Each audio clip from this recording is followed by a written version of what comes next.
Good evening, everybody. So, there's quite a bit to talk about.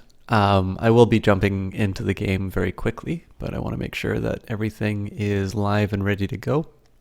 It's a little bit of a tricky one for me tonight because I left partway through a run, and I don't want the people to miss it, but I also don't want to just stay in the opening screen for like 10 minutes. So we will find a balance. I'll first of all make sure that I am in fact live and that tweets and all of that business are out. But I hope you are all well. I, as always, am really looking forward to this. So, I mean, it's sort of funny. I mean, I was a built-in audience for this game. I helped, with the Kickstarter. I really liked Shadowrun Returns and Shadowrun Dragonfall. I sort of feel like I sometimes give short shrift to Shadowrun Returns, but honestly, I think that's just a function of the fact that the follow-ups were so good. It's hard to... It's like asking what your favorite kid is. Like, you love all your kids. Well, presumably, I don't have any. But, there's the one that went to Harvard and made their own business.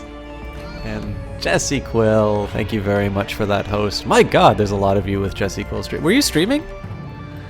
There's the one who becomes really successful. They go to Harvard and they become the governor of the Federal Reserve or something. Or not governor, chairman of the Federal Reserve.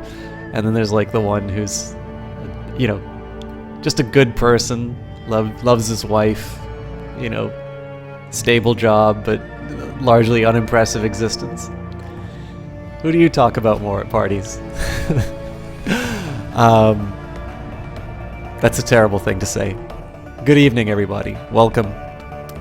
Thank you very much for that host, Jesse Quill. As always, Jesse Quill will get a magnificent shout out, but only when she's here. Because apparently she really likes hearing the nice things I say about her. And that helps me to keep getting those hosts. Wonderful music by John Everett. Actually, so a quick word. So like I said, I'm a built-in audience for this game. I really like it. I suppose I wouldn't play it to completion if I didn't enjoy it. I mean, I've had Kickstarters that didn't turn out well before, and I just didn't play the game in the end. Oh, thank you very much for the auto host, Alex. That is the Rambler 146. Especially for those of you who like my strategy stuff, you definitely will want to be checking out that streamer. Hey, Melee Mage, good to see you again. I hope you have a nice long time at work for you to kick back and watch, because we're actually going to be in the middle of some combat when I start. That's why I'm kind of drawing things out a little bit. But yeah, I think one thing that sort of, this is so mercenary to say, but one thing that really kind of got my attention, the Harebrained Schemes people, it's weird the path that I've taken to getting into their stuff, because I remember back when I first got an iPad, I played this game, and it was a fun little demo, and I paid for the full version called Crimson Steam Pirates. And I'm pretty sure it's Crimson Steam Pirates. I can find it on the iPad later. But I really liked it, and I wanted to buy the full episodes and such. And I had no idea that it was the company of the guy who had made Shadowrun and BattleTech, which were games I really enjoyed playing when I was younger. And I enjoy playing them now, but it's I had a friend, a much older friend, who was really into it, and I think there's a little bit of emulation that kids want to do. If there's an older kid who's into stuff that you think is kind of cool, then you find that stuff cool. And so that was my introduction to BattleTech, and through checking out the FASA catalog, I got into Shadowrun, and I loved cyberpunk stuff at a really young age. So I probably didn't really appreciate some of the themes behind these things. But little did I know that this was the company, the same guy was sort of involved in everything. And I actually didn't make the connection until Shadowrun Dragonfall that Crimson Steam Pirates was in fact made by that same company. So apparently they just know exactly how to make stuff I'm interested in. And we're probably getting close to the end of the epilogue here, but Battletech's coming. I'm really excited for that. I like MechWarrior Online, but a Battletech strategy game made by the people who've just been knocking it out of the park on all these other ones. Forgive me if I'm a little excited. Anyways, I think that's enough of an introduction. It is maybe worth mentioning. While I'm being... Oh yeah, so I didn't actually say the reason that that's a mercenary thing to say. The development team seems to be very active on Twitter, and they've been very nice in dropping some favorites and things like that, which is really appreciated because I really like their stuff, and it's nice to be able to express it and know that somebody's taken it. I mean, the only drawback is now that I know they're aware of the stream, I have to deal with the fact that I talk too much. But yeah, definitely a company worth checking out. And while I'm being mercenary, the GOG Black Friday sale is on. So I will probably do a video talking about all the stuff available on sale, but I think I would be remiss not to mention to you that this game is on sale right now and at an absolutely fantastic price. So my opinion of this game is that it's worth it at full price. I think, it's sometimes hard to get an idea of what games are worth nowadays. But the fact of the matter is Shadowrun Hong Kong, I think, is worth it. For me in Canadian, it's worth $27.09. I can't remember exactly what I paid for the Kickstarter, but I suspect it was probably about the same. So you can buy the base game for $9.09 Canadian right now, which I think is an absolutely outstanding. This game for under $10. Keep in mind that the completely free content that they provided with the extended edition has already given me 11 hours of casting material, and we're going to continue on to do that. So that's on top of this already really good game that they've given. If you like this soundtrack that you're hearing in the background, and I certainly do, John Everest, I think actually maybe the first member of Harebrained Schemes who gave me a little Twitter love. You can get that soundtrack for $4.59. So you're looking under $15 if you want to get all of the fancy goodies. But if you just want the base game, $9.09. And then on top of that, if you are so inclined, where did the extended edition? You can buy the whole... Oh, actually, I don't know the full value of the series because I've got Shadowrun Returns on GOG, but... Actually, it looks like the other two are not on sale right now. So if you want Shadowrun Dragonfall, which might still be my favorite out of the series in terms of story, the Dragonfall Director's Cut, which will come with the soundtrack and such, that's $20.39 right now, and Shadowrun Returns is also $20.39. So if you are price conscious, Shadowrun Hong Kong is the way to go right now on GOG. There's the link right there. $9.09 Canadian, or your regional equivalent. Keeping in mind that GOG does do sort of the price matching out of their own pocket. They'll make sure that you,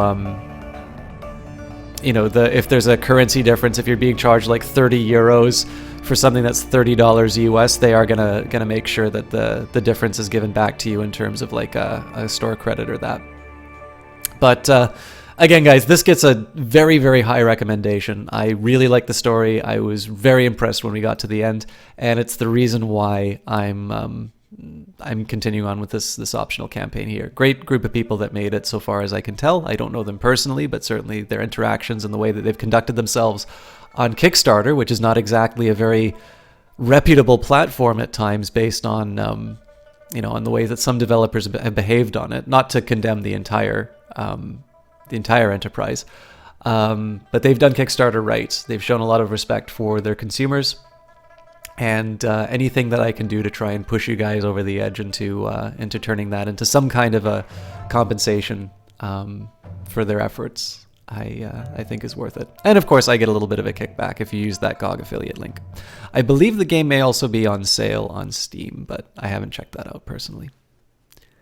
Oops, the game crashed because I was talking too long. Let me just throw it back up.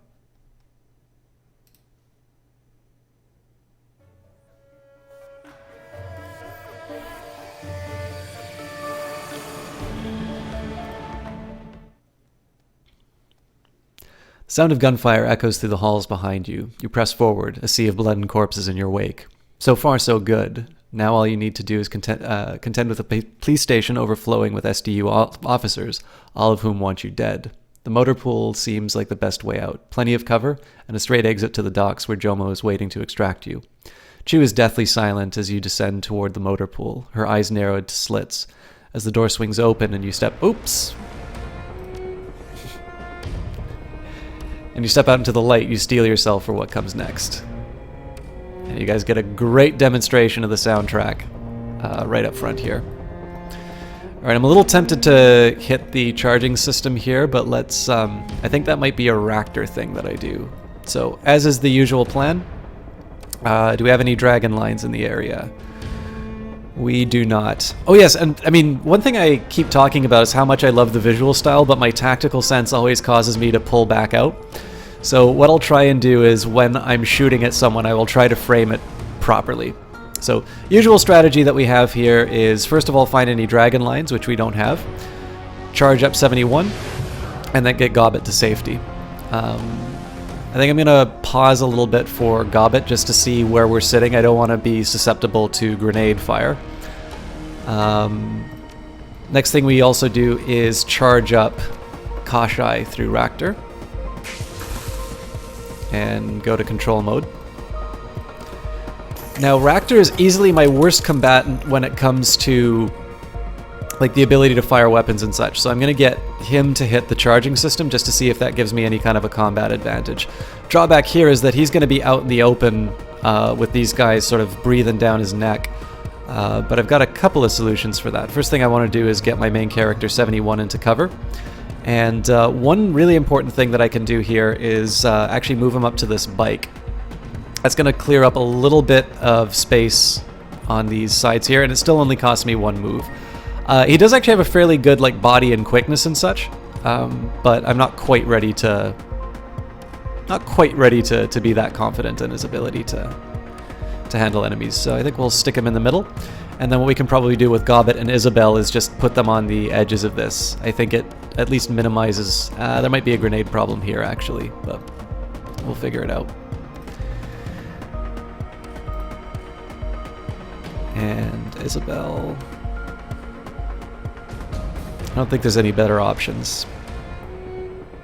Not unless I want to move her too, so...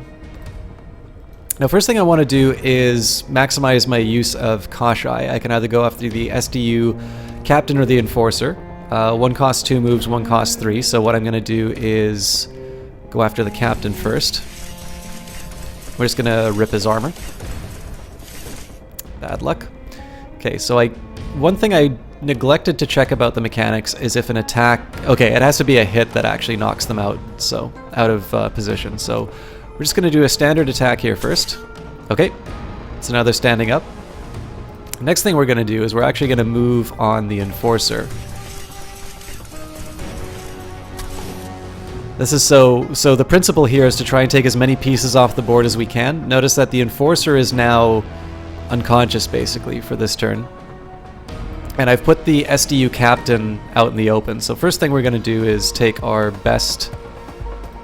Oh my goodness. I didn't know I was out of ammo on that. Okay, so I guess we'll use the HVAR... No, we'll use the Stair, because that's got the highest amount. Jesse Quill, how are you doing? Thank you very much for that host, and the large number of people that you brought in with that. So what we're going to do, we're going to go for their highest amount of damage, and unfortunately we didn't strip his armor, but he is out of cover now. That's why we moved Kashai first. And we'll see if we can take this guy down. Probably not, but... And I've got one more left, so here I'll get the most out of my Ares Smart Link. We'll try and go for the crit if we can. Oh! That doesn't happen. Hey, Gunny Steiner, how are you doing, my friend? Alright, well, we've got a couple of special people in here tonight. I think I'll go for the steady shot just to see if I can take this guy out. Again, principle of taking pieces off the board. Oh my. That was unexpected.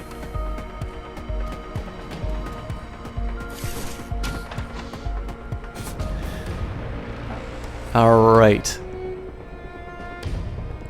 So, sorry to delay the combat a little bit, but I do want to take a second and give a couple of very special shout-outs. So first of all, I'd like to shout out Jessie Quill, an absolutely delightful and very charming caster. She is, of course, somebody who hosts us very frequently. I do mod for her. I consider her a very dear friend. One of the few people on Twitch that I've had a chance to meet in person. And actually, she took a visit to Canada recently, so I got a chance to see her again. Oh yeah, actually, she was nice and got me a candle, so we're going to do a special candlelit stream tonight. You can really tell the difference from my voice. You can really tell that I just turned on a candle, right? But as always, I know you guys are very patient with me when I keep with these shout-outs. But Jess really is a very special caster. I always like to say that we have common cause in terms of talking about issues that interest us academically or socially. She's very good at combining them in terms of games. And one of the things that we do, and we've talked about this, is how, you know, Twitch, well, the one thing we all have in common on Twitch is our love of games. And I mean, I love being able to share games like Shadowrun Hong Kong with you. Because how many of you have seen this on the store and have passed it by not giving it a second thought? And this is a really special series for me, not just because of, you know, the nostalgia that it brings from the times when I was role playing as a kid, but they're just very well done stories, and those are still very special in terms of gaming.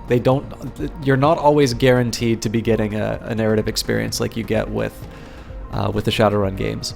So we're all united by this fact that we like gaming. But the nice thing is, and one thing that I think Jess does effectively, although maybe I kind of give voice to directly what I'm doing more often, is it's basically a vehicle through which we can talk about these other issues, right?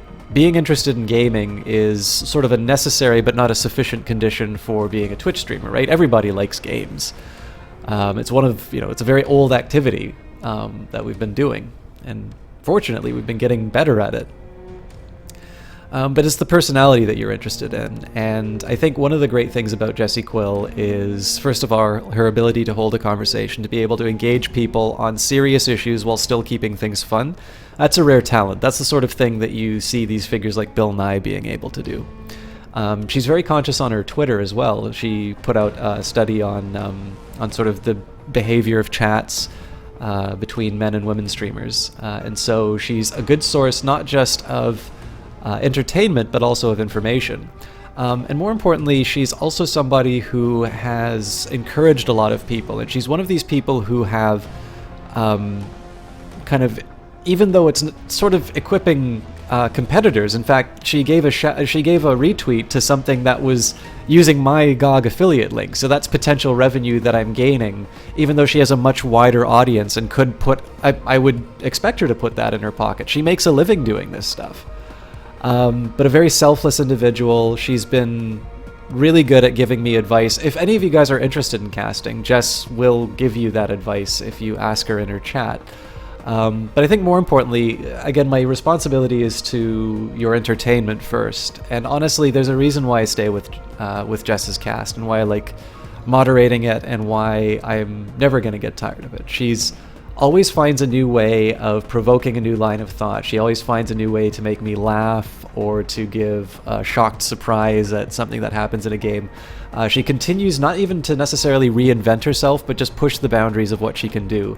And she's become quite successful on this platform for it. So as always, I definitely recommend checking her out. And I do want to take a second here and also give a shout out to Gunny Steiner, who is in fact Jessie Quill's father, because I got to see Jessie Quill during what was a long weekend for me. And we call it Remembrance Day, but I know of it as, I guess it's Memorial Day in the case of the United States. In any case, Gunny Steiner is a veteran, and so I got to hear a little bit about him just as Jess's dad. You know, we're talking about our respective families. But knowing this little detail about him, without necessarily knowing any of the details in terms of his service, there's, I guess, one thing that I really there's one thing I really really would want to point out is that in addition to raising a very charming and a very skilled daughter, you know, he's done the sort of thing that you expect a father and husband to do and provide for a family and such. But he's had that very rare experience of also defending his family, to going out, the sort of thing that we all rely on in, you know, in our free and our, you know, our somewhat protected countries. Gunny Steiner is one of the people who have supported that, who's allowed us to have that. And so even though it's a little bit, you know, off of that holiday, I wanted to take a minute and give him a very special thank you, because of course I somewhat rely on the benefits that his service has given us. But more importantly too, I know who he did that for. He did that for his family. And so I definitely think, even though it's a little bit belated for the holiday, it's definitely worth taking a minute to say, oh, Veterans Day. Thank you, Jesse Quill. I definitely wanted to take a minute and give him a special shout out. And let me see if I can get this right. Bremen Bina. This is Jesse Quill's mother. So we had an absolutely we've got two very impressive parents in the chat right now. So I think she knows what's good. You love Satan too. Okay, and Gunny Steiner also loves Satan. So shout out to everybody. How are you doing, Bremen Bina? I got it. Although I think Jesse Quill says it Bremen, but I always heard it Bremen. So I think this is probably my Englishness kicking back. By the way, guys, there was a quick word from Harebrained Schemes. Now, this is not necessarily good news for me, but I do want to take a quick second here and confirm this. I think you might possibly be able to get Shadowrun a little bit cheaper on Steam. So let me just take a quick second here. Oh my goodness, yes. Okay, guys. So, as much as I would love to support GOG, and as much as I would love to support, have you guys support the cast, I do want to let you know that Shadowrun Hong Kong is actually available for $5.49 Canadian right now. It's 75% off on the Steam site. So, as much, again, I love the GOG platform in that, but your guys, first of all, anything that you spend on the game should be for yourself, right? If you want to support the cast, you can do that directly. Now, of course, I can't make any statements in terms of DRM free. I still think GOG has the advantage on that. But if you're price conscious, if you're looking to get it purely for, oh, hang on. $8.94. No, it's $5.49. So yeah, if you guys are looking to pick up this game and price is your only consideration, I should let you know, even though my game link will still give you the GOG one, it is currently $5.49 or your regional equivalent on Steam. So I believe that is a slightly better price than GOG.com. Again, I like GOG.com. It is turning into my primary platform, but I'm not going to direct you guys to something that costs a little bit more just because, you know, I get a kickback from that. There's plenty of other very good sales on GOG right now, which you guys can check out. Of course, the more money that you have in your pocket is something that you can spend either supporting more developers, or you can, you can just keep that and get yourself something nice for Christmas. So it's on sale on both of the platforms. You can get it on GOG, you can get it on Steam, but Steam is slightly less expensive. I can also let you know that Shadowrun Dragonfall is currently $3.39 Canadian, and Shadowrun Returns is also $3.39 Canadian. So if you want to get the complete collection is $13.75 on Steam at the moment. If you want to just get the whole shebang, I think that's the best deal for it right now, and hopefully GOG will consider matching that price, or otherwise, bring the other ones down. So, all right, guys, I got to catch up with everybody here. OCS1 Spectre, thank you very much for stopping by. Things are very well. The game's on sale. I'm really enjoying this sort of epilogue. And we've got some good people inside here. So we've got Gunny Steiner, Bremen Bina, Jesse Quill, Melee Mage, OCS1 Spectre. All right, you guys have been really patient with me. We're now 24 minutes into the cast, so let's finish this mission. The access panel appears to serve as a user interface for the motor pool's charging grid. A small display and a backlit keyboard have been mounted onto the machine. Judging by what you can see on the display, it looks like the whole system has been password locked. Drone control, rewire the control panel and override the password. Password accepted. Please select from the following categories below: help, system setup, diagnostics, or about. Search the system for something that you can use. A few minutes of sifting through the menu screens is enough to convince you of two things. One, that the designers of this system value flexibility over security, and two, that the firmware itself is way more powerful than a typical end user would need. With a flip of a few switches and disengagement of a few safeties, you could probably melt the entire grid down. You could even do it from a distance if you routed it to your PDA. Load your PDA with the overload subroutines. With a flip of a few switches, you rewrote the system to accept your PDA as an input. In theory, you should now be able to overload the motor pool's charging units with the touch of a button. Let me just take a minute here and give the good harebrained people a retweet so people can know that they can buy it cheap.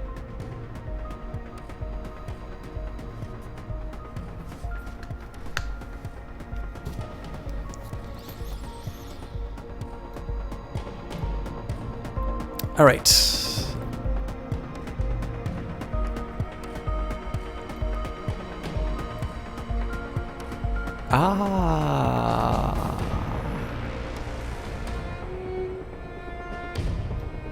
All right.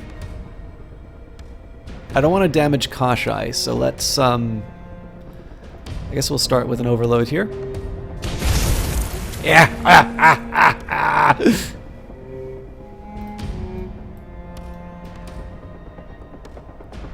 All right.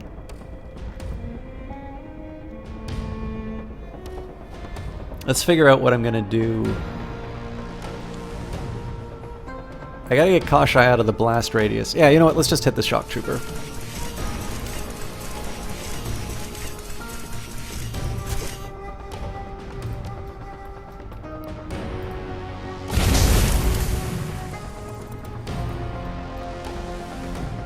Hey, GV Wolf.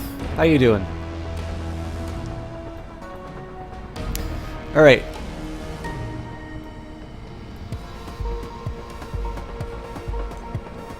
Let's get Raptor into position away from the hurt. I think we'll do the same with Isabel. Oh, but there's no really good spots for her right now.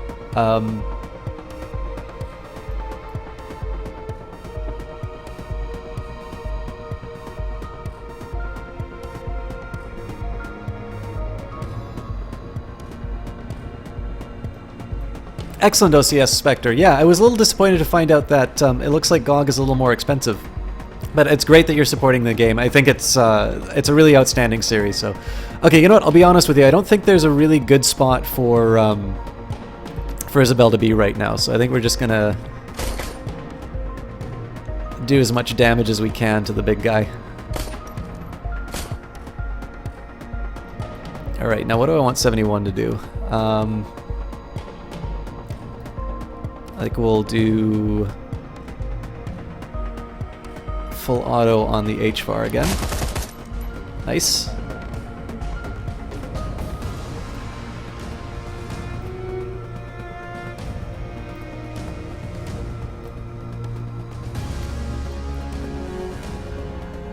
don't really need the extra aim, so we'll just do a single shot on the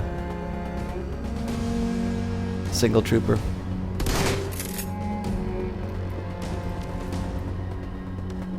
Alright, now for Kasha, I'm just going to do some regular attacks.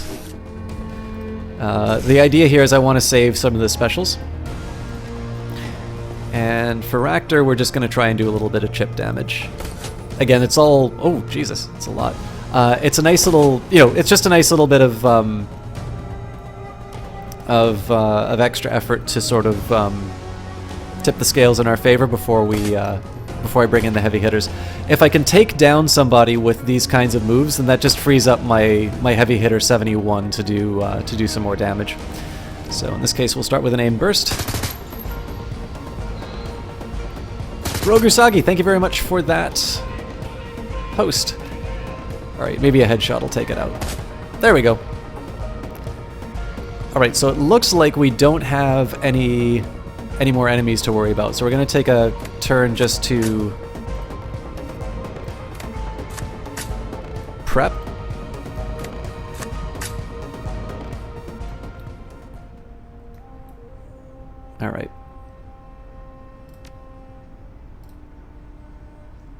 Raptor will do a bit of healing on Kashai. And we'll let Kashai be a scout, so I'm not too worried about it taking damage. I mean, I won't recklessly throw it into danger, but let's head into the middle of the motor pool.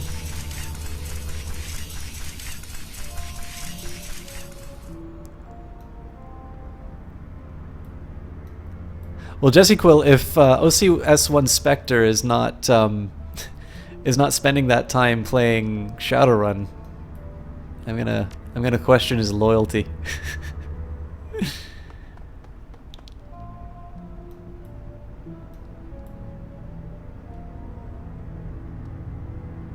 I think I'll move the whole team up, and then I'll let 71 sort of be the new scout. Do you own it, Jesse Quill?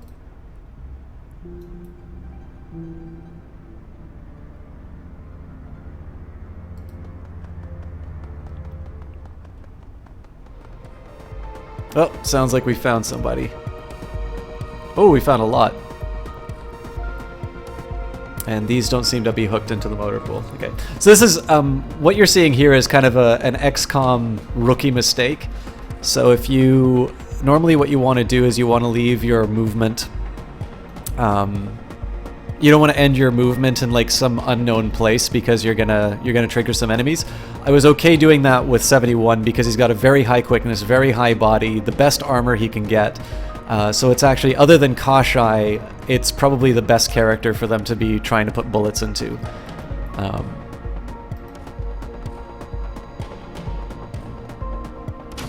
Alright then.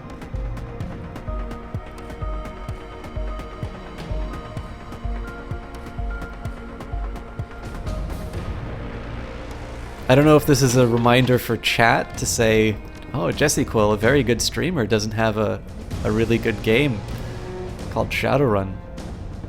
If only somebody could gift it. I think I have an idea what I should do on payday. Alright. This seems like a time for a mine.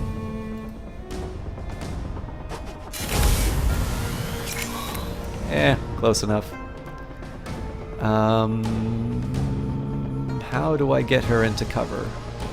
I guess I don't. That was a bit of a blunder on my part. We'll put her behind the car.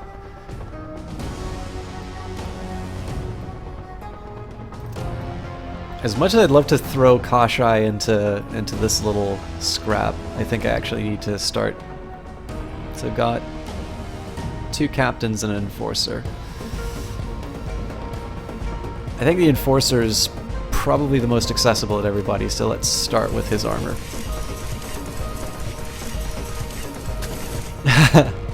Fair enough, Rogusagi.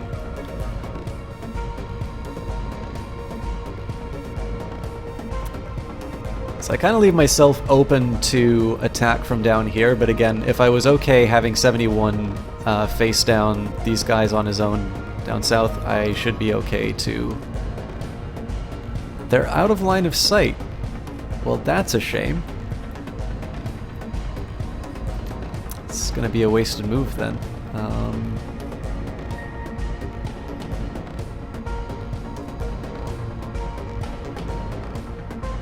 Okay, well, you know what? I'll just use my fancy, I'll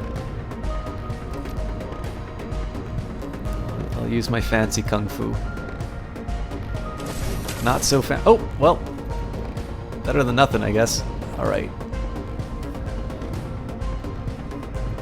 Move Raptor up a little bit. Oh, and I can overcharge Kashai, so... I think this is a time for AP damage. Nice. And we'll hit the captain just for variety. Again, we're not too worried about the enforcer now because he's down for a turn. So next up, we'll hit some acidic fog, I think. This could get ugly. Another miss, huh? Alright. Well.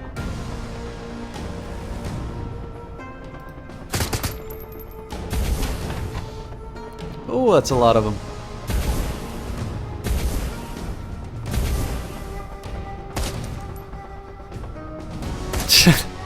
I already had Thanksgiving, GV Wolf. It's Canadian Thanksgiving's in October. But I am thankful that you're thankful. Alright, what do I do about this? I'm thinking I run back. And I use one of these grenade things, even though that does mean some damage to Kashai.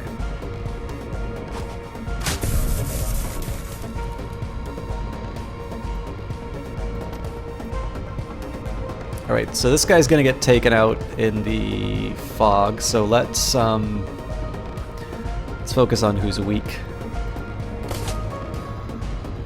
And then we'll do a double tap.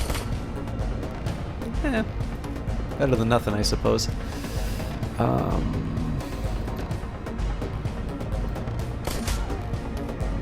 Man, Raptor's on point this time.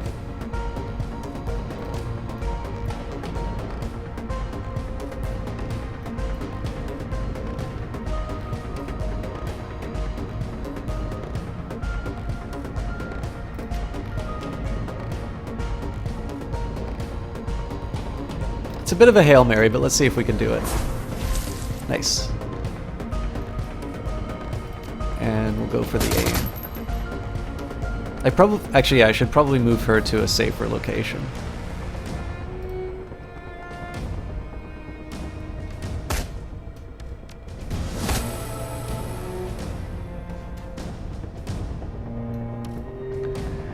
Now the real question is, do I want to drop another grenade, or do I let them settle it like men?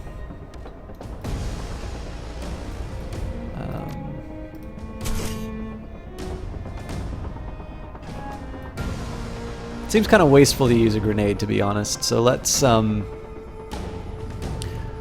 full auto on the guy who's exposed. And I don't think a headshot will take out... Oh god, he's blocked. Okay, well, headshot on the captain is ideal here. Very low chance of success, but I think we do 2 shots on the SDU captain because he's in the open. Oh, what am I doing? There's one very obvious attack that I do here. I think I just killed Kashai with that, but you know what? That's what he's made for.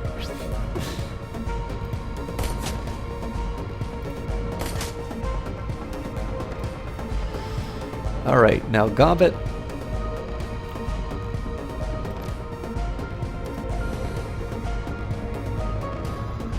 Still needs to work on her aim.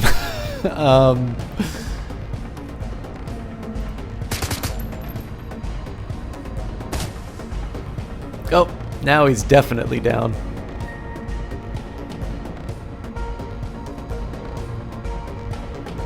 So the reason, if you're wondering why I'm so reckless with Kashai, it's simply because we got a buff for him for auto repair. Basically, he gets to come back for free, so it's just basically having somebody in the front soaking up so much damage is just kind of a waste of the enemy's resources, which we can sort of exploit to our advantage. I know this guy's in the poison, but we should probably finish him off. Alright, so... And might as well reload the grenade launcher, because I have a feeling it's going to come into play.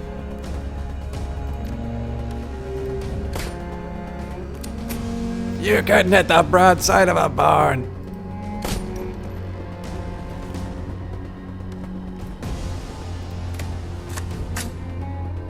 Okay, so I've got to... Oh, but he's in the open, so... There we go. Atta girl, Gobbet.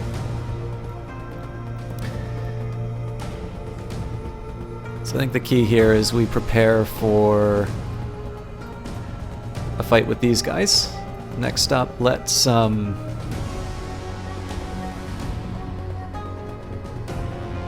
think we'll set her by the car. I'm a little uncomfortable with this because she's in a somewhat dangerous position.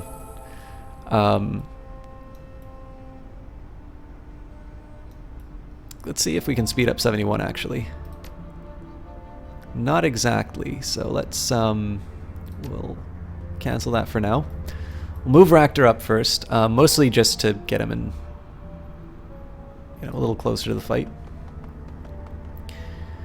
Same deal with Isabel. This is just going to be a pure move.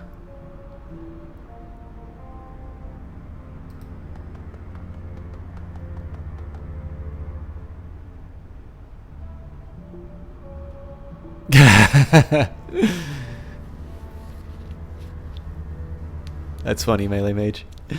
But don't give them ideas. Okay, I only want to use one move here if I can. I think, yeah, these guys are still in range, so we'll start by getting Gobbet to give a speed buff. And it's only one attack she can do. I'm gonna just hold off for a second and see if there's... Alright. This looks like Kashai can't quite get where he needs to go. This is, again, a bit of a danger for grenades, but I sort of wanted to get him in position for an attack. So what we're going to do is get Gobbet to flush out the guard. And then Kashai is going to be able to use... What do we want? I could do AP damage, or I could try for a crit. I think we'll actually just go for the highest chance of damage. Bad luck. Alright.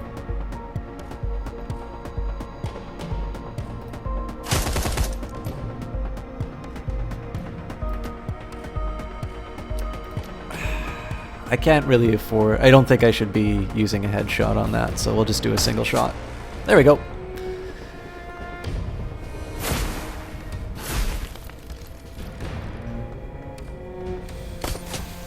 Hey, I wonder if Ractor's gonna be able to do something fancy. Oh, is he ever?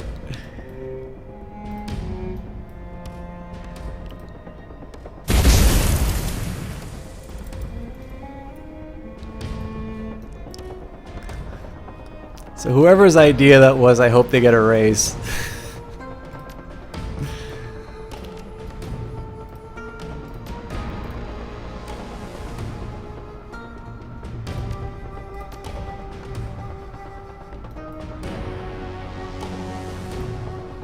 Oh, I'm out of line of sight for... Gosh, that's no good.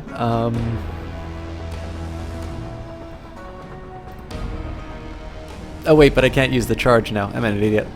Alright, let's rip some armor. I know I'm not doing a very good job of sort of explaining the strategy behind this, but I think it's... I hope it's sort of self-evident at this point. Alright, and that's the mortar pool. So just take a quick look around, make sure that I haven't missed out on anything. For those of you who are curious, this is on the normal difficulty, unless something changed. I think I can see that in settings. Apparently not. Oh yeah, right here. Duh. Game difficulty normal. I'm sure if I was not on stream, I don't think the game is overwhelmingly difficult, but definitely for something a little bit more story-based like this. I know starting off the game in the middle of a run is maybe a little bit of a bad example, but generally when it's story-based, I try not to repeat sections too much. I remember, I think it was Dragonfall, when I was playing a Decker that didn't really have any combat ability. There's a couple of times I needed to reset a fight, and it sort of interrupted the flow. And again, this is a really well done. OCS1 Spectre, did you get Hong Kong for Jessie Quill? If you did, thank you very much. That, you have no idea what that means. Oh, the music tells us something's going on. Oh, the pirate beams a brilliant smile at you. Ah, you return, and the lovely Senior Inspector Chu is with you. Are you ready to go, my friend? Get us the hell out of here. There are patrol boats on the way. He throws back his head and laughs. Marine Region patrol boats wallow like pigs in shit. We'll run circles around them. Get to it then. Go! Jomo offers her a mocking half-bow, leans into the drunken mistake, and punches a button. The entire boat begins to vibrate as the craft's engines roar to life. Best climb in and buckle yourselves down, then. This will be a bumpy ride.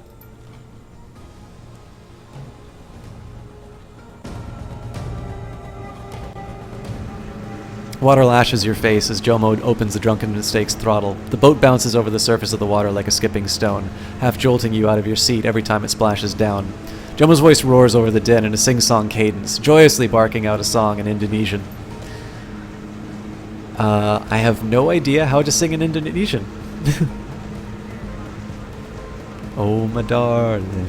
Oh, my darling. Aku seorang kapten mempunyai pedang panjang. He pumps his fist in the air, vigorously swinging some imaginary object overhead. Kalau berjan prok prok prok. Aku seorang kapten. I'm gonna guess this is captain, but I have no idea what the rest is. Well, he sounds happy. Jomo is happy. You must all join in celebrating his triumph. Our pursuers are shaken, thrown from our trail like a bucket of piss from a foreman's window. And now your glorious captain will have you back to your impound yard, where you must feast and drink to his success. Chu holds up a hand. Wait, the impound yard is compromised. Crate's people might have it surrounded already. We can't go back there. She's right. Lamb was a mole, a part of Kate's conspiracy. They're gonna know everything that he did. Jomo nods, a grave look on his face. I know a place, somewhere that the HKPF cannot approach by land, air, or sea. Jomo will take you there, and then he will try very hard to talk his way out of suffering the consequences.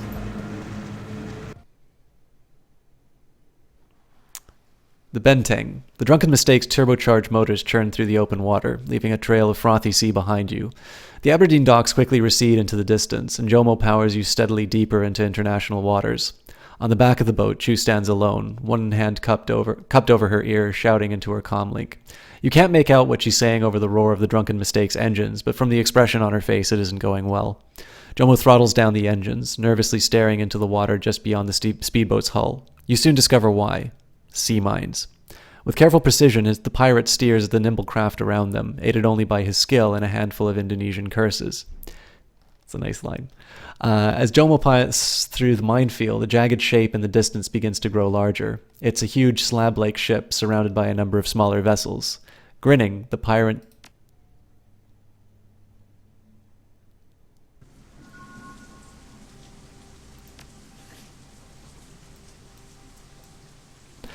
steers you straight ahead to join them. You step onto the converted barge with unsteady legs. The deck rocks with the rolling motion of the waves, and you can hear the slap of water against the hull below your feet. The air here is permeated with smells of engine oil and diesel fumes, all intermixed with the sweat of sailors and the sweet aroma of roasting amberjack. Welcome aboard the Benteng, the jewel of the Low Jawa fleet. He flashes you a brilliant smile. You will be safe here, safer than you were in the impound yard, in Haoi or your mother's teat. Nothing enters these waters without Captain Utama's permission.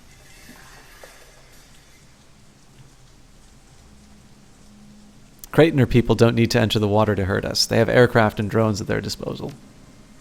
Oh, and this worries you? Take it from me, 71. It shouldn't. Jomo swings his arm out in a grand sweeping gesture. Look around you. See for yourself. In the distance, a cluster of enormous guns raise above the Benteng's deck. Heavy artillery covered with a group of old-model Ares CWIS systems.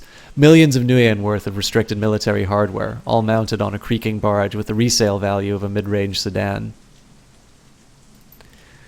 The seabed beneath your feet is littered with the carcasses of countless drones and aircraft. He pumps his arms excitedly, miming the action of a cannon firing at an airborne target. They all met their doom to the roar of Benteng's mighty guns. Sheets of flying lead tore the wings from the fuselages, ripped through cockpits, and shredded parachutes into tattered rags. And the waters that she protects are no safer for our enemies. Envision the seabed far beneath your feet. He sweeps his arm low towards the waves on the far horizon. New life springs from the bones of patrol craft, coral of 1,000 hues, sprouting like wheat from the bloated bodies of fools who dared trespass here. Our minds will make short work of those who approach by sea. An elvish crewman steps forward and clasps a hand on the orc's shoulder. His voice comes out in a breathy rumble. Jomo speaks the truth, Shadowrunner. Nothing can approach this ship and live.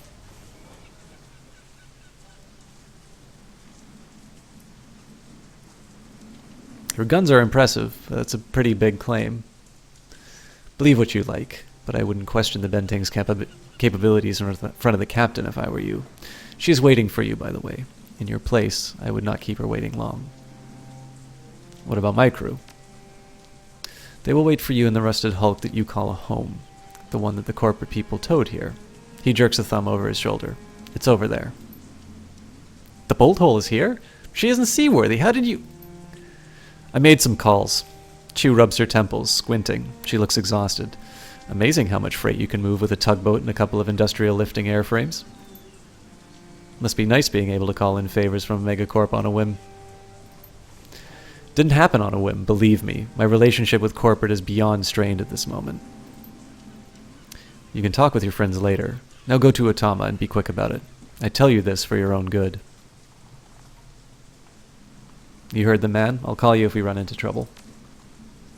As you say, my friend. He taps a cigarette out of the pack of his breast pocket. I shall inspect the bolt hole and see if anything was damaged during transit. Jomo gives you a nod. Chu, 71, you're with me. We have a captain to meet.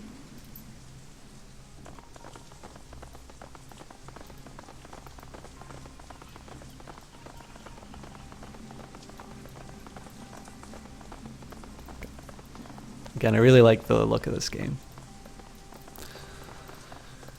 It tells us where the quest is, but I want to take a quick look around. I don't think there will be any dialogue, but it's kind of nice to see the sights.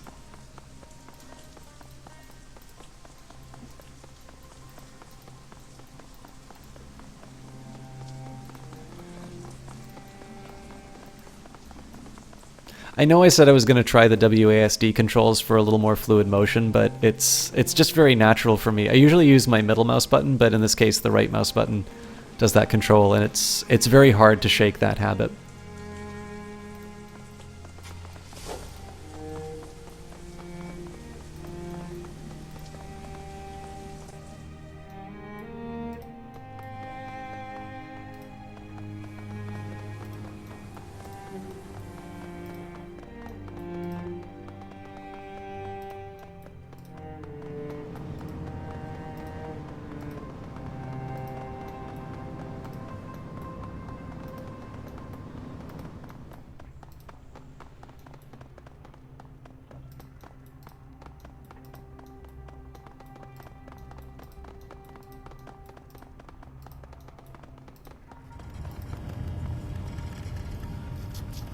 A weathered troll with a relaxed posture and a commanding presence dominates the cabin. Her face is serious, but her dual-colored eyes glint with curiosity as she runs them over you. It is my honor to introduce you to Captain Utama, our most gracious and benevolent host. Jomo bows deeply. My captain, I thank you for your generous hospitality. I remain your humble servant and offer my deepest respect. She steps forward with gnarled hands on Jomo's shoulders. Straighten your damn back, Jomo. Pay respects if you must, but I have no use for men who bow and scrape. Jomo's back snaps straight, and he hurriedly retreats to his original position. His smile remains as relaxed as ever, but you can't help but notice a bead of perspiration that traces its way down his forehead. The captain shifts her gaze on you, studying your face through eyes the color of dirty ice. A smile slowly creeps across her face, twisting the scar across her lips into a second grin. As for you, Shadowrunner, you are welcome aboard the Benteng. Mind my rules, and you may stay here as long as you wish. We appreciate the hospitality, Captain Utama. You're doing us a tremendous favor. The troll's scarred lips twitch upward in amusement. I do you no favor, boy. My hospitality was bought and paid for, not given. Look to your friend. She wrote the check. Savor this moment, 71. You're looking at the end result of me calling in the very last of my favors with corporate. Hello, Captain Bear. The scarred troll's smile broadens. My hospitality is not given, Shadowrunner. It is rented.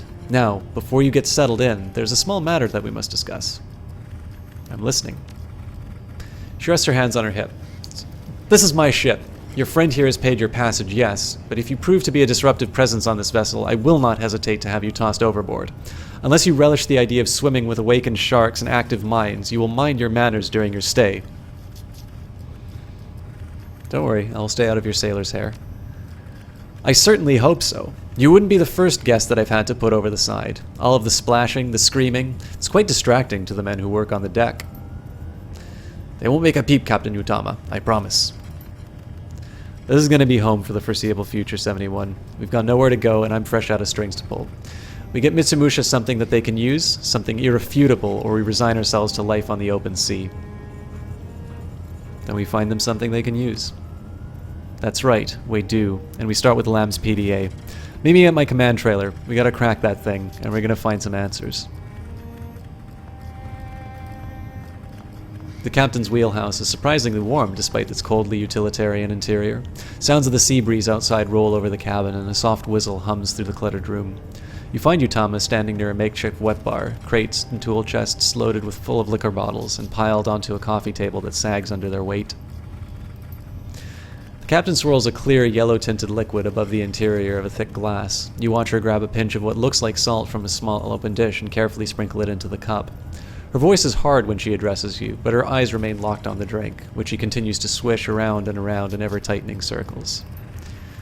Getting acquainted with the benteng, are we? She holds the glass up to her nose and inhales.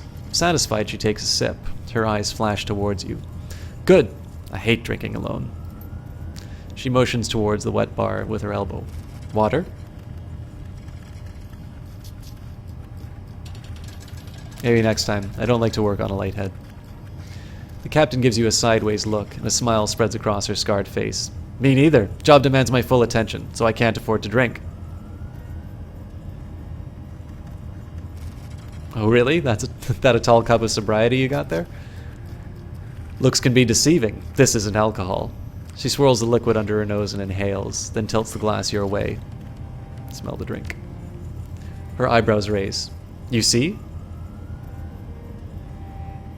Is this fruit juice? The captain seems amused by your reaction. Her tusk smile looks almost ominous in the dimly lit cabin. Guava juice.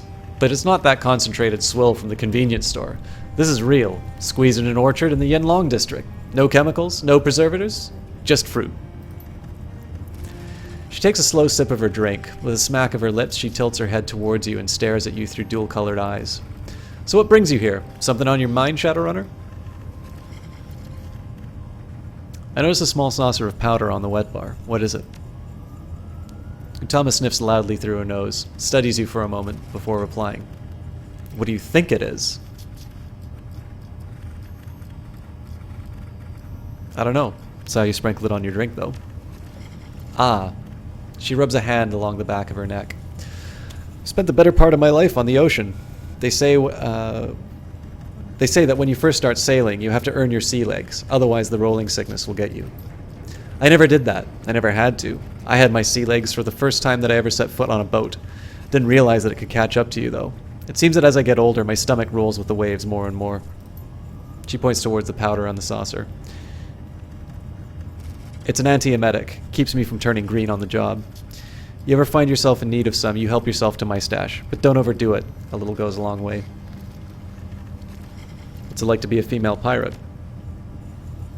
Got its up, got its down. Many sailing men, captains and crews alike, view female seafarers with a critical eye. We're always at a disadvantage. The glare has even landed on me from time to time. Never mind the fact that I'm one of the best damn sea captains ever to grace ports on this sorry planet. I have to make a display of my power before I'm ever assumed to have it. On the other hand, and in the same vein, we're often underestimated, and this can work into our advantage. I'll never demean myself to gain the upper hand, but I will use a man's idiocy against him to my own benefit. There's no shame in that. The captain flicks a piece of lint off her shirt. At the end of the day, I wouldn't change things. It's a good life, and I wouldn't trade it for anything. Never mind. Gotta go.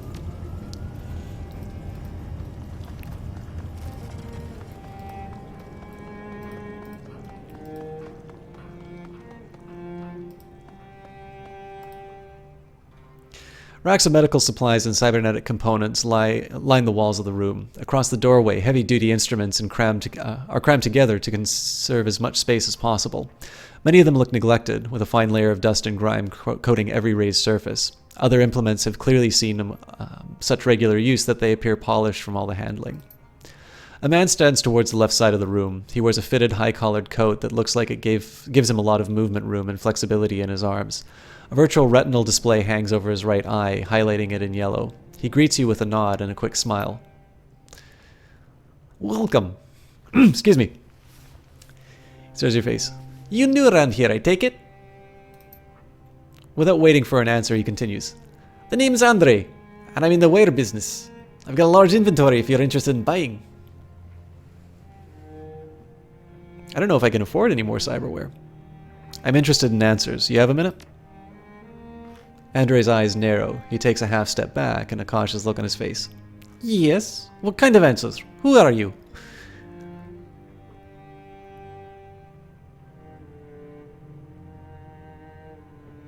Probably not who you think I am. I'm a Shadowrunner interested in the Benteng's crew, that's all.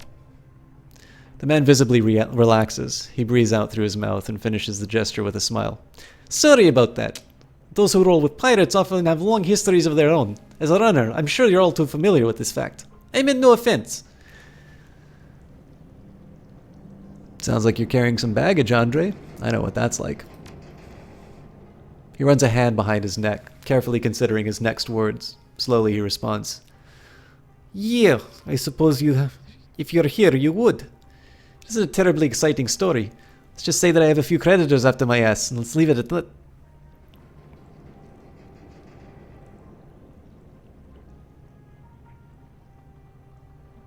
So how'd you end up here? He appears puzzled by your interest. You really want to know? God, this sounds like Borat. Sorry, guys. I was hoping to learn more about the Benteng's crew. If you don't mind, I'd like to hear this story of yours. Yeah, right. Why not? The Joe Law appears to have been sold on the value of your Shadowrunners. They must have some information that I don't, but if they trust you, then I suppose that's all I need. He grabs his bearded chin and his eyes sink into the floor in thought. Well, where to begin? I was a physician back in Russia. Worked in a trauma ward. He was an emotionally grueling profession. One thing led to another, and it wasn't long before I found myself hooked on BTL chips. This is where the debt comes in. A lot of debt. So much that there was no way that I could pay it all back in my lifetime. Given my options, I decided that a do-over was in order, so I left my old life behind. Well, I tried to at any rate. It seems that no matter where I went, my creditors were always on my tail. All the way up until I fled to Indonesia. He smiles weakly. There, I met the glorious Captain Utama and her sailors. The rest is history.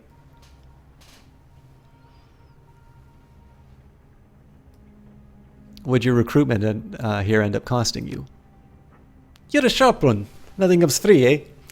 The price of my asylum here was 10 years of indentured service as the Benteng's onboard cyber surgeon.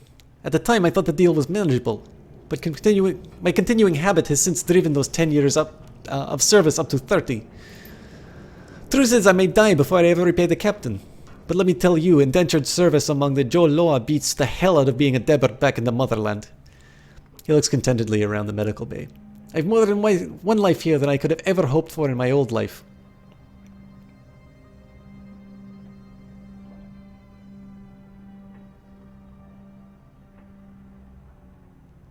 I was generous of them. Probably causes this crew a lot more trouble than you think. Avoiding debtors is no small task in this day and age. You don't have to tell me. I've experienced this firsthand. I owe a lot to Utama and her people. The crew can be real slave drivers at times, but at their core they're decent people. They may own me, but they won't work me to death. He chuckles. Well, not quickly anyway.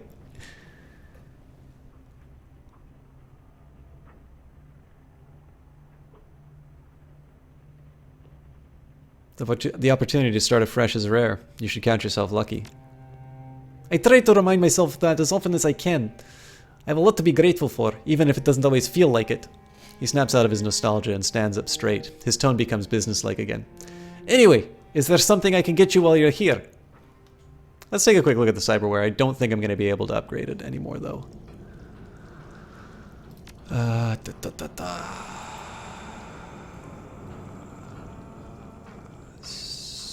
So I can only afford something that is half an essence. So it would either have to be a trauma damper or a cerebral booster.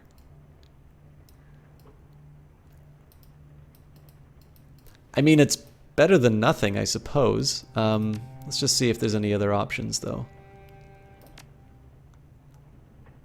So I've got alpha vision magnification eyes. Yeah, so those are best in class. Got the Seder Krupp skill wires, so quickness and ranged combat.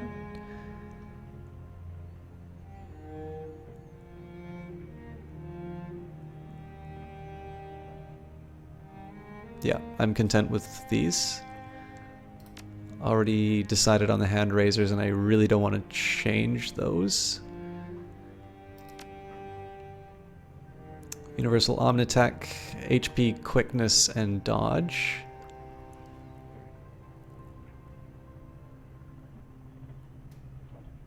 Yeah, so that's another best in class in my view. I think we already decided on the dermal plating, and I don't believe there's anything better.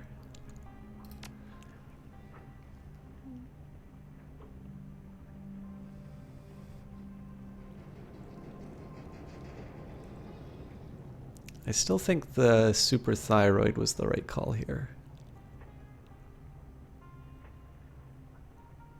Again, I prefer the passives to the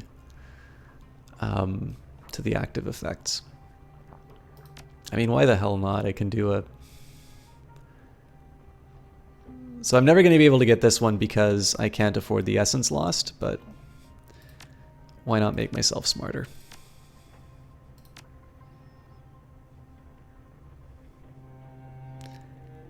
Hey, folksu!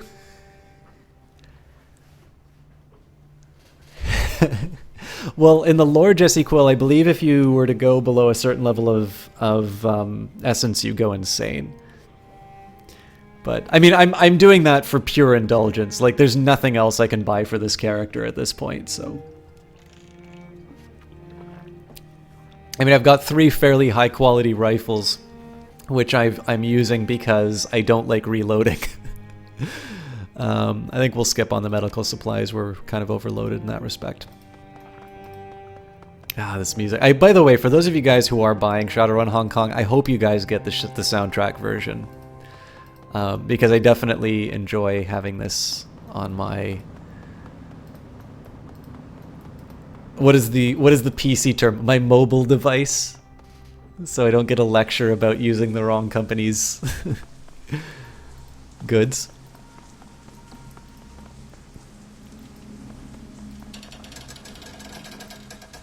Clicking woman.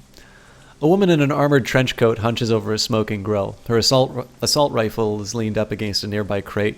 She prods at an assortment of rapidly blackening fish, eels, squid, and other sea life, all the while fixing them with a critical glare. She glances up and squints as you approach.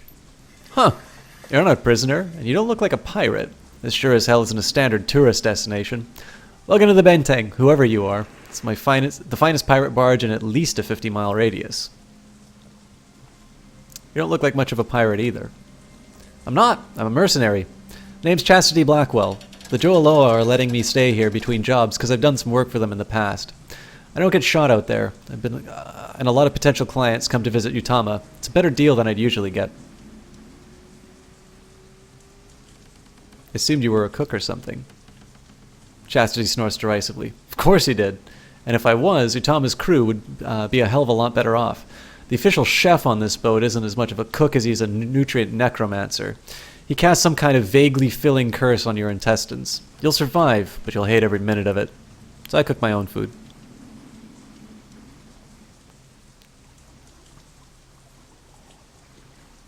How do you know about the Joaloa? Quite a bit. Oh, sorry, what do you know? They're pirates. They live around Hong Kong, and Jomo is only slightly crazier than most of them. What else is there to know? Sorry, I assume that you're interested in something in particular? How'd they get started? They're Filipino refugees mostly. 2 clans, the Jo'o and the Loa, resisted some Japanese occupation in the Philippines. Some have joined the Huk rebels, and most decided to join the Hakka fighting communities around Hong Kong. Over the years they intermarried, at first with each other and then with the Chinese, Indonesians, and Malaysians as well. The whole venture is pretty much a family affair. Each ship tends to run along family lines. The captain is the family elder, backed up by their spouse as the first mate. The eldest child, sometimes sibling, is the bosun, and kids are the deckhands. It seems to work out well.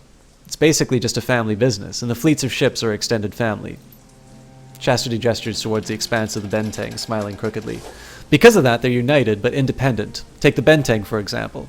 It isn't just Utama's ship, it's her family, her house, her business, and her legacy to pass on to her children. It's part of why they don't like stand-up fights as much as they do hit-and-run jobs. Nobody wants to get their family killed. It's actually a really interesting idea. Where do they operate? They'll go anywhere in the South China Sea. I've heard stories that they'll go as far north as Hangzhou sometimes, and make runs down to Darwin if the cargo's right. But in terms of their home base, it's between Saikang. It's been in Saikang for over 10 years. They're 100% Hong Kong natives, even if some of the locals don't seem to think so. Chastity grins crookedly. I guess that's part of why I like them so much. They're kind of a mixed-up multinational family that makes the modern world so interesting.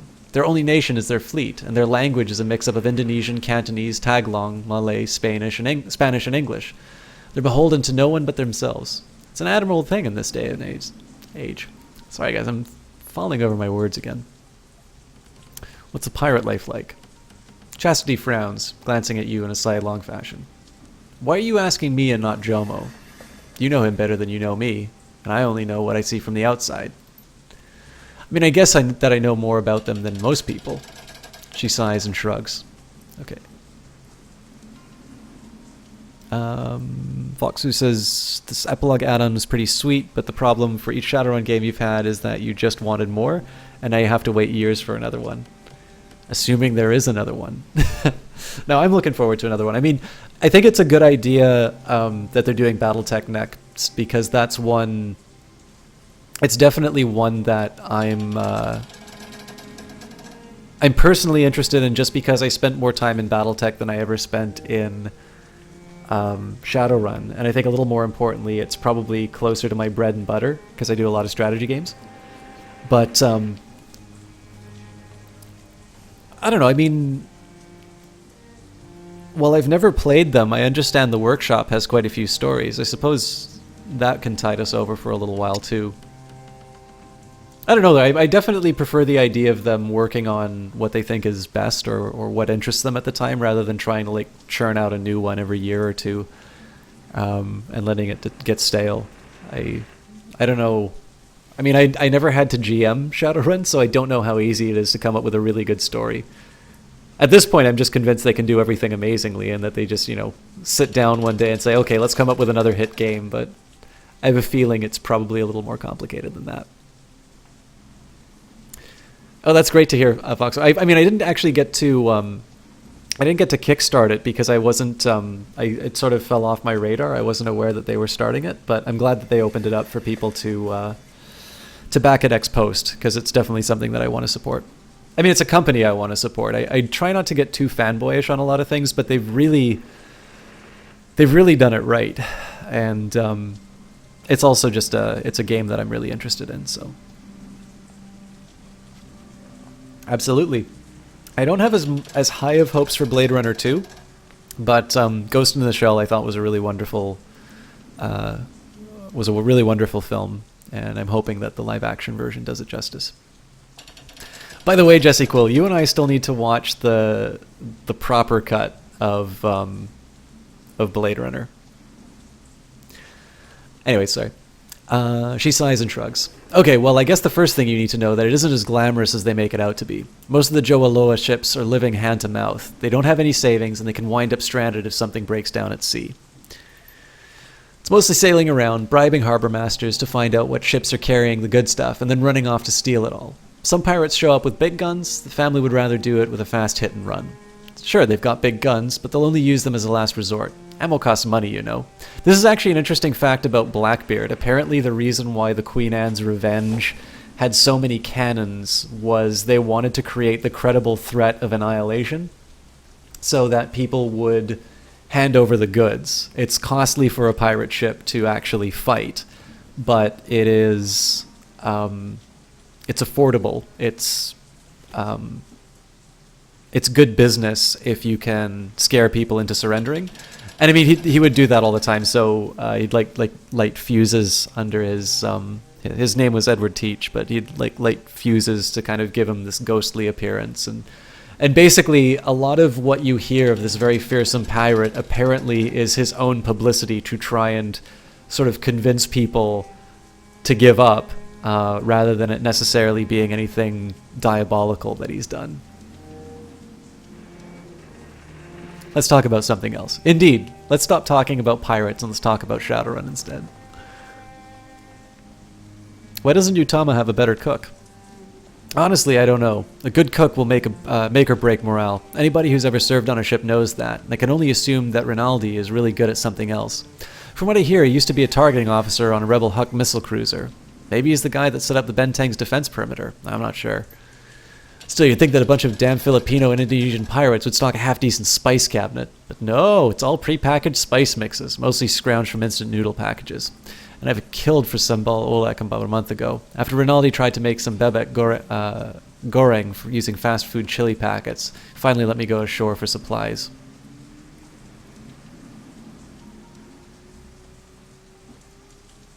How'd you get into cooking? Are you kidding me? Chastity smirks, folding her arms over her chest. After a minute, her smirk fades. Oh, you're serious? Okay, so basically there's 3 types of mercenaries. She lifts a hand and starts counting off on her fingers. The first are the ones who work for big outfits, like MET-2000, Brightblade, Tsunami, Black Order, Academy, or whatever. They're not much different from corporate armies in a lot of ways. They've got tons of support and finances, so everywhere they go, they build bases with mess halls, barracks, the work. Second, you've got small units that sign up with well-established clients. They don't work for a big PMC, but maybe they've got a team of 50 or so. They get contracts from from reasonably lucrative clients, a lot of work in Africa from corporations, or urban convoy duty in areas that are a bit iffy. Places like Caracas, Vladivostok, Lagos, wherever. These units rough it a bit more, and they're usually attached to larger groups as extra muscle. Then you've got people like me, true freelancers, cowboys. We fill out the gaps in larger units, but we can never tell how big a group we'll be with. Sometimes a corporation needs some soldiers garrisoned at some mine. They round up 10 of us and throw us into the field with nothing but what we brought with us. Unless you have some kind of unhealthy love for field rations, you learn to cook with whatever you've got around, or you make friends with someone who does. Why hang out on a boat rather than a safe house? I like boats. I like sailors. Chastity shrugs. Spent a lot of time as hired muscle on everything from drone container ships to small smuggling vessels. Most of these small boats were in the Aegean, though. Quick runs between small islands. Shit, I remember this one time. Chastity starts snickering to herself. The snicker becomes a chuckle, and the chuckle eventually turns into a roaring laugh as she doubles over, clutching her sides. You, alright there?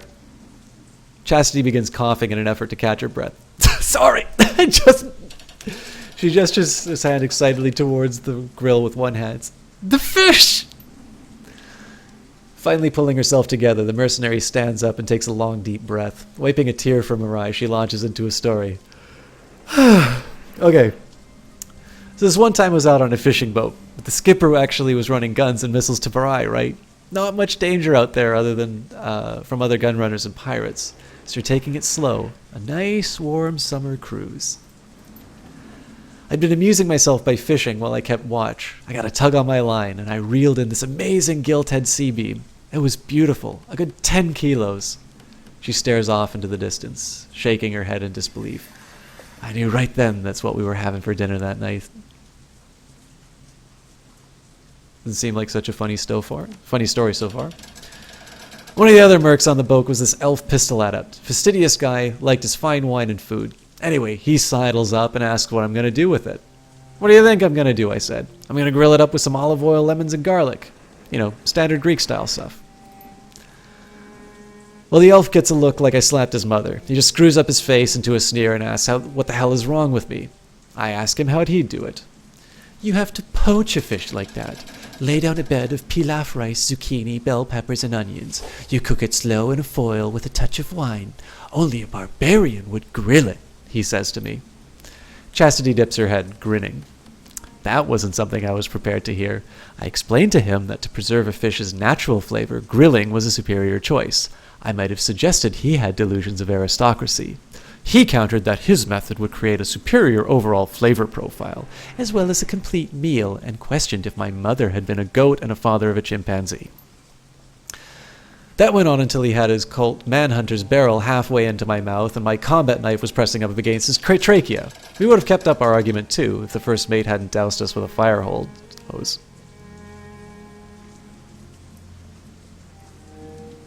Chastity grins at you expectantly. All this over how to cook a fish?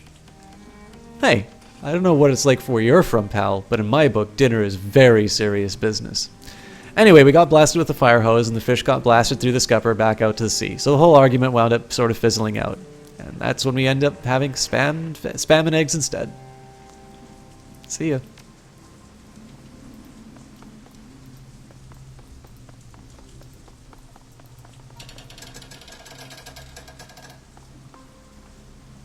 Hello, friendly orc.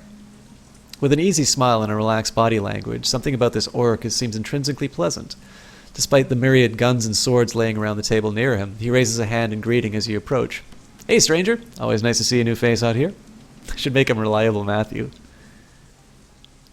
Nice to meet you. You part of the crew? Who, me? Aw, man, I'm just hanging out here till my next job.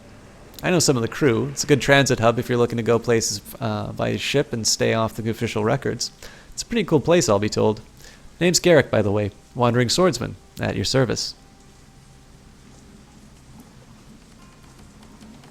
Does being a wandering swordsman pay well? Can't complain. Keeps food in my stomach and clothes on my backs. I'm my own boss, and I can choose to take or turn down jobs whenever I please. The orc beams, planting a fist on each hip. Seems like a stupid way to live, but I kind of like it. It's just a messed up storybook adventure, you know? How'd you end up in Hong Kong? Garrick snaps his fingers excitedly. Aha! That ties to my tragic past. A tale of revenge in foreign lands, swords and sorcery, of dead parents in the criminal underworld. You have a weird way of expressing grief, Garrick. Let's see. You're awfully excited about a terrible event. What do you expect? It happened when I was a kid. That was ages ago. I lived in slums surrounded by gangers and junkies. Objectively speaking, it was probably the best thing that happened to me. Got me out of Oakland. I'd gone to the corner store, and when I got back home, my home was on fire. Mom and Dad had been hacked up with machete. Don't know why. Maybe BTL'd that. Maybe they just got on the wrong side of one of the local gangs. Long story short, a local fixer felt bad and took me in. Started me off as an assistant, moved me up to be his muscle as I got older. Sounds like a familiar story to me. Figured it might. People like us tend to come from the same kind of places. Nobody gives up easy street for a life of crime unless they're seriously screwed up in the head. It's a better life than begging or being at the bottom of the food chain, yeah? Anyway, once I was old enough, Big Sven, the fixer, hooked me up with the Choi Li Foot Sifu. That was when I got my first street chops. Odd jobs here and there, and I'm not an adept, so I had to scrounge and install whatever ware I could afford. I'm out here because my Sifu figured it was time for me to learn from other masters.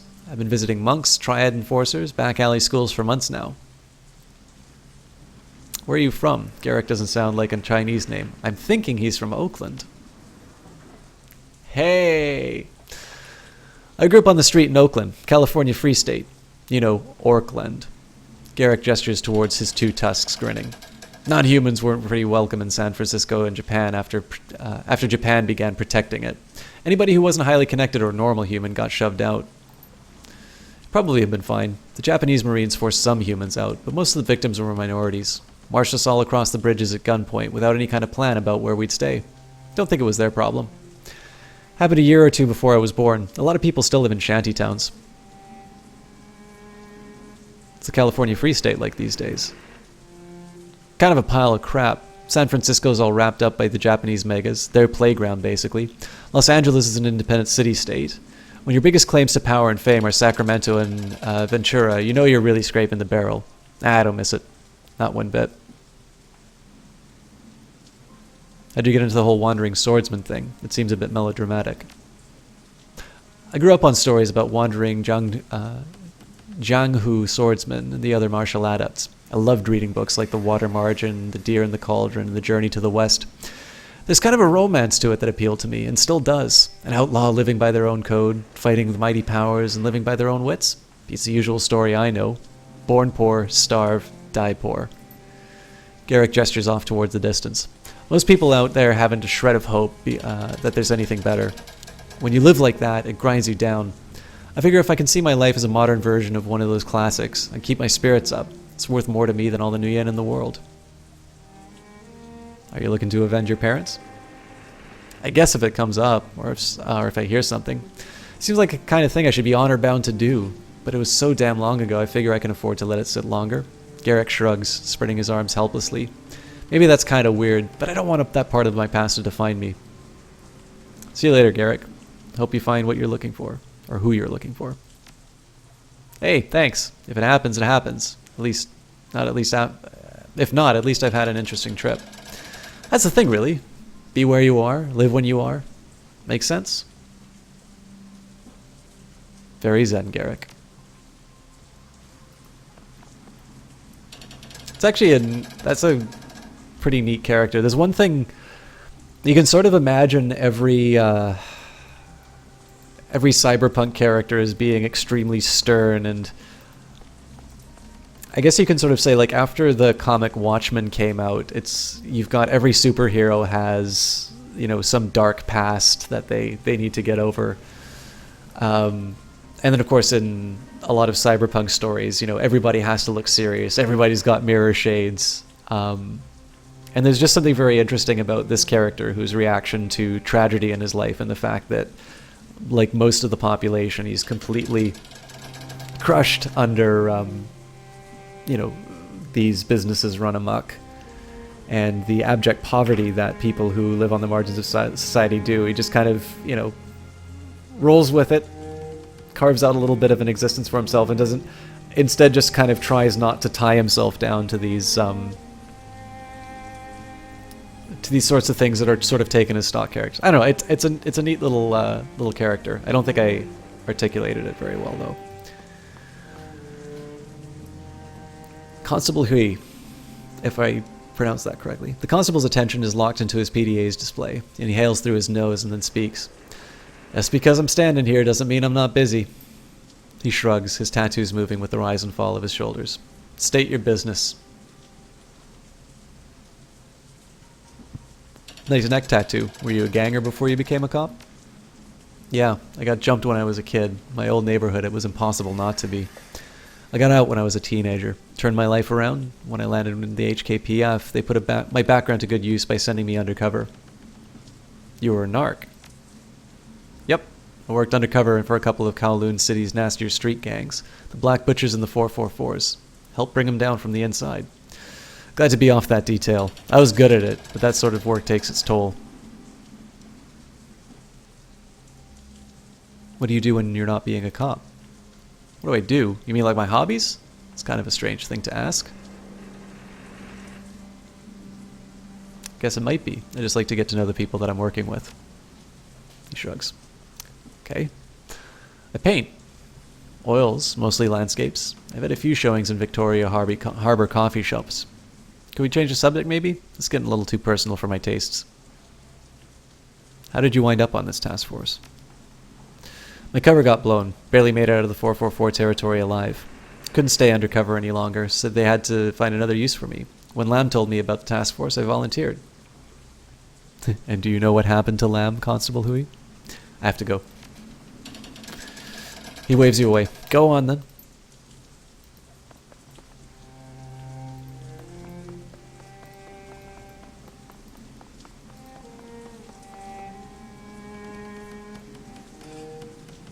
The sergeant takes a long drag on her cigarette before meeting your gaze. She looks preoccupied with something. So, here you are. She closes her eyes and allows the smoke to spill from her lips. When she opens them again, they're on you. What brings you to my corner of the yard, runner?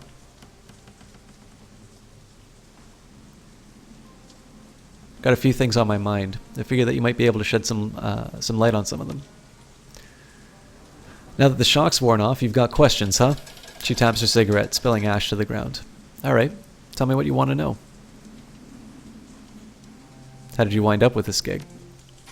Things were getting stale back in the office. She grabs her nose and gives it a short rub, sniffs. Actually, they'd been stale for a few years. I needed out.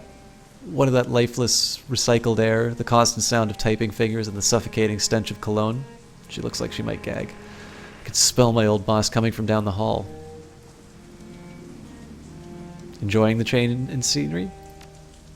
It has its ups and downs, and ups, and downs, and ups, and downs. It took me a while to get past the subtle bobbing and swaying of things near the docks. I used to feel nauseated if I stared at one place for too long, but I've managed to get past that. I doubt that I'd ever last long out on the water. Well, we're about to find out, lady. Still, it's an improvement over the office. I'd rather feel sick outside than sick in a tiny room. What do you do when you're not being a cop? It's hard to clock out once you've gotten your badge. A lot of rookies don't realize that it's a 24/7 lifestyle, and the better you get, the more it engulfs you. Lung taps your cigarette. A small clump of glowing ash hits the ground. It's like a radar that won't turn off, or a sixth sense, or whatever. She rolls a small stick between her fingers. Point is, I don't get any free time.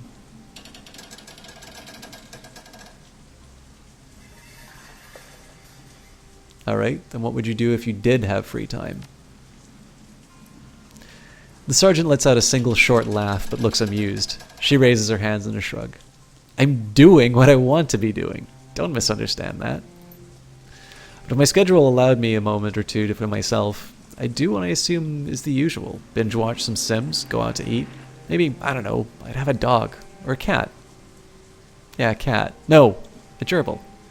Easier. Now you're just messing with me. Her mouth curls into a smug smile. Maybe. I have to go. She nods. Back to it.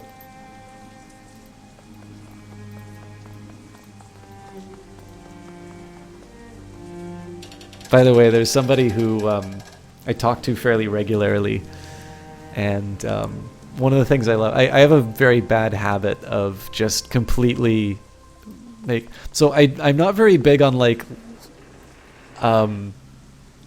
important or big lies, but if I can just tell like a fib for humor's sake, I'll usually do that. And it's usually outrageous enough that people know exactly what it is. But the one thing I love the most is that the person I'm thinking of has trained themselves to a point where they can say, "I can hear you smiling." So it's one of my my favorite replies. A bored-looking pirate stands amid a collection of sea mines, a spiral-bound and laminated manual in one hand. The cover reads, Ares MK62 Naval Mine. He's busily thumbing through it, a sour expression on his face. Hey, you need something? Pirate tosses the manual onto the ground near him. Do you really need a manual for sea mines? Doesn't inspire confidence. Hey, friend. I've got to deal with over 30 different types of mines, demolition charges, warheads, and bombs. Each one's been bought secondhand from a variety of security agencies, corporations, and governments. So you'll have to pardon me if I like to make absolutely certain that I'm following the right steps. The alternative is turning this tub into a smoking wreck. The pirate jerks a thumb towards mines. The only reason that Bentang and the other ships are safe is that we've got enough explosives to level a small island. Without them, we'd be fighting off other pirates left and right. Mines are the pirate code for don't even think about it. Do you got a name? You can tell me, is it 2? Not my real name, obviously. But that shouldn't be a surprise. You? You can call me 71. 2 nods in satisfaction. Good name, I think. Nice to meet you. It's more of a number, really. Why are you on mine prep duty? It's simple. I spent 12 years with the British Royal Navy as an explosive ordnance disposal technician. Oh, blimey! I should be giving him a voice like this, then! If it explodes, I know how to set it up or to get rid of it. I wouldn't trust anybody else out there to handle them, that's for damn sure. Nobody else is trained. Strange place to find a British naval officer. Sure is, but life itself is strange. People always have an idea of where they think they'll end up. Most people don't follow that clean route. They just go where life leads them.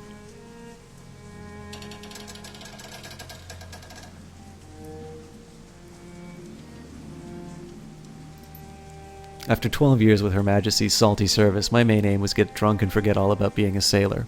Packed my kit and went out to the world. Ended up in Manila, half dead of alcoholism, and met a local girl named Christina. got serious. She introduced me to her family, and it turned out that they were pirates. After we got married, I figured that I might as well make myself useful.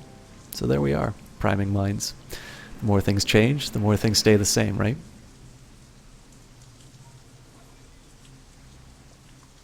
You like it here? Like has nothing to do with it. These pirates are my family, so I gotta stick by them. But yeah, I guess so. I'd rather be on a beach with a bottle of whiskey, but I can sail to a beach, and we've got whiskey in the hold. Nobody's asking me to get shot at. We've prosperous enough to feed ourselves. It's not a bad life, all things considered.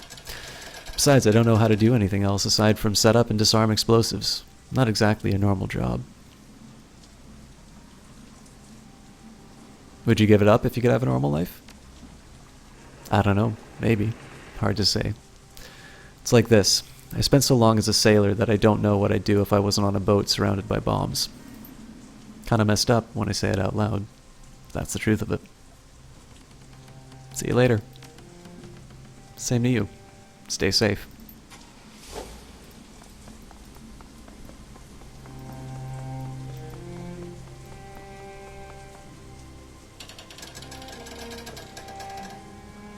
A powerfully built woman stands by one of the huge guns, smoking a cigarette. She's carrying a cyber deck and an assault rifle is slung alongside it. She has a wide-eyed alertness of someone who's either supernaturally hyper-aware or has a lot of headwear. Her stance is easy and relaxed. It's a posture of someone who's ready to fight or flee at a moment's notice, but doesn't expect that she'll have to. By the way, I hope I'm not too... I hope you guys don't have to hear the system-annoyed voice too much. I mean, if you want to... I don't remember who that... I don't even think he really counts as a troll. But that guy who was going on about men's rights activism, if you guys want to hear that voice again, I'll very happily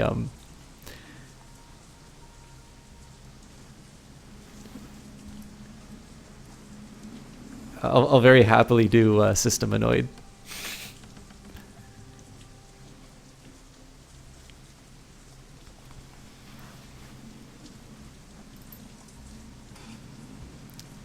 The woman nods her head at you, taking a drag on her cigarette.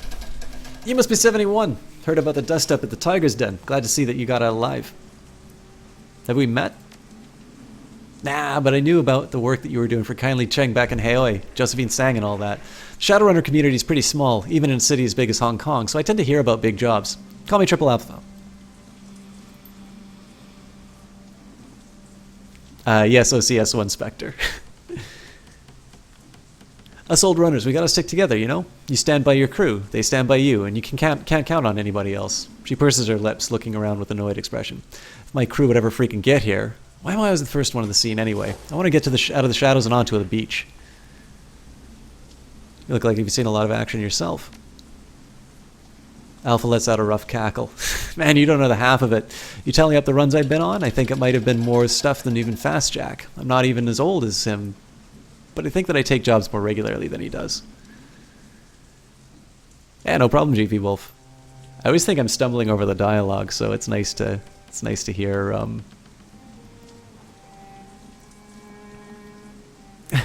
Nice to hear the compliment.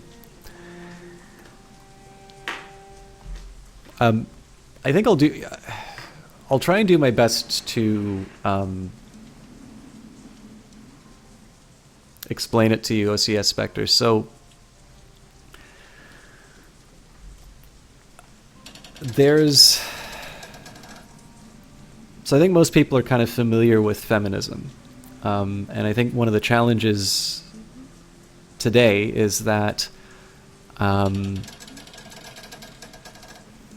where I think most people... Oh, thank you, GB Wolf. I think where most people would probably have sympathies with feminist ideas, depending on how close to academia you are and what kind of people you're listening to, there could be a perception that some more modern strains are a little bit less about equal rights and a little bit more about telling people what they can say, what they can think, or just generally sort of enforcing a very rigid, almost sort of, we're going to push the advantage kind of view. Now, obviously, there's a lot of people who could probably justifiably could take issue with a lot of what I've said, but I think this is a perception of a particular strand which is very vocal, if not very populated. I don't have demographics or anything like that. Now, in a situation like this, I'd like to think that a normal response would be, it's like, okay, so, you know, what exactly do you mean when you say feminist? Do you feel that this thing that you've just advocated for is fair? Do you feel that this is in line with the, you know, the tradition that you're claiming to be a part of? You know, in my own case, I can certainly think of a few points where I say it's like, okay, this is where I think we've maybe lost the plot a little bit. But ideally what would happen is there would be a conversation, right? And I think one of the problems, of course, is that a lot of this is tied up with sort of postmodernist thinking, which tends to bring about its own set of difficulties. And if I want to be uncharitable, and this is to postmodernism, not necessarily to feminism, but it's a completely destabilizing kind of dialogue which exists so people can sound clever and has absolutely nothing to do with advancing ideas. Now the challenge is that instead of having a dialogue, instead of trying to get to the kernel of truth and trying to, you know, respectfully, like, so my view of it is this, is that the truth wins out if you do your homework, if you listen to the other side and you try and find what is lying at the core of their request. So it's like, you know, if somebody says to you, it's like, I mean, so I was in Vancouver. We have a lot of immigrants. In fact, specifically, you know, we're playing a game called Shadowrun Hong Kong. There's a very large Asian community in Vancouver precisely because when Hong Kong was going to be transferred over to the Chinese, people had very deep concerns about what would happen to them. And so this led to a very large amount of immigration into Canada. Now, of course, there's other reasons why people are immigrating to Vancouver. It's not so much that they fear the Chinese government, so much as things like property prices and that. Now, whenever I hear somebody talking about, negatively, I don't live in Vancouver anymore, but if somebody's going to say something negative about immigrants, I can say it's like, well, do you really think this about all what about people who were born here? Can you really tell that from their appearance? Do you really think that Canada doesn't need immigration? Especially in the case of Canada, right? Our population goes down if we don't have immigration, and we have an aging problem. We need young people, and we need people to work in order to sort of ensure that. Oh, what's that sound? Let's see here. God, what do we got? Johnny, thank you for that host, man. Holy crap. So it's probably obviously Johnny the Big hosts Time. Still aren't working. Sorry, guys, I've got a stream somewhere Anybody in the know background. anything about that? Ah, there we go. That freaked me out for a second. Sorry, guys. I thought I had all my Twitch windows closed. You guys have no idea how terrifying it is to be the only person living in your apartment and hearing that come out of nowhere. Anyway, sorry guys. I know you're here for Shadowrun Hong Kong, so I'll try and put the pin on this. But basically,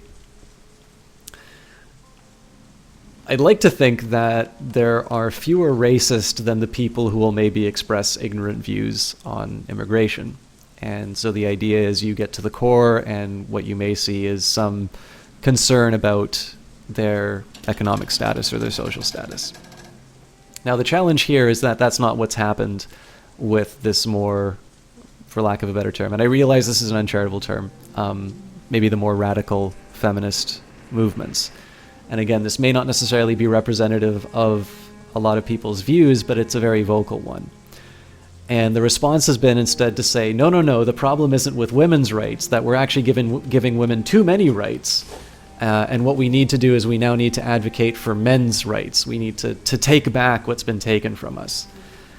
And I sort of get where they're trying to come from. I think there is again, you always look for the kernel of truth, right? You can certainly, there's a certain point, especially if you've been on a university campus recently, which I have been, where, you know, we're almost at a point now where it is okay to, you know, to shout down somebody's opinion because of who they are.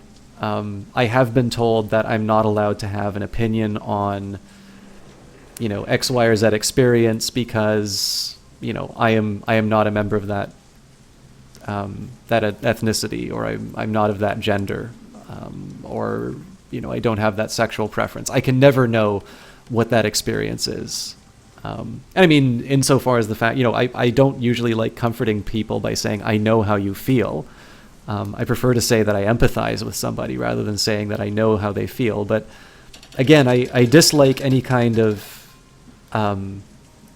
exchange which tries to destabilize dialogue. I think there's a long way to go for empathy, and I think it's not helpful to tell people that, you know, you're not even allowed to talk about this because you're not me. So basically what happened here, OCS Spectre, is one of these people who have, in my view, have kind of just gone to the other direction of the spectrum, came in, started trying to throw their weight around, and I gave them an open forum. I said, you know, I asked them a question that I actually wanted to know the answer to, and then they just sort of insisted about, you know, they kept on talking about how they wouldn't be listened to because they were expressing controversial ideas, or how they just wanted to talk about the facts. And it was just like this extended sequence of telling them, well, you know, you've got an open forum here. You can express the unpopular idea. You know, you just haven't really talked about any facts yet. I think he said something like 90% of men are affected by mortality or something ridiculous like that. Obviously, he misspoke, but it's hilarious. And actually, so unfollowed, but came back in to demand to be banned. And then just started like writing to me in private messages. So it was mildly hilarious. But yeah, anyways, sorry for that side journey for those of you who didn't really care about men's rights activism. But yeah, that is a real thing, Spectre. I hope I wasn't too unfair to either side of the issue. It's very clearly a philosophy that I don't believe in. But I thought if I'm gonna make a reference to the guy, I might as well give you the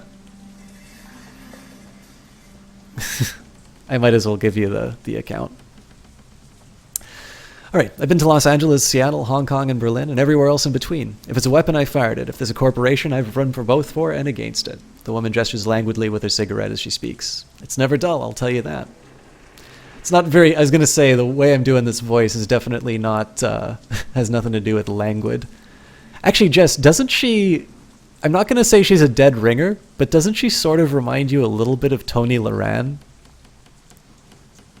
Like in game development for a long time, and just has, I don't know. I can't really do her voice though, so I'll just kind of keep with this. How big of a team do you have?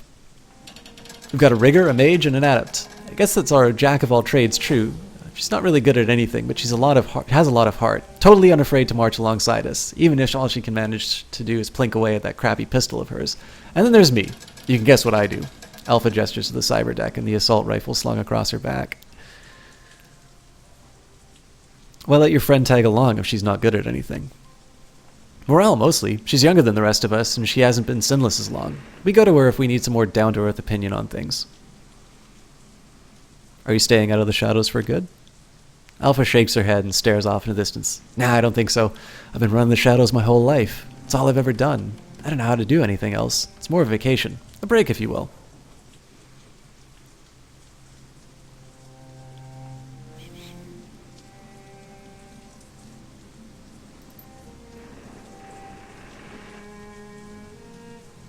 Sure thing, Rogusagi. I mean, perhaps because I've opened that. I mean, so in case you guys haven't noticed, I tend to have strong opinions of things. My view is this, is that so long as people remain respectful, I don't particularly mind a given topic being discussed. And if somebody disagrees with me, I don't care. Like, this is definitely a dictatorship. But I'm definitely not of the personality type that demands, everybody in the room have the same opinion as them. I think Jessica actually put it best when somebody asked, is like, oh, can I talk about X or something like that? And she says, like, as long as you're willing to back it up, it's fine. It's like, we've discussed ethics in the past. And I know usually my views tend to be a bit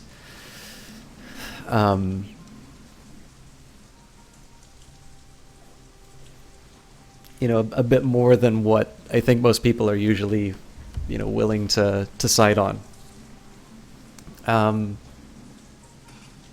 But I think there's a different, like, again, the reason I talked about that guy was it's a model of how not to present your argument, right? Like, if somebody wants to come in and say, I'm only interested in facts, this is somebody who very obviously has only been engaged in an argument where he's being shouted down, and it's usually because he's just being very rude. But in this case, I can look past the rudeness just to get back to the fact that there's very clearly just it's a hollow core. There's nothing there. So if the argument consists of either insulting somebody or trying to,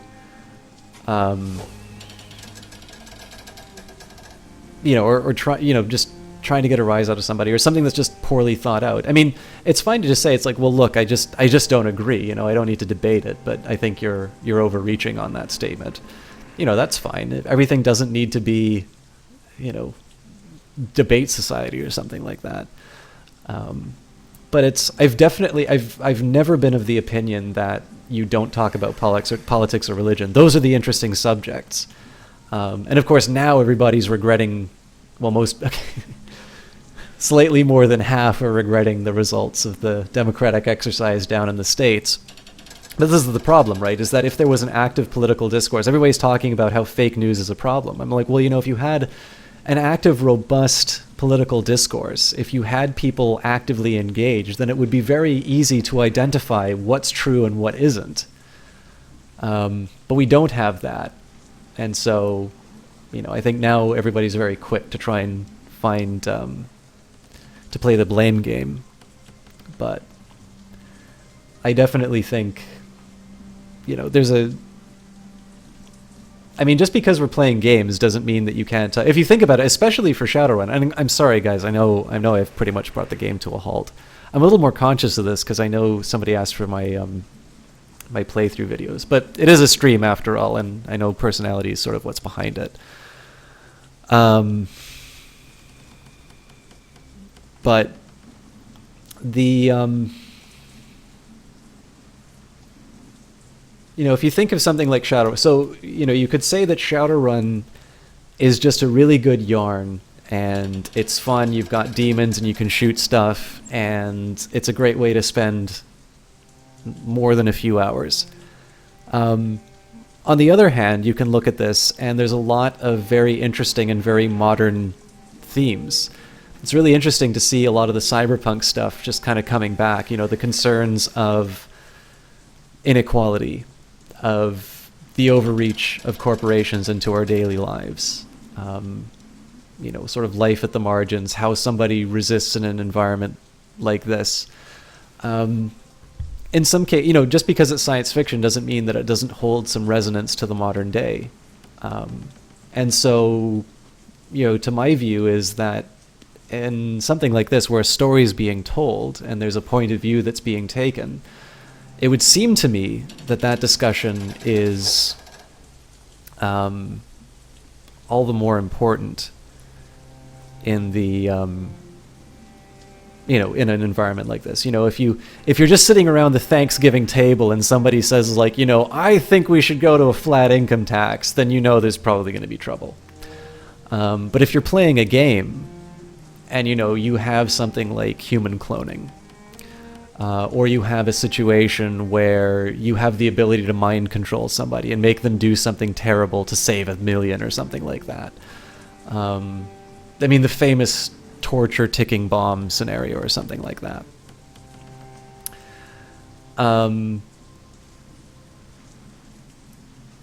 the it would seem to me that because these stories in the end are about things, and it's very clearly a group of very good storytellers that are telling these in the case of the Shadowrun games, it's probably a slightly more appropriate time than most to discuss the themes behind the game. I mean, you don't have to be a guy who's going out and marching with Occupy Wall Street to be concerned about, life on the margins. And I mean, if you, especially if you talk about a game like Shadowrun, which is, about crime or about, or even about being like a hired killer or something like that, or a runner or whatever you want. There's a lot of very rich topics to discuss. And, you don't have to sit down and talk about, the state of affairs in your country. It is sometimes escapism is good too. But I just think if these are serious stories and they're well told, I think it's, I think if anything, probably the discussion, I think we've actually gone the wrong way on Twitch. I think we probably should be discussing what these stories are about much more than, oh, I'm scared that I might offend somebody, so I better not, open my mouth. A perfect example here, right? If I say what my political beliefs are, at the bare minimum, half of the, of the potential audience, if I include everybody, is going to be upset with me. This is why Taylor Swift is a very smart artist, because nobody knows her politics. Now, I can be in the thrall of, oh, I hope everybody loves me. Or I can just say, well, look, I'm going to express the idea because this is, I think, an interesting discussion. And we can have a chat about it. Or, I mean, hell, I've got the bit of the demagogue in me. I can just, sit there and tell you what's what. It just seems to me that if you try and be this very bland, amorphous, appeal to everybody kind of, personality, I suppose there's a certain type of person who's good at letting people sort of write what they want on their, on their views. But I mean, the fact of the matter is like, I like reading The Economist because it has a point of view. And I disagree with The Economist a lot. Maybe not a lot. I can remember more than a few times when I'm reading The Economist, I'm like, this is nonsense. But I like it because it takes a point of view. A lot of the writing that I read I like because it takes a point of view. And I would be much more interested in hearing a streamer that I maybe disagree with present an interesting idea than just somebody who's trying to be inoffensive and, just saying, oh, hey guys, no talking about politics or religion, okay? It just makes people disrespectful. And I'm like, well, kick out the disrespectful people and let us talk like adults. It's a mature chat here, not because I talk about wangs and boobies all the time, but because we tend to talk about serious things every once in a while. That and I say the occasional fuck. So, hey, Johnny Big Time. And Kodiak Samurai. Hey, long time no see. Guys, Kodiak Samurai is actually somebody who, he's the mod who first brought my attention to Tuesday Grey. It's great to see you again. And Johnny Big Time, another great caster. Okay, I'll take the. We're gonna turn off the. Oh, you know what, Kodiak Samurai? I don't think I wound up telling you what happened to me after school. So I've graduated with my master's, and I am now working at my nation's statistical agency in the economic analysis division. So I am very happy with the placement. It's a great job. It is a colder climate, but it turned out quite well. So, I mean, nobody goes into government to get rich, but I find it a very satisfying role. So, thank you. Guys, I did say I was going to go off on the diversion. I was going to turn off. I'm in Ottawa now, Kodak Samurai, so it's federal government that I work for. I will catch up on chat. But I do want to take a moment, and when I go back onto the game, I do want to take one more second here while I'm off the rails, and shout out a very dear friend of mine, Johnny Big Time. Been doing some Dark Souls 3 lately. You guys have already seen the clips from Twitch. If you're not watching him do it, you are insane. He's, I'll just come out and say he is my favorite Dark Souls streamer. I liked watching Tuesday Gray playing Dark Souls. I've seen Gay for Games do Dark Souls, but Johnny Big Time just comes in and just kills it every single time. So he really is a special streamer. I first watched him play The Division, actually. He's a great variety caster, cook by trade, just an all-around very decent guy, very friendly guy. And if you watch his stream, again, not only does he do a good job of the games that he plays, but he will give you an entirely new lexicon for smack talk. It's one of my big highlights from him, is to hear him smack talk a game. So, all right, I believe I've done my duties. Oh, Jesse Quill, if I get you to do a quick shout out for Johnny Big Time. Actually, we mentioned Tuesday Gray, so I know I didn't give a really big shout out there, but for those of you who don't know Tuesday Gray, she's actually a partnered caster, got partnered a little bit before Kitsch did. But she's a really wonderful caster. I have to auto-host her a little bit more now. She's been doing Witcher 3 for a while. That was the last that I got to see her. But she's actually been very generous in terms of her shout outs and her hosts to this channel. So even though I don't get a chance to see her as often, and I think she's sick lately, definitely another person who's worthy of your attention. All right, I'm going to do a quick second catch up with chat. I know somebody said they didn't want Hillary in charge. Spectre is heavily opinionated. Rogasaki said that. Heavily opinionated. You also know there's a lot of things that you don't know, don't really pay attention to, so you had to tend to get into discussions or arguments with an open mind, but there's a lot of people that take either an ignorant or arrogant stance. In this case, sounds like you tend to find it impossible to take anything they say seriously. I will always take the arrogant stance. Okay, I'm glad you all like me going off topic. Original Star Trek had some amazing episodes discussing concepts and issues that were very real and so taboo they were possibly seen as criminal. I heard that apparently today the very first interracial kiss was broadcast on television in a Star Trek episode. I don't know if that's true, but I saw it on Twitter, so it has to be right. Which I found out, by the way, has been using a gigabyte of my data because they're loading all the videos. I was a little annoyed when I found that out. I'm going to pay like $50 extra on my data plan. Canadian Telecom, ladies and gentlemen. Topic on Twitch, as in the game, or specifically what's happening in the game, or things involving... Yes. All right, I think I'm more or less caught up. Ah, cool. Right. All right, back to Triple Alpha. I figured we'd take a break, hit some beaches, take in the sights that are off the beaten path, and come back when we're rested. You keep doing the same thing forever, and you're bound to burn out. Alpha glances sidelong at you and gives a little grin. You must get paid quite a lot to be able to take so much time off. She grins and shrugs sheepishly. I don't want to brag, but I'm kind of rolling in money, yeah. It's a little bittersweet, I guess. Not sure how long we're going to be out of the life.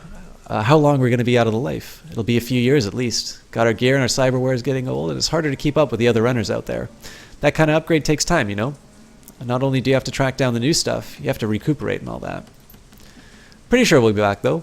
And when we are, she makes a low whistle and grins wildly. Better watch out, because we'll be top of the line.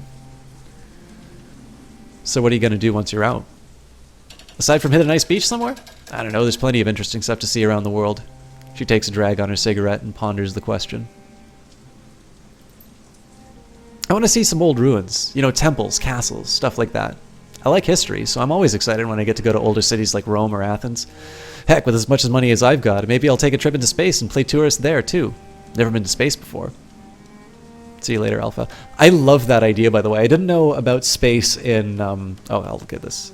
Hey, take care of yourself, okay? It's a rough world out there. Nobody's going to look out for you except for your crew and yourself. I like your style. I kind of feel like back when we were... I kind of feel like we've seen the same kind of runs. So watch your back, okay? She takes a long drag on her cigarette and flicks the butt away before lighting a new one. Those things will kill you, you know. She chuckles. Maybe they will, but scarier things have tried and failed, so I'm feeling pretty okay with this one vice. She touches 2 fingers to her brow with a wry salute. Good luck, and I think we might run into each other again, after I've gotten an upgrade and taken a bit of a break. Looking forward to it when it happens.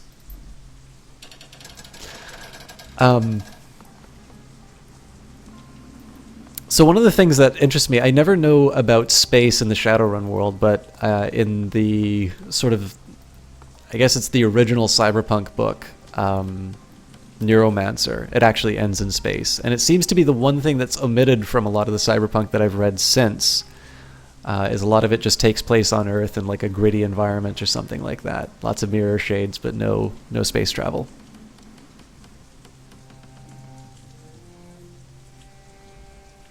Back for more gear? If you've got the scratch, I can hook you up. We've actually seen everything here, so...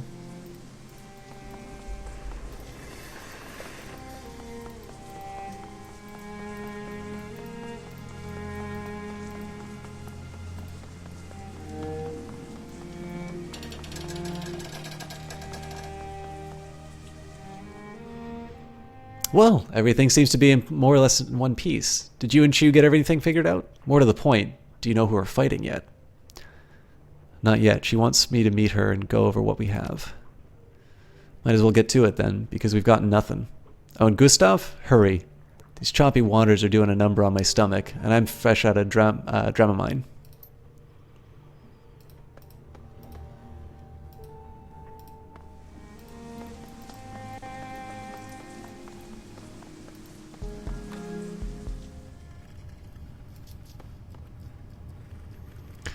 Chu's command trailer is strangely peaceful. The crew of systems experts that formerly manned the multitude of terminals inside are nowhere to be found, and the omnipresent hum of the trailer's computer banks has fallen silent. The senior inspector glances up from her desk, half turning to face you. Good, you're here. The sentence trails into nothing as she squeezes her eyes shut, wincing. Her hands go up to rub her temples. Alright, have a good one, Rogrisagi.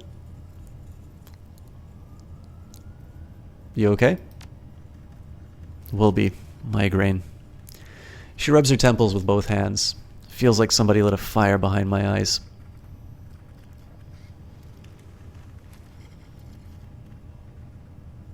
Nobody has as many headaches as you do. Is that drain still bothering you?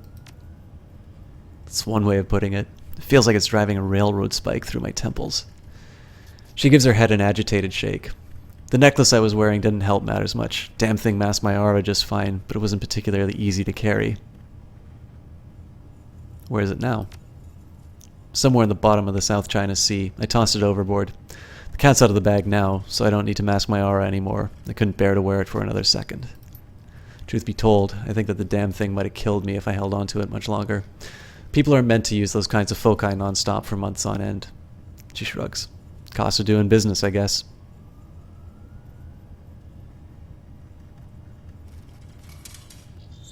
I'd be a lot more sympathetic if you hadn't fucked with my head while I was knocked out. She stares at you hard.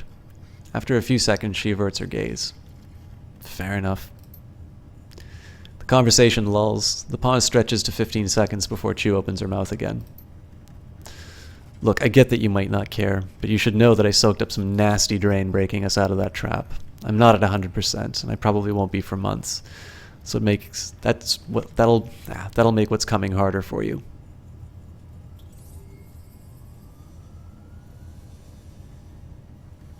I don't need you at 100%. Get me into a room with Crate and I'll handle the rest. You might have to, but let's hope that it doesn't come to that. She shakes her head to clear it, gritting her teeth in discomfort. Okay, we've got a job to do. Let's go do it.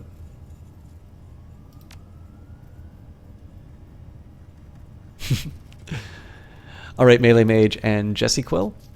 I will see you both when you're done dinner or home or otherwise back to the stream. You fish Lamb's PDA out of the evidence bag that Chu had you put it in. The device is in bad shape, its case warped and bent, but the screen winks on at your command. The display is streaked with Lamb's dried blood. It looks like red gelatin, thin and watery. You can just make out the text underneath. Browse the PDA's file system.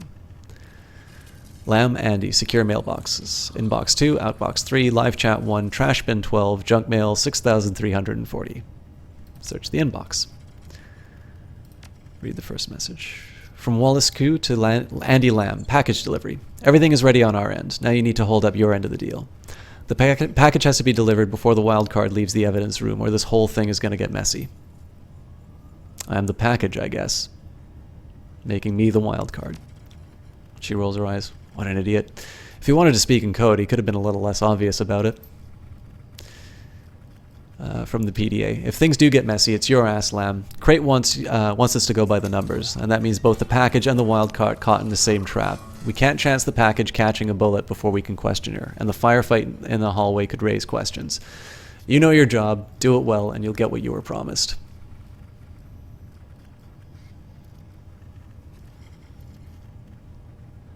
Things didn't go the way they'd planned. Crate must be pissed. I hope that she's furious. Hell, I hope that she chokes on it. Read the second message. From Crate to Andy Lamb. Mr. Lamb, as much as I appreciate your concern for the citizens of Hong Kong, it is not your place to question my tactics. The behavior of the SDU is none of your concern. The changes that you hope to see will never come about while Mitsumusha is viewed favorably by the Executive Council. Our client wants to see their reputation tarnished, and with a certain amount of heavy-handedness on our part is necessary to make that happen. It's all part of the plan, Senior Inspector. Do your job and let me do mine.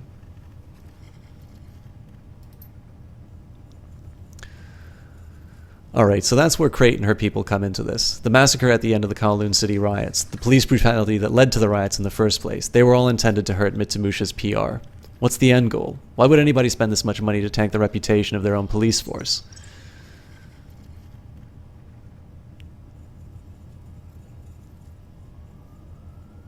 Taking out civil authority might be the first stage of a military coup. She shakes her head, frowning. Maybe. Let's keep reading. Outbox.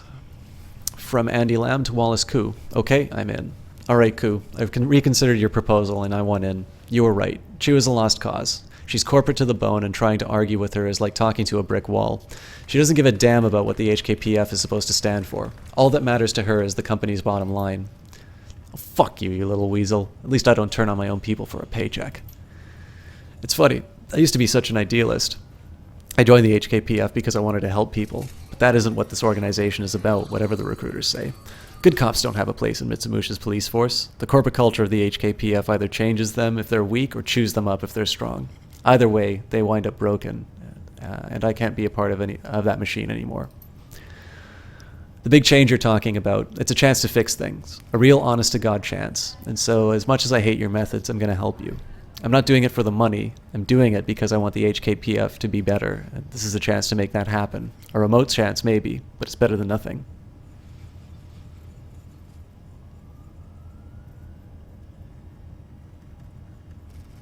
He's talking himself up, trying to convince himself that he's doing the right... no, you know what, that could be sincere. Sounds like he's expecting some kind of shakeup within the HKPF. Her frown deepens. Yeah, sounds that way. Oh my god, sorry guys, I just bit my tongue. Fortunately, I've got coffee to fix that. What does coffee do to fix it? Nothing, I just really want to drink it.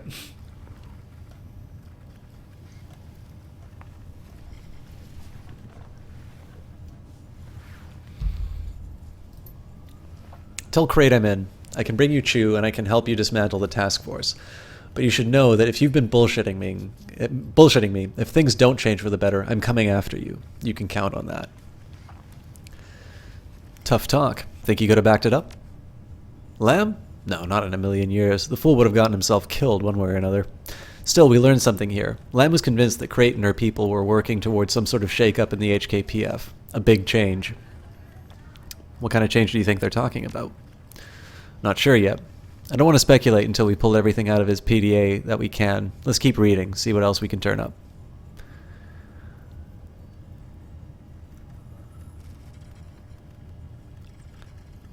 Yeah, so OCS Inspector, Crate was after us because there was an APB out on us. At the moment, I don't believe Crate is at all concerned with us as Shadowrunners.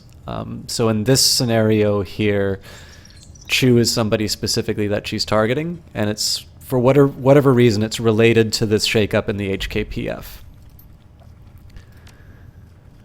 From Andy Lamb to Irene Tong. Justice. Irene, I know that you have every reason to hate the police, but hear me out. What happened to your family was wrong. I'm going to do everything I can to make it right. I can't bring your husband back, but I can make sure that the constables who killed him pay for their crime. Big changes are coming, I promise. Between then and now, please allow me to cover your mortgage payments. I've recently come into a large sum of money, and I want you to have it. Consider it a show of good faith until I can bring you the justice that you deserve. Lamb.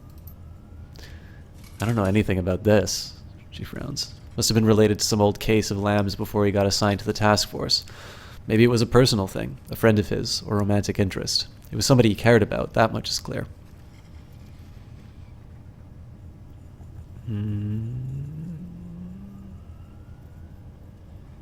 Sounds like Lamb blamed the HKPF culture for this woman's family tragedy. Personal crusades have been started for less. Yeah, sure. Grouping up people responsible for the Kowloon City massacre out of guilt, though? She shakes her head. What kind of ass-backward thinking is that? Maybe he felt that the ends justified the means. The whole thing raises more questions than it answers. Let's keep going. There has to be more in here for us to find. ZZXDSE.P004. The message has been corrupted. A meaningless stream of garbled text fills the screen. Open the live chat folder. Chat with 71. Did you authorize the Oh, sorry, it's a subject. I thought there was something about Crate going after you after the APB was lifted, but now that you think about it, that might have just been when you were arrested by Chu and Lam. That's correct. Did you authorize a second mind probe of Lee while he was unconscious? I'm looking at the transcript of his interview, and he insists that two mages were screwing around with his brain last night. Andy Lam. No, I was against you having him scanned in the first place, remember? Why would I give authorization for two different mages to poke around his brain? Fiona Chu. I don't know, maybe you wanted two sets of findings check against one another. I know that you have trust issues where magic is concerned. Andy Lam. I didn't authorize anything, Lam, and unless we have a second magical interrogator, I don't know about on the task force. I'm going to go ahead and guess that he's making it up. Fiona Chu. So what? You just want to dismiss this? You don't think that it warrants further investigation? Andy Lam. In a perfect world, I'd tell you to knock yourself out, but right now, the world that we live in, there's no time for that. We're too close to Crate to go hunting for Mystery Mage who may or may not exist. The council doesn't want any more delays, Nam, neither does Mitsumusha, so drop it and do your job. I don't want to have to tell corporate about this. Alright, fine. Fee. You win, for now. But this discussion isn't over. Yeah, Lam, it is. Keep going, 71. Let's see what else there is to see.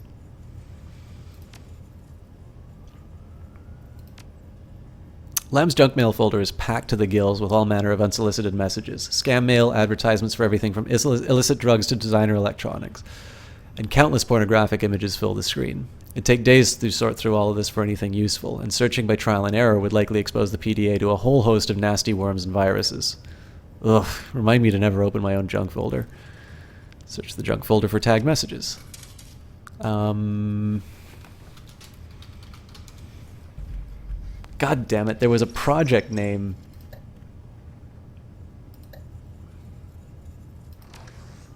If you can just give me a second, I want to watch my video to find the name of the project.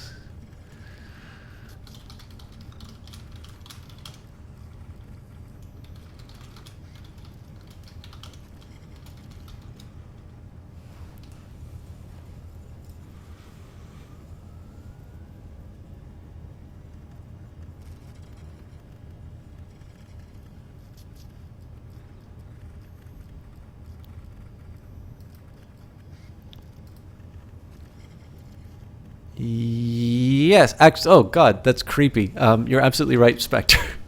I actually literally just found the moment.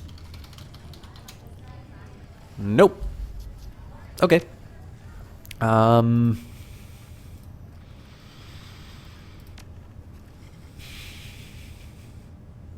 Oh, trash bin.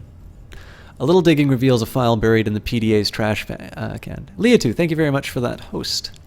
File buried in the PDA's trash can. Looks like Lam intended to get rid of it, but he died before he got around to pulling the trigger on it.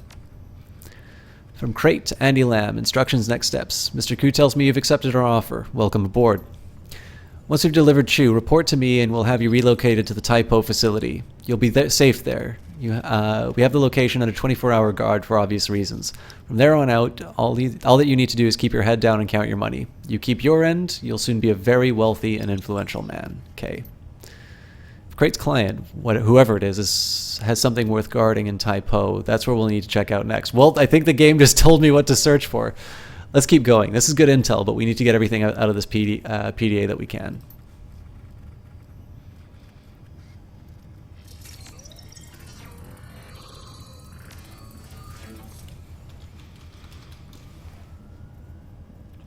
Files tagged by Typo, file found. Good catch, 71. From Wallace Koo to Andy Lamb, keep your mouth shut. Don't make me regret the fact that I brought you onto this team. Quit haranguing Crate with your high-minded bullshit. She's a busy woman and she doesn't want to hear it. Crate is a businesswoman. She isn't in this to change things, she just wants to get paid. If you keep harping about what the people need, you're gonna piss her off, and then we'll both land on her shit list. I get that you have ideals, I respect them, but repeat this to yourself until it sinks in. The people aren't paying us. Ares is. We do what they say, and sometimes that means hurting people. Sack up and deal with it. Shit, if this is true, then we've got problems. Ares Macro Technology is even bigger than Mitsumusha is, and Ares Asia Holdings has a major presence on the Executive Council. Remember, Lamb, ultimately everything we're doing is for the greater good. Just wait until you see what's happening in Typo with your own eyes. The change that you're looking for is coming, and as long as everything goes according to plan, it'll be here before you know it. Play it cool and everything will be just fine. Obviously, whoever we were up against is going to have access to the money and resources. I expected that. But Ares, well, that's damn near worst case scenario for us. She gestures feebly at the screen. Keep reading if you want. I have to think about this for a minute.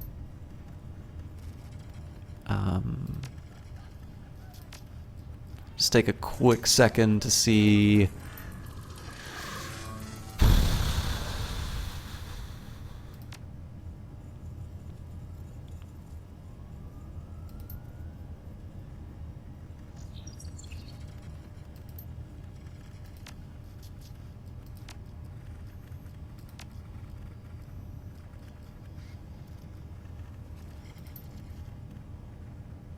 I think I'll do a search for Ares and Crate.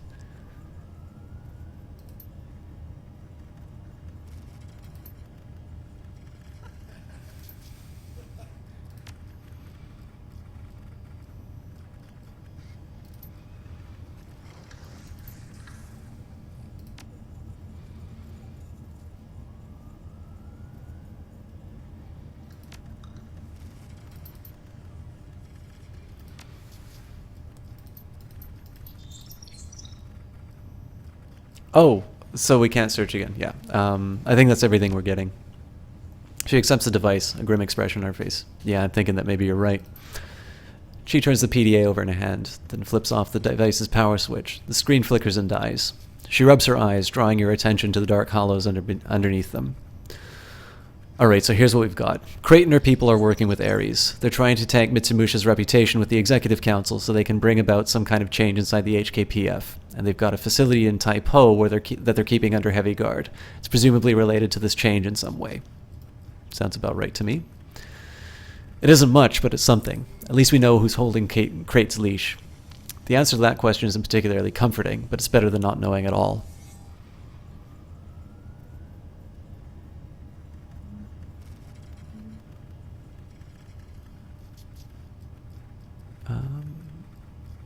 Here's the million nuyen question. Is this enough to take to the Executive Council? I don't think so. Like I told you before, my credibility is pretty low at this point, and I don't think that anyone on the Council is likely to risk pointing the finger at Ares without more proof to go on. I'll call them, but I can't make any promises. Go to your boat, 71. I'll talk to your team. Talk to your team. I'll call you when we know more. I don't want you to go to work either, Johnny Big Time. You can take the day off on me.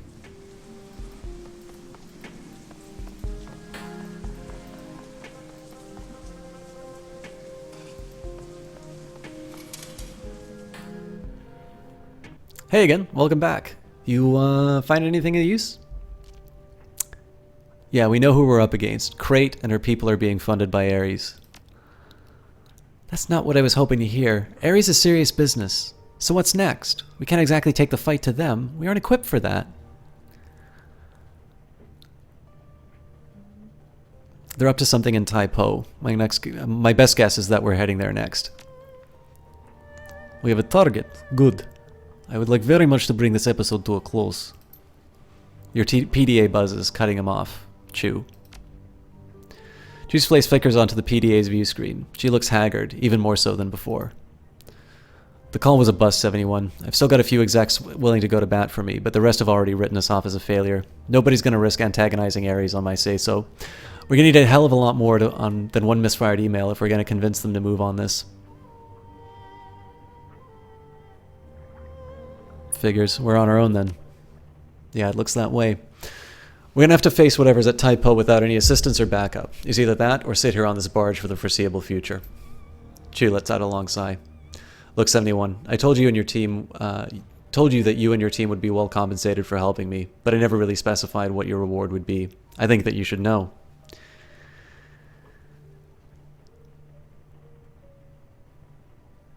You've got my attention. We'll start with the bad news. I can't put a monetary value on what your team will receive. Truth be told, I'm going to have to wrestle with corporate to get them much of anything. A lot of the cost of renting out the Benteng came out of what I had set aside for your reward. Excuse me, what? You'll still get paid, I promise you that. It just won't be enough to retire on. Nothing I can do about it. It's just the way it has to be. Gobbet crosses her arms over her chest, a disgusted look on her face. Yeah, I'm sure it is. We never should have trusted... Chew's voice cuts in, talking over her. As for you, 71, you're a different story. For you, I've got something better than money. Keep talking. I can get your sin restored. Duncan's too. I can give you your old lives back. Holy shit. That's right. Imagine the doors that'll open to you. You can return to Seattle, pretend that none of this ever happened. Hell, you can do whatever you want, and you can do it completely above board. What I'm offering you is the freedom to make your own choices again. The same freedom that Crate and Josephine Sang and Kindly Chen took away from you. Anyway, I just wanted you to know what's on the line before we headed out to Taipo. She rubs her eyes, stretches. I'm gonna get my kit ready. I'd recommend that you do the same. Hang on, is tomorrow Thanksgiving for you guys?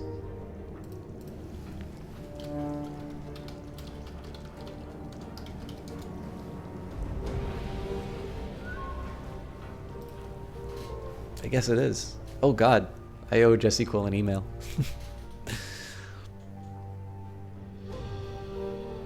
Ah. I guess I should probably stream tomorrow then. If people are gonna be hanging out for those lonely people like me who don't have anything to do on the holiday.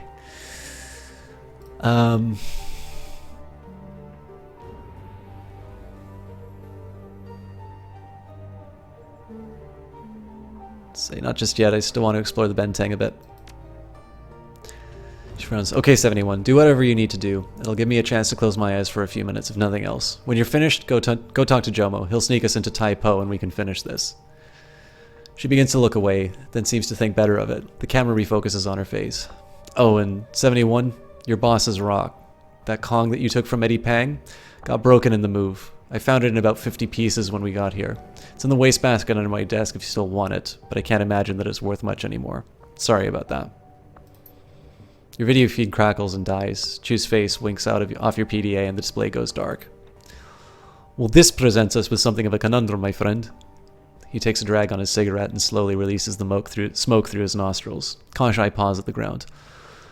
If this payment goes through, your shadow-running days with the team are over. With a sin, you would be a liability. You would perhaps remain in Heioi, but you need to find a different line of work. A difficult decision. I'll put some thought into it.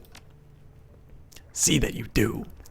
For now, we have a job to prepare for. Kindly Cheng wishes us to complete this task, and so we will, payday or no. This conspiracy would pose a threat to the Yellow Lotus, and we cannot say with certainty whether it does or does not until we enter that warehouse in Taipo.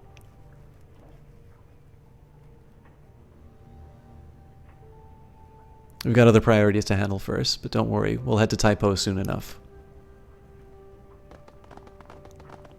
So it said we might have other jobs, but we didn't get anything from crew members, so I'd be interested to see whether or not we have. No pending jobs. Shadowland. Looking for milk run.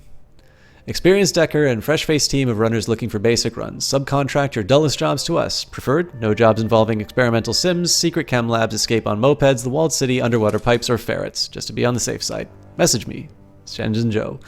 For those of you just coming to the game, this is a running joke. SJ, wouldn't taking on your dullest jobs make this milk run a bit too, milky? Georgie Corgi. For this team, no. Just this once, and I know this sounds crazy, so hear me out. I want to go on a run where half the team doesn't get riddled with bullets, dissolved in acid, or fed to a giant mean grinder. Call me crazy, but I think it'd just be a nice change of pace. Hey SJ, I've got a mission that I could probably throw your way. It requires a discreet sewer dredging below a knight-errant facility. Security would be lax, and the stories about the awakened crocodiles down there are probably just urban legends. You guys want in? Blink I got you 23. Yes, perfect. GC, I don't think our partnership is going to work out. Shenzhen Joe.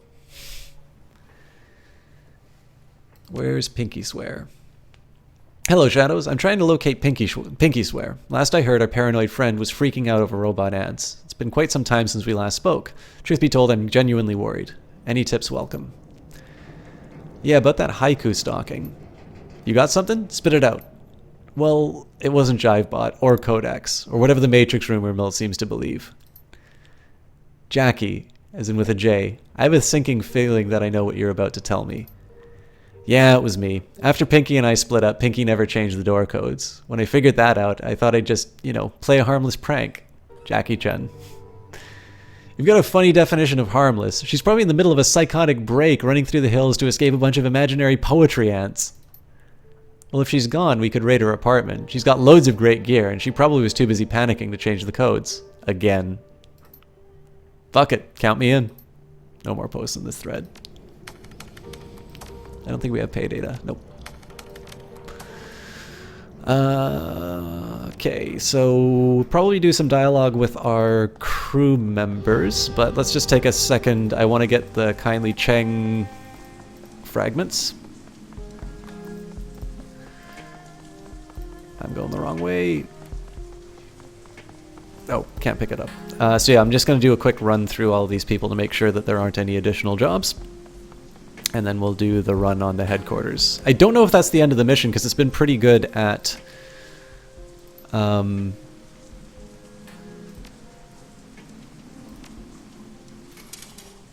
they've been pretty good at throwing interesting twists and turns, but it sort of feels like we're getting close to a finale on this. Apparently not. I won't bother reading the dialogue if there's nothing new.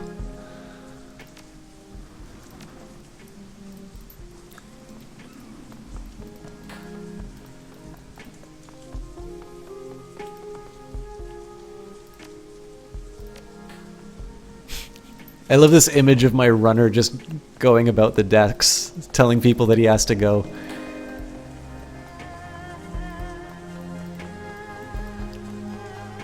So when I was in school, I had basically a 2-hour transit ride each way. So it was a total of 4 hours commuting every day I went to school. But now I live... It's not close to the statistical agency. I think it's about like a 15-minute walk, all told. But it's nice. I like it a lot. Although, unfortunately, I did not appreciate how cold it gets in Ottawa. So I don't know. I don't know if I'm going to be able to do that in like the middle of winter. Okay, no additional missions for us to do, so we are going to head to the mission. I could spend some more money, but oh, come on. But I mean, really, unless I want to get like another gun, I'm pretty much stocked. Well, see, the real shame about it, Kodiak Samurai, is like I suspect probably if I had lived in any other city in Canada, I would be better prepared. But like in Vancouver, I can't remember. I think I've had one Christmas there where there was snow.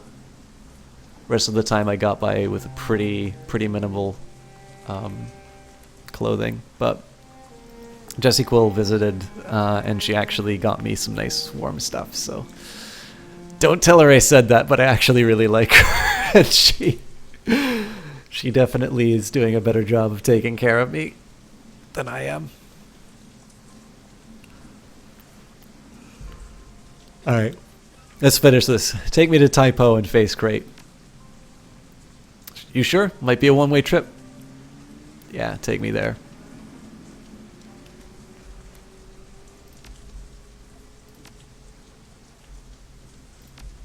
Again, we go with the dream team. Ironically, you're looking to move to Seattle. Nice. Very Shadowrunner city. No problem, you have the Twitch clip for Typo. You watch the Benteng drift slowly out of view as the drunken mistake bobs turbulently on the dark, choppy waves. Angry rain dimples at the water's surface and obscures the world around you in a haze. Before long, the warehouses appear on the horizon, great gray silhouettes looming just beyond the docks. Craigner people are guarding a warehouse here. You don't know what you're going to find inside, but this is the last lead that you have to follow. If the conspiracy within the SDU is going to be stopped, it has to happen tonight in this warehouse. Chu sits nearby, her fingers pressing into her temples, a sign of her distress, no doubt. But despite her evident discomfort, she still looks present and alert. Typo, once a small fishing village, now encrusted with cheap industrial warehouses, grows ever closer. Water whips down from the sky as you bump up against the docks. You've arrived. Tucson. Is it for work, Rogasagi, or? Oh god, I forgot. I took a whole bunch of stuff that I could sell. Guess it doesn't really matter though. Phosphorus,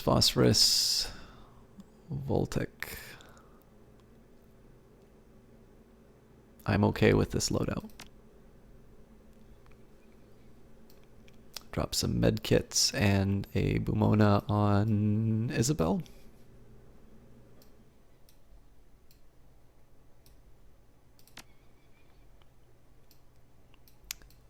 Bumona and med kit for Reactor.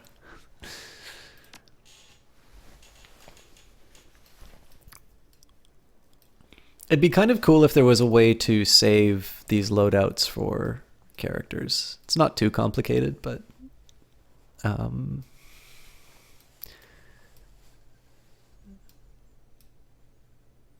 she needs a better biotech.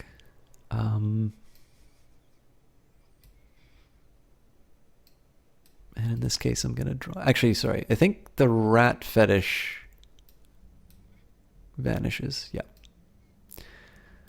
So we'll drop the elemental. You know, I really should still give her a med kit. And let's just load everybody up.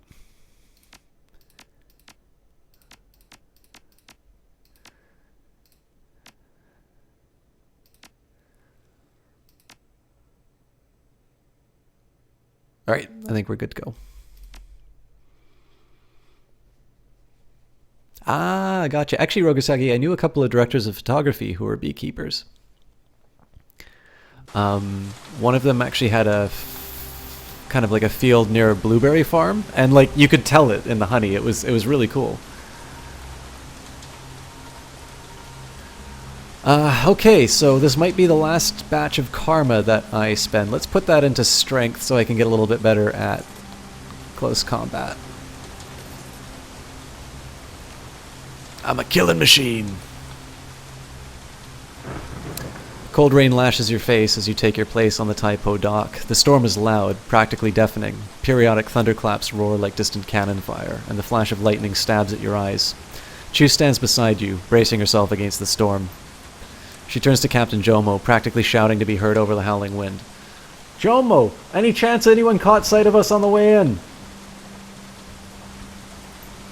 The pirate cups his hands to his mouth and barks out his reply. You insult me! Krait's traitorous pigs will be as blind as our approaches. She shouts back, cutting him short. Yes, we've got it. Thank you. She pauses a moment as a sudden gust of wind nearly bowls her over. Straightening, she leans towards you. Okay, we already know that the SDU is patrolling the area. There'll probably be an Ares presence on site too. We need to be surgical in our approach. Take them from ambush if possible and kill them quickly. That means we creep ahead, not sprint. And if you spot them, we shoot them before they catch sight of us. Got it?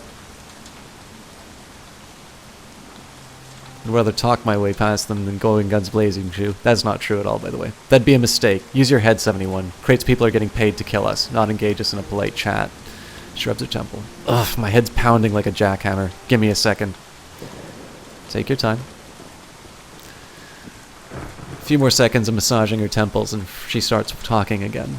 On the plus side, we've got an element of surprise going for us, and on top of that, visibility and comm reception have got to be shot to shit by the storm. Gobbet huddles forward, her teeth chattering. Her rats peek out of her pockets. Yeah, I just love shadow running with zero visibility weather, with ice water surging around my knees and no feeling in my fingers. It's fucking great!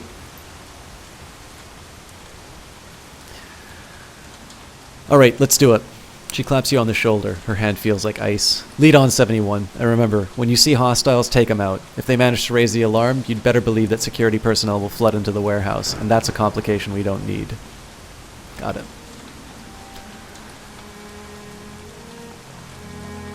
Eliminate alerted enemies before they can alert Krait. Sounds like a plan. Even though it's cold out, I just gotta see all the beautiful artwork. I really like this track in the soundtrack. And by the way, Rugasagi, good luck with the apiary.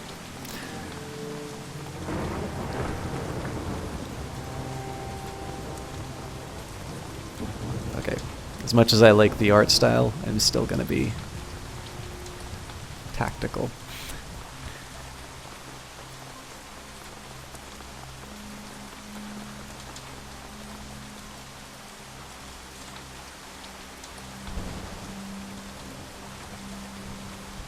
Let's go up an alley before they do anything.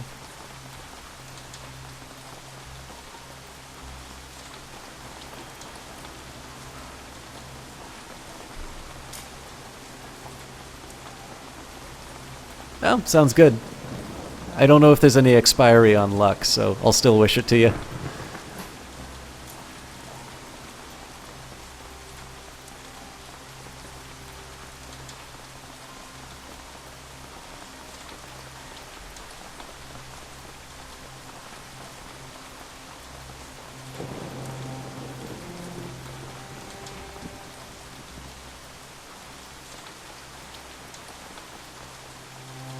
It's a huge map. I don't really want to go behind any barricades on stuff, because that strikes... yeah, there's a boss man.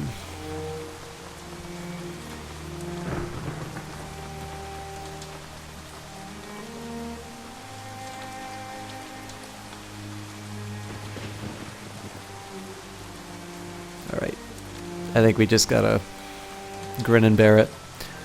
Let's do speed on 71. I'm curious if I can get away with a armor strip. Nope, not close enough.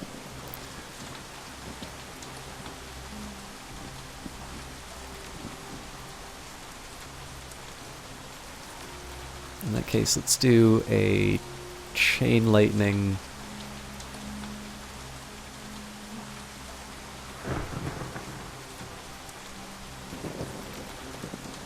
Yeah, I gotta do a chain lightning.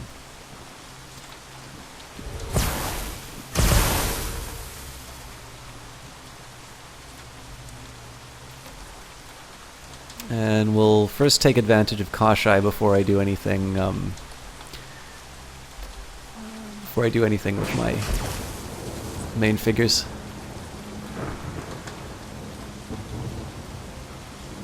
Yeah, absolutely, Rokusagi. I mean, I love computers, but it's a little too easy to get sort of trapped into this idea that it's the end-all be-all of existence.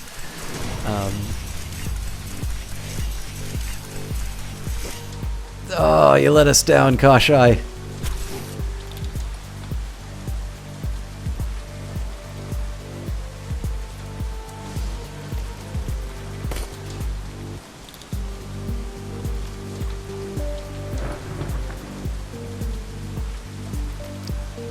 We'll do a spray and pray.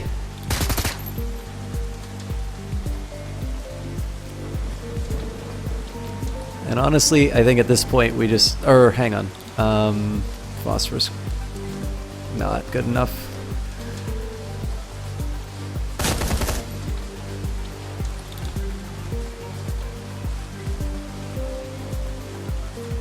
I guess the real question is, do I want to try the Shock Trooper or the Captain? Shock Trooper actually has less health and smaller armor, so...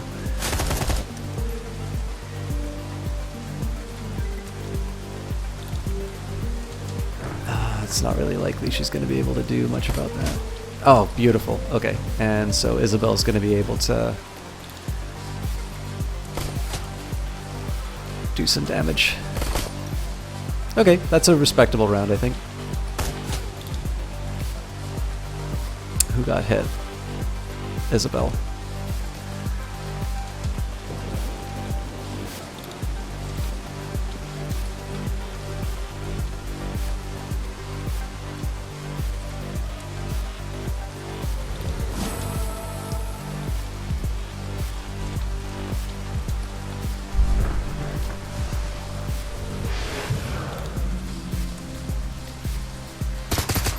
Oh, you know what? I should have fleshed them out. That's fine. Kashai will knock him out of cover.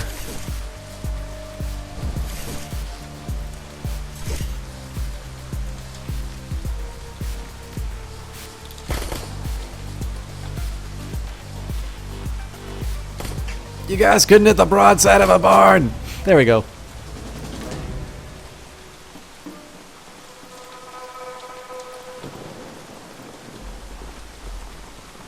Alright, so we've sort of dealt with this corner of the map. I think I'm gonna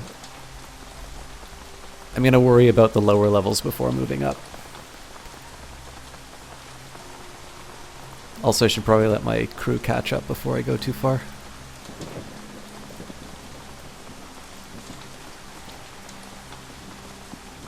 Ooh. Do I want to take that on?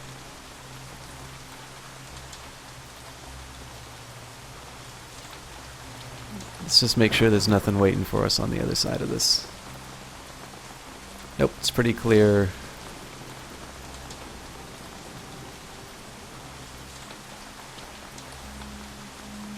Alright. I'm going to try and get everybody to cluster up so I don't need to move them to get line of sight.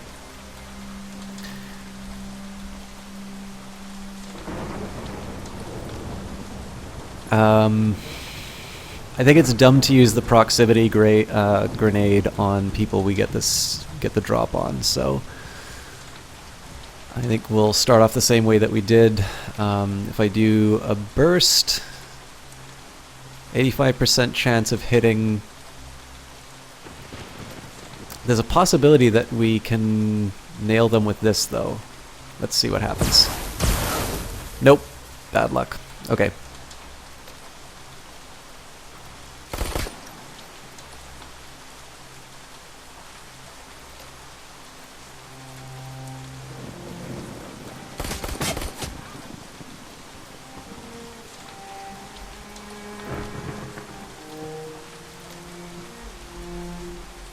Okay, I guess I promised I was going to go in close.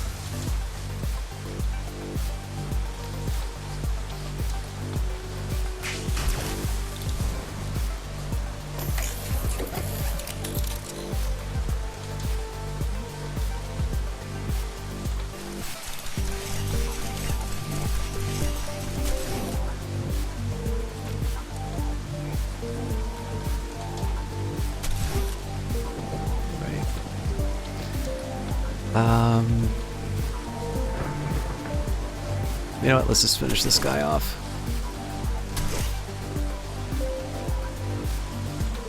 Okay, as usual, we speed up 71. And I think in this case I gotta go for the SDU mage just because the expected damage is so much higher. Not enough to finish him off, unfortunately. Maybe if I used Raptor for a pistol shot instead. Not going to use 71 yet. Let's start with a single shot on the mage. Nice. It's pretty optimistic to think that this will take the guy out.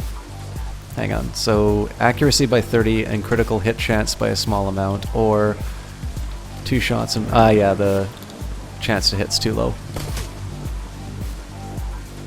Okay, so let's go for a headshot on this guy. Nice. And line of sight's blocked. Okay. So in this case, still blocked. Weird.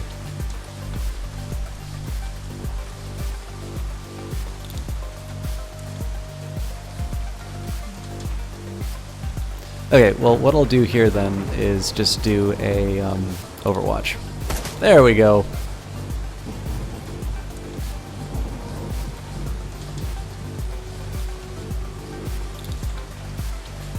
Ah, friends. Okay.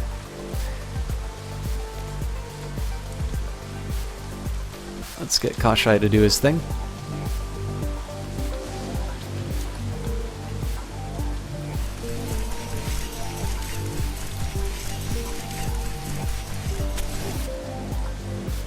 So I don't know how long it will be before backup comes in.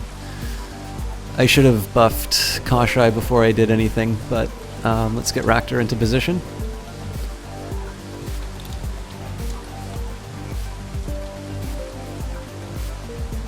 It's gonna take me 2 moves to get Isabel anywhere, so I don't like clustering everybody up like this, but hopefully I can make something of this turn. Let's focus down the captain. Gobbet. Again, I'm doing something dumb and lining everybody up. But, okay, so 12 damage for the life siphon, 10 damage. Okay, I think this is a pretty obvious choice.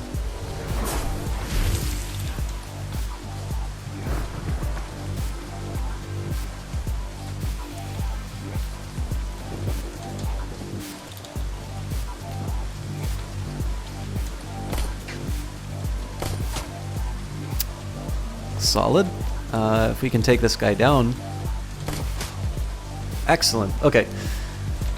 So this is why I leave 71 to the end, because now I can put some pretty heavy damage on this sniper. I'm not quite strong enough for a full auto to take these guys down alone, but the second kind of gives me an insurance policy. Jesus! And that's why you don't cluster your guys. Alright, well...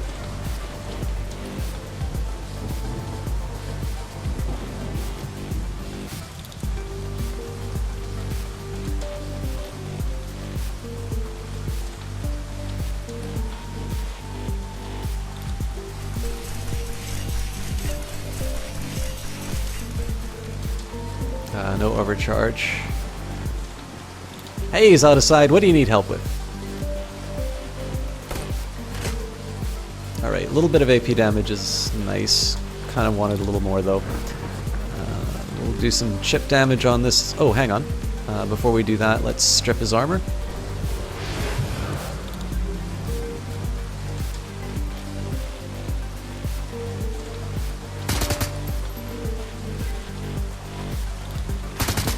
You're almost with Shadowrun Returns. What game do you play next? Shadowrun Dragonfall. If you don't own it, it's on sale on Steam and GOG. Or no, GOG doesn't have it on sale, but Steam does.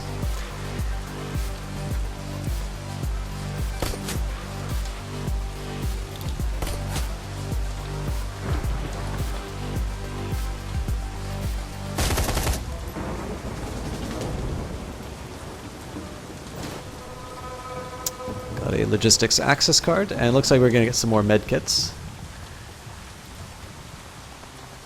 So Zotocide, are you looking for more sort of in the same spirit as Shadowrun, or are you thinking of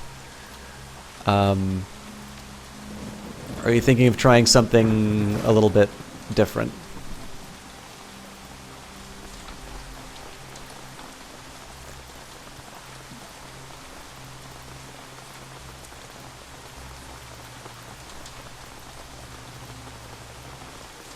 You played as a... Oh, damn it. Careful now. Played as a decker, didn't like it that much. You used your drones more than decking. Yeah, so it's... You like any RPG games like... So I will say, I think Shadowrun... So first of all, I think you'll find the later Shadowrun games, especially Hong Kong, will be a little bit more forgiving to playing a decking character. I think Decker's kind of got... Oh god, you know what? I shouldn't have done that. Because I can't speed up 71 now. Alright, well, we'll do our best with this new experience. I don't think this guy is out of cover, actually. So again, honestly, if you like computer RPGs like this, I really do think Shadowrun's best in class. If you like things in this spirit, there's Pillars of Eternity, which is by Obsidian and published by Paradox, and they recently released a sort of a follow-up called Tyranny. I believe both of those are available on GOG if you want to use the affiliate link. I don't know if it's a better deal on Steam or not. But that's also a pretty good game.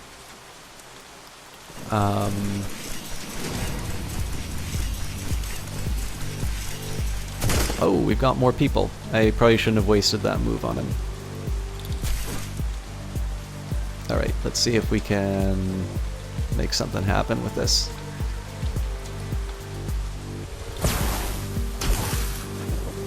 Ah, well, unfortunately, didn't bounce to the mage.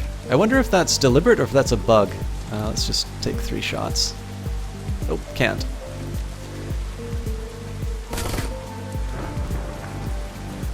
Alright, Isabel, impress me. What class did I pick in this? I'm playing a street samurai in this. Basically very gun-focused and with a slight sort of a transition into melee as a backup. But in Dragonfall I played a decker, and in Shadowrun Returns, I think I actually played a street samurai again, now that I think of it.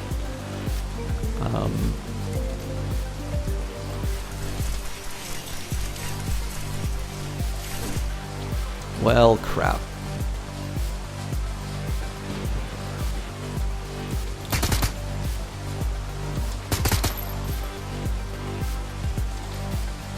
I blew it again. Now I've lost all my armor options with this guy. Alright. Can Chu do anything about this? Not really.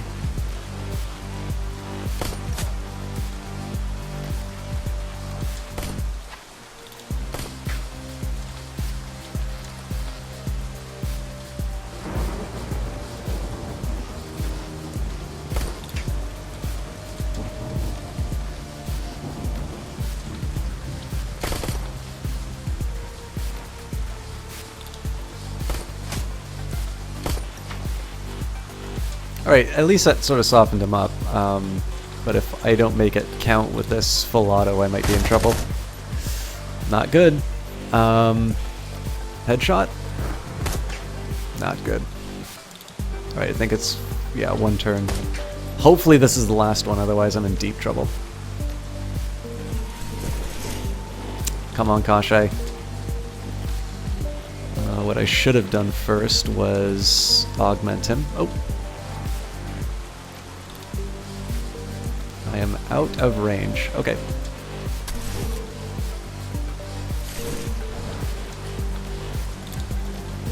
Strip his armor.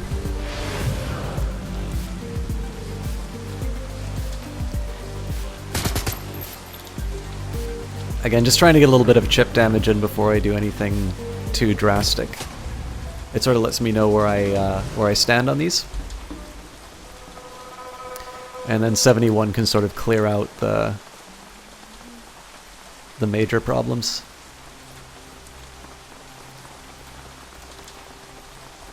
Okay, so I believe we've cleaned out this whole lower area.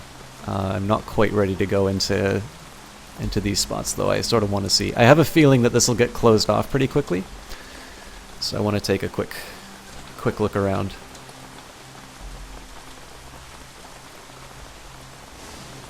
Yeah, tell you what, if you can just give me a quick second here, Zodaside, I'm going to try and find some... Oh, actually, if you're looking for classic stuff, now this I do recommend on GOG, even if it costs a little bit more. These are the better... This is the better place to get classics, but if you like old school CRPGs like this, Planescape Torment is a very good one.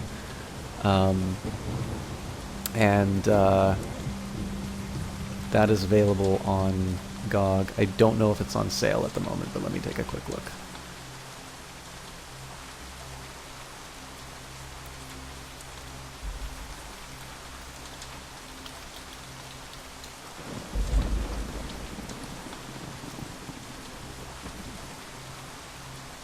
Oh, good. So you already know about it. Yeah, so I'll say Pillars of Eternity and Tyranny are kind of in a similar spirit. Looks like those aren't on sale on GOG, so... But on Steam, it looks like Pillars of Eternity is on sale for 60% off. And I'm going to guess Tyranny is not on sale.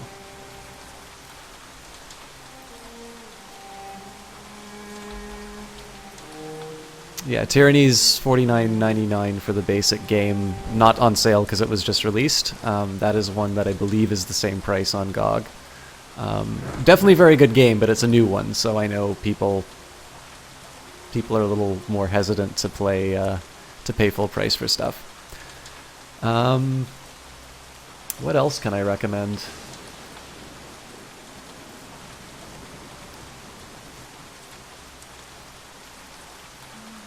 I mean, if you know about Planescape Torment, presumably you know about the other ones like Baldur's Gate, Icewind Dale, Neverwinter Nights, stuff like that.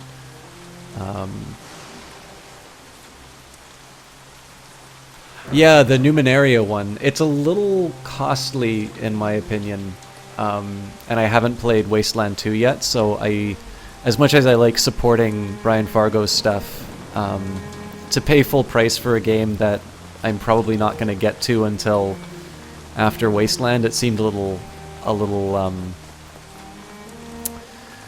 irresponsible. So,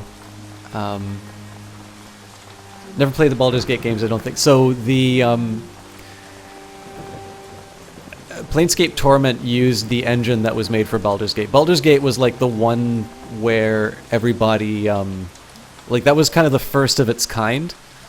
And then it sort of spawned these... So it was BioWare that did Baldur's Gate, and then these follow-up ones were done by other studios, but it was used sort of the same engine, the same style.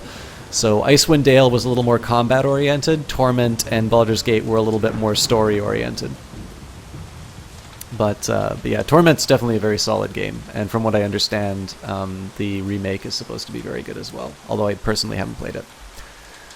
The train car is locked tight. You can't see any obvious way to open it, but as you're turning away, a faint glow catches your eye. Stooping down, you find the source of the light, a hidden card reader tucked up under the lower edge of the door.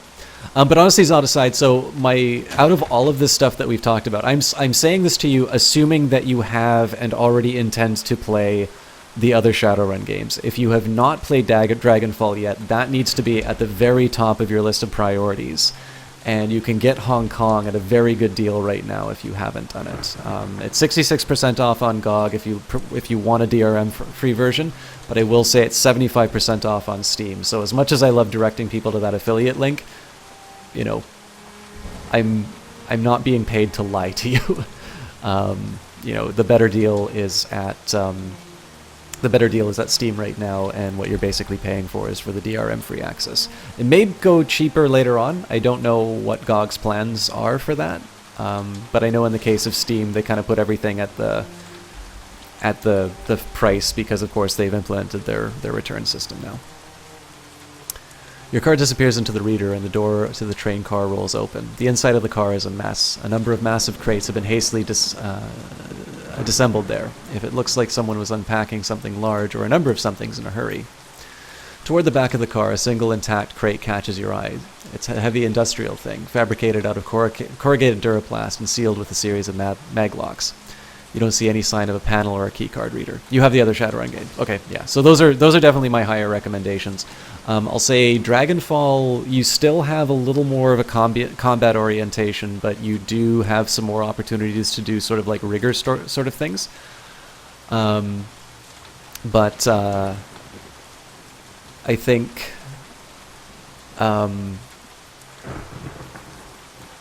Shadowrun Hong Kong is probably the most rewarding to play a non-combat oriented character.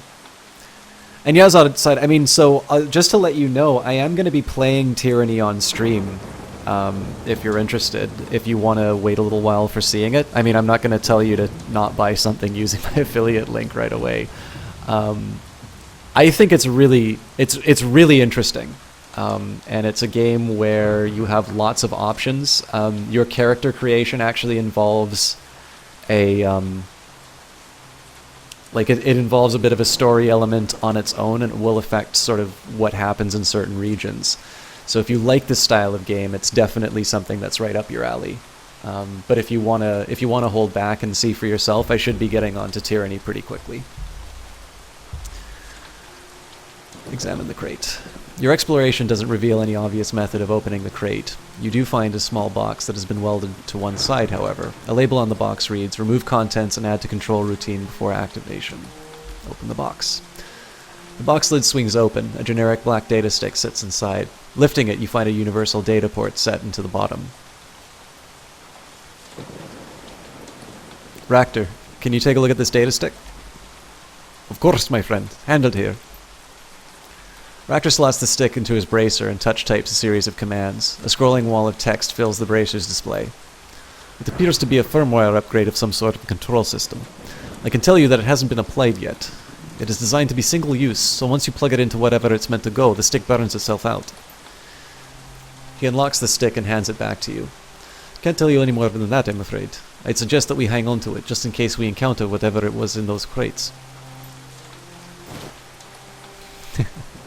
Well, Zodicide, basically I'll be playing it as soon as I'm done Shadowrun, so it looks like we're getting to the end. I don't know if we're going to finish it tonight or next week. I think I'm at roughly where I would want to be considering bed, but I want to see how this game ends. This is a very, very good game, and this is the bonus stuff that they gave us. So I might go for a little longer than I usually do. But don't tell me I said that, okay? If I get fired, by the way, it's Harebrained Scheme's fault. If you bring reliable... Oh. Scorpion, I thought that was your wife. That was terrible. Alright. I kind of need to bunch up my crew. Ractor, why are you in the way? Okay, well, fortunately, we didn't trigger them. Before I do anything dumb, let's speed up 71.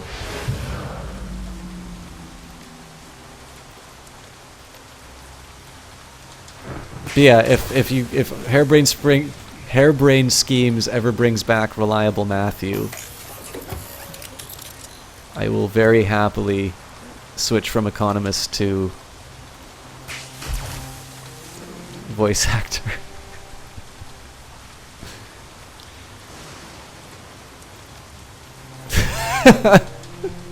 Thanks, Melee Mage, you're a pal.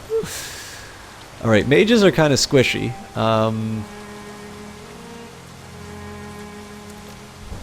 I think let's go for the guard. Actually, I should have checked to see who had the smallest, smallest distance. Alright, so... Come on! Well, that made up for some of it.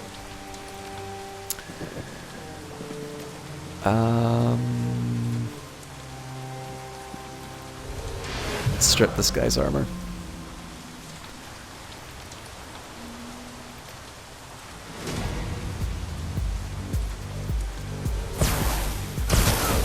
Oh, god damn it. I thought I was going to bounce all three. Alright, well, we'll make the most of it. Nice.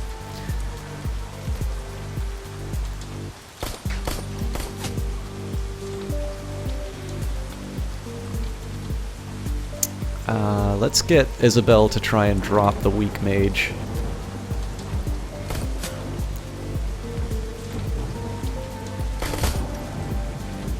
Curses. Alright. Full auto. Excellent. So I'll start with a headshot on the mage. Okay. And then that gave me something in review. Sorry, gave me something in reserve.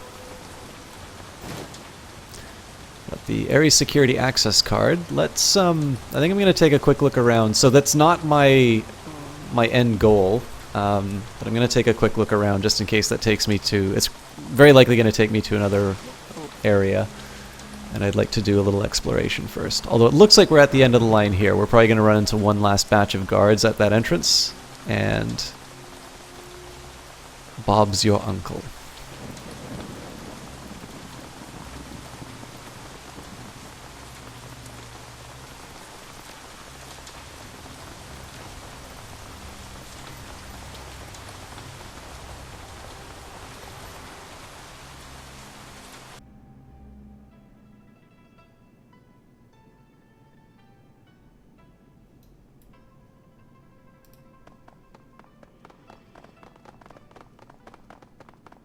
There's a faint light coming through a crack in the floor, and you can hear someone muttering to themselves.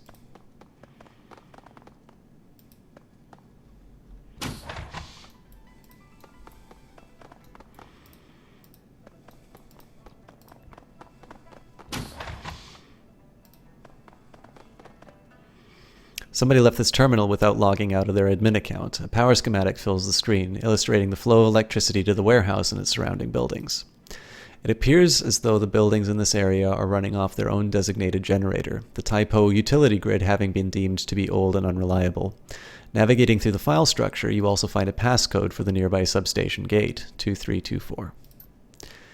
You take note of the information, return it to the energy map screen that the terminal was running when you found it, and leave it as you found it. Well, that was easy.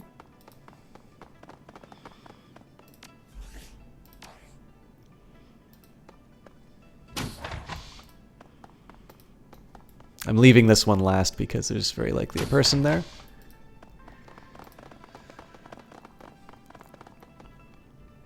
While this terminal is powered on, its display has gone dark. A small cable connects the machine to a large matrix server enclosure in the back of the office. Attempt to access the terminal. You spend a few minutes tapping commands into the keyboard and fiddling with the terminal's inputs, but the display never powers up. If there's an obvious way of accessing the system, you can't find it. You could probably force your way in by the matrix port in the attached server, though.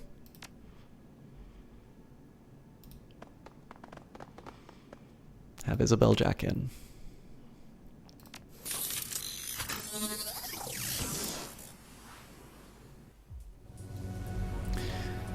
Okay. So we're gonna have to deal with this Joker, unfortunately. But I'm gonna try going left just to see if... Nope! Nope. They want to kill me. Oh boy, there's a lot of them. Alright, I think this is a time for an assassin ice.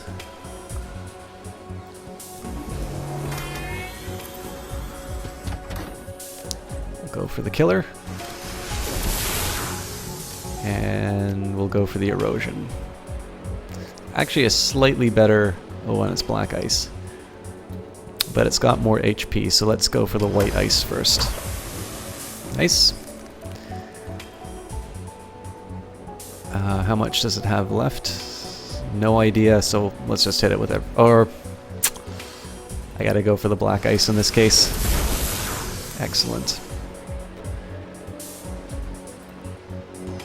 I hate dividing my damage that way, but to be able to do so much damage to such a dangerous enemy is a little hard to pass up. Unfortunately, they're wasting it on my thrall? My program?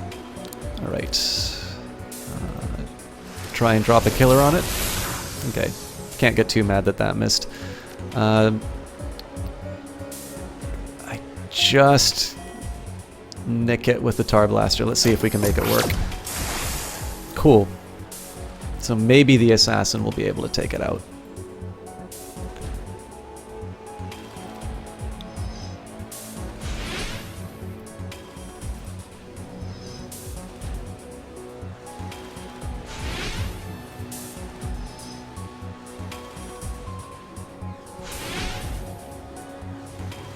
Alright, have a good one, Melee Mage. Zodicide, I think that's correct. It's been a very long time since I've played Shadowrun Returns, though.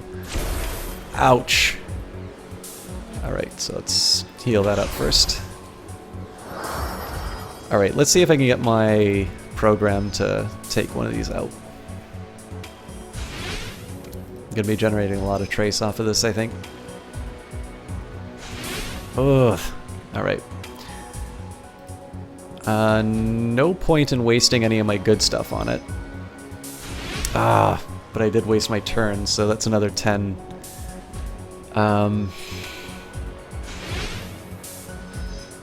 Another 10 trace. I am taking too much damage.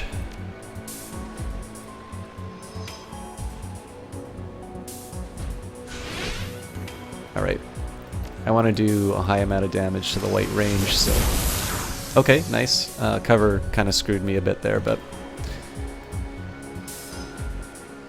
I might even try and do a trace at this point. This is getting a little ridiculous. Okay, excellent. And we'll drop a killer on this thing. Cool. Alright, so if I run into more programs, it's going to be a problem, but... This seems like a little bit of a cakewalk, though.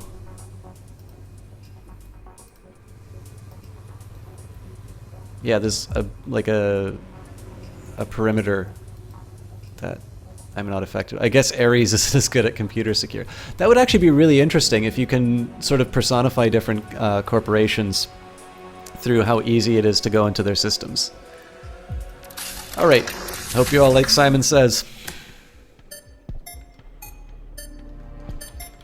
Oh, come on.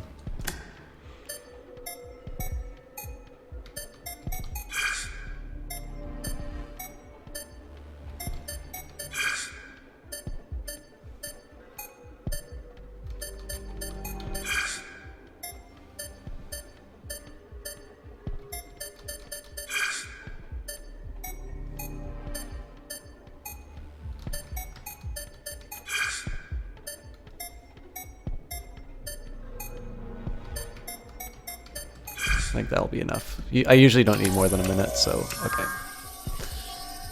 Probably this? No. Very likely this then.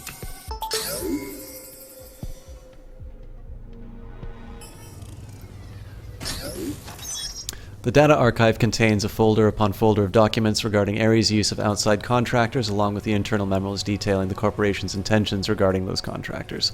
A quick search locates a memo that mentions Crate by name. Clearance level Ares upper management only. Operational agenda Hong Kong Police Transition Event, HKPTE. Access by unauthorized personnel punishable by immediate termination. Hong Kong SDU to be discarded, restaffed with knight errant personnel. Target date within 2 months of HKPTE. Crate to be liquidated. She is currently useful but ultimately disposable. Poses a potential liability. Target date upon finalization of HKPTE. You're gonna get screwed, Crate. I don't believe there's anything else for me here, so I can just jack out.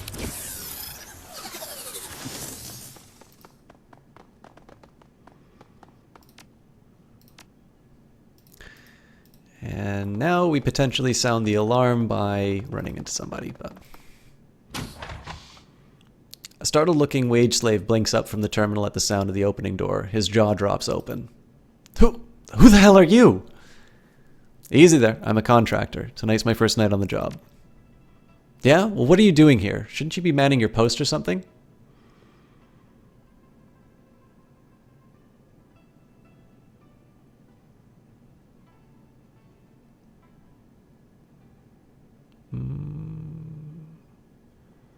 No, shift's over. I was just taking a look around before I was heading home.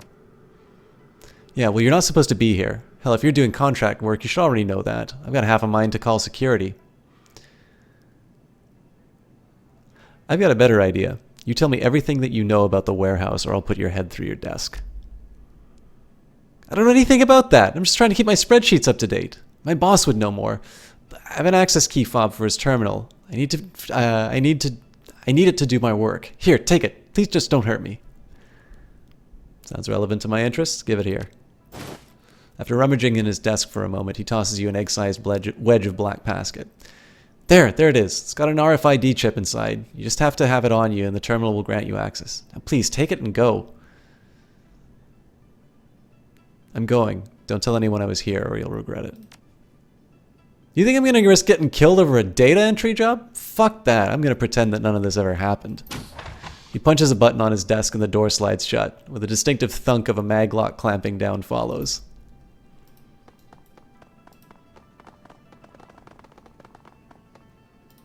Search the terminal. Terminal appears to contain the same information that you found earlier in the Matrix. You search the system's file structure for a few minutes, but nothing new presents itself.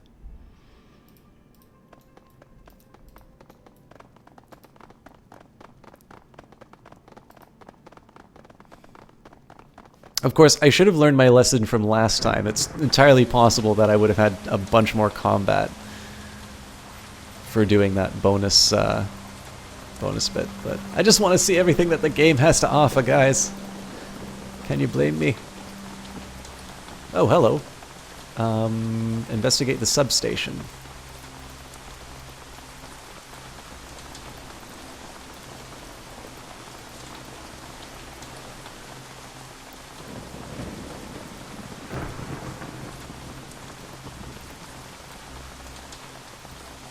Oh, wow. I didn't even see any of this.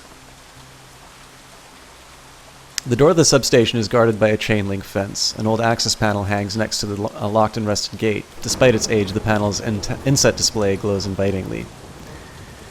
It really is Johnny Big Time. I believe we already have the code, don't we? 2324.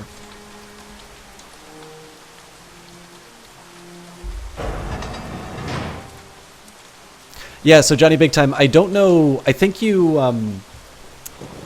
you may have missed a stream. So we beat the base game, and what this is an entirely free epilogue that they put out for the game in the enhanced edition.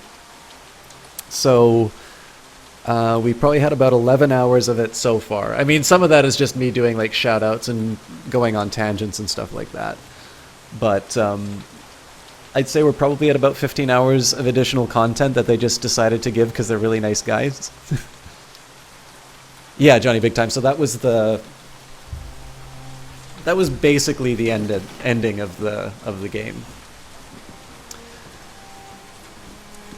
Exactly. Yes, this is an epilogue for the game. So it's the same character, but it's one of the Kickstarter pledges that they made. The documentation for this control panel is surprisingly rust. Stickers dense with text have been plastered all over its casing, providing detailed instructions on the substation and what it governs.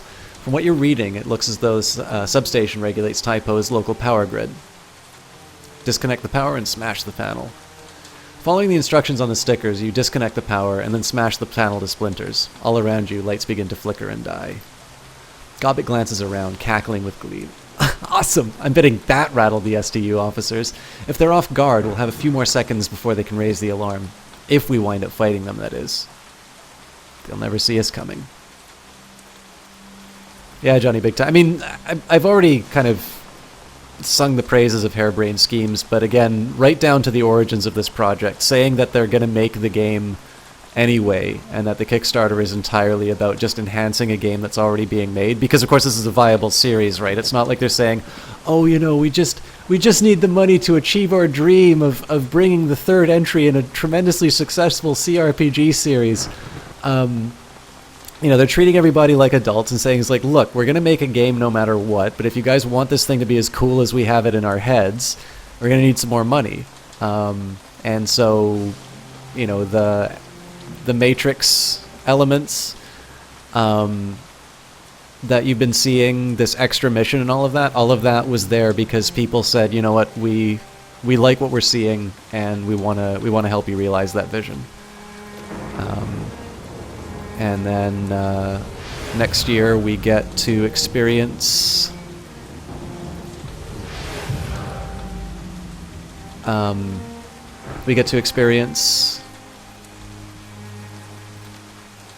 Battletech, which I'm very excited for.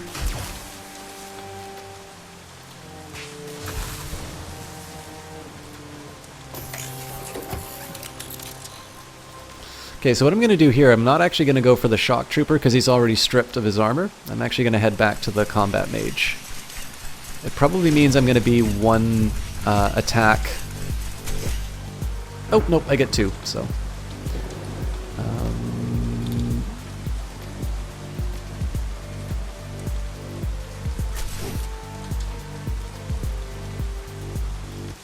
Okay, seems appropriate to use Chain Lightning here. Nice!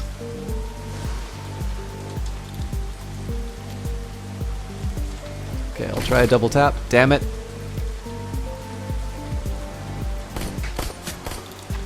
Okay, well, we at least got the mage down. Isabel.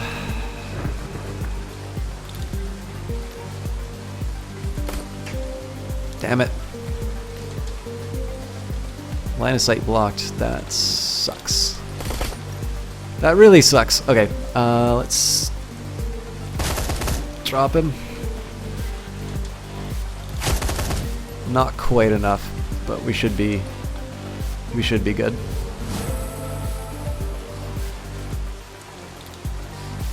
Five turns. Can we handle it, chat?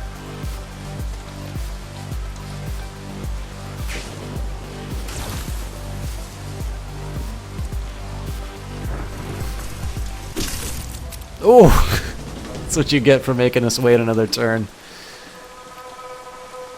But yeah, Johnny Big Time, I agree. I mean, it's... I definitely like going to bat. I mean, obviously I have my other reasons for, you know, liking them. They've been very generous with their attention on Twitter. But I think more importantly, you know, I've paid full price for every Shadowrun game except Returns, I think.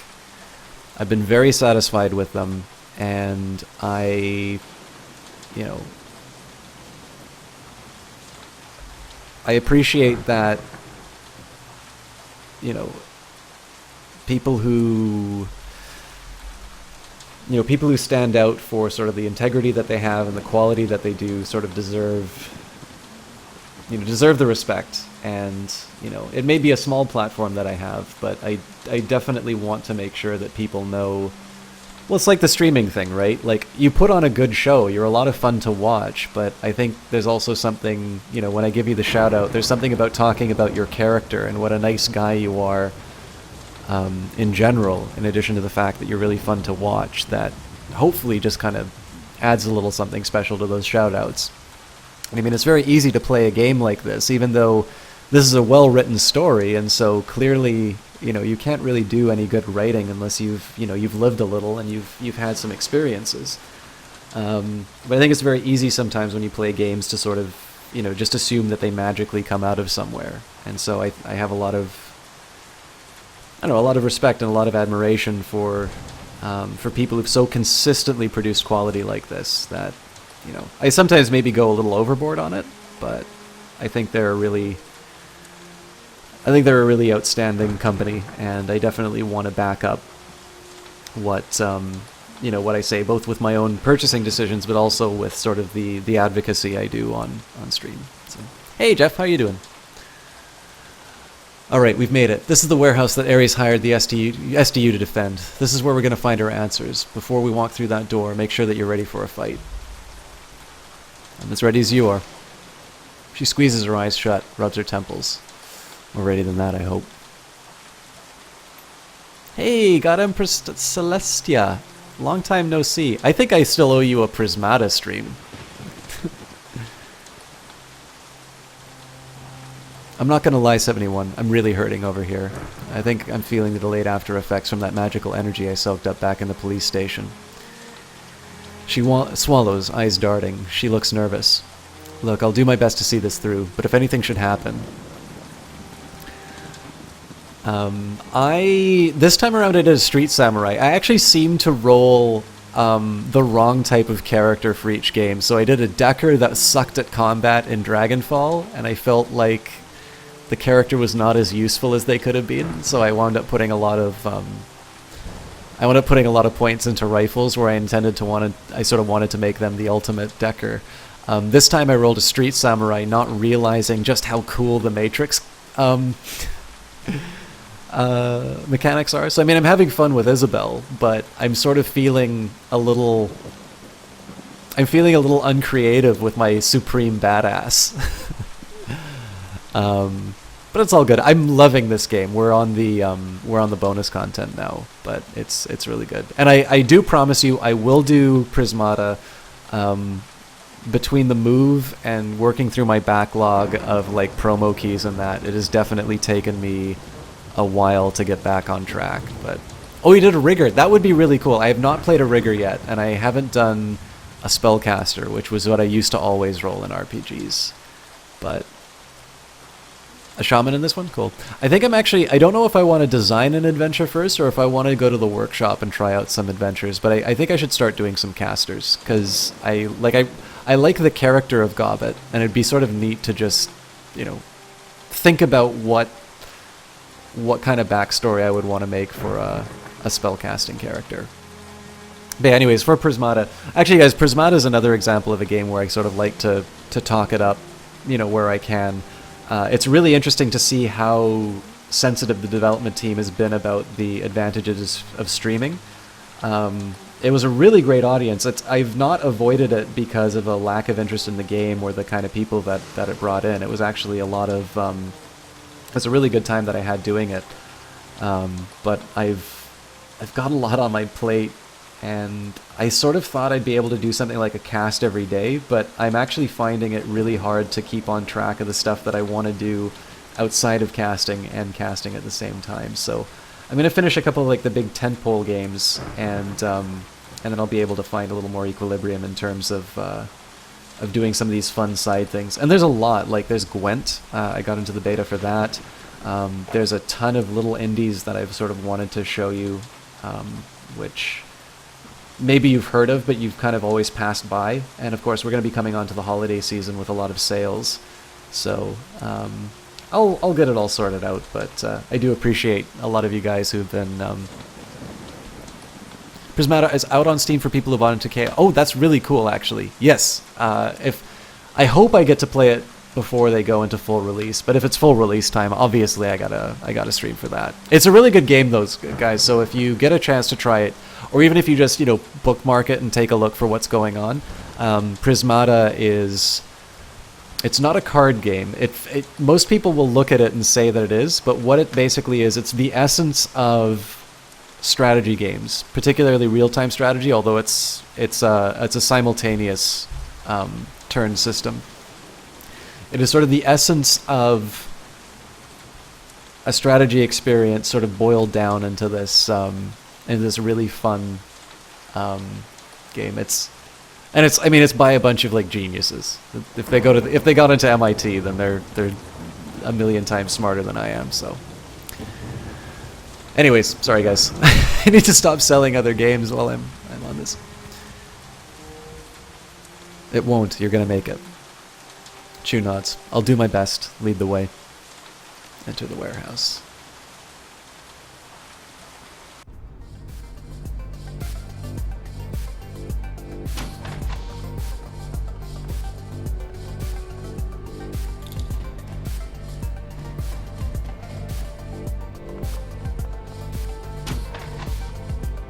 It's a clown car of enemies. Alright. Usual strategy. 71 is a very strong character, so we'll give him the extra move. It's tempting to actually just not even put this guy behind cover, but that seems like a questionable tactic. this time around, so I don't know where I'm going to place Raptor yet, so we'll hold off on that. Oh, I also forgot to look for dragon lines. Yeah, nothing really there. There is not a lot of cover in this level. Okay, let's take Isabel up. Isabel's actually very strong, combat-wise. Okay, gotta get Gobbet in some cover. But I don't know where that leaves the good Inspector.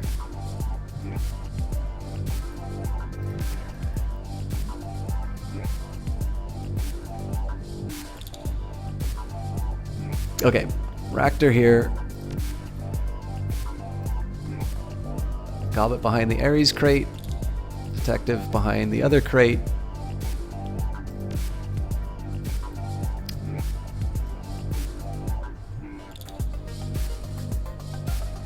So we've got Enforcer, Shock Troopers, Captain, Grenadier.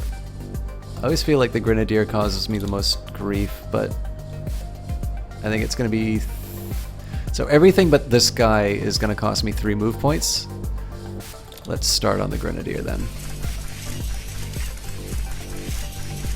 Yeah, I got a... Actually, so the really fun thing about this one was, I was talking about this at the start of the stream. I played a mobile game by them called, I think it's Crimson Steam Pirates. And I didn't appreciate until after I'd sort of gone through Shadowrun Returns and Dragonfall, that it was sort of the same company. I don't think this bounce is going to work the way I want it to, but let's give it a shot anyway. You know what? I will take that. And just everything about the way they do business is, I think, outstanding. So I don't want to waste my burst fire on this one yet, so let's just do a simple... Oh, come on, Isabel. We need your A game.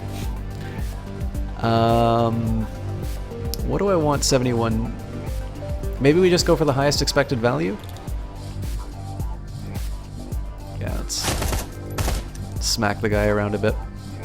And hopefully a headshot finishes him off. Nice. No, actually, it was, it's kind of like an action version of Sunless Sea, maybe? I mean, it predates Sunless Sea, but...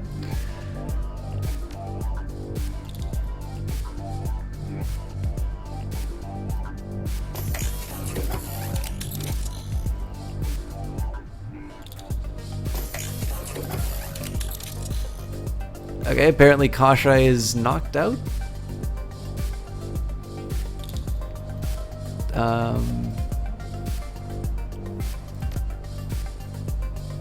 Let's see if we can get a little creative here.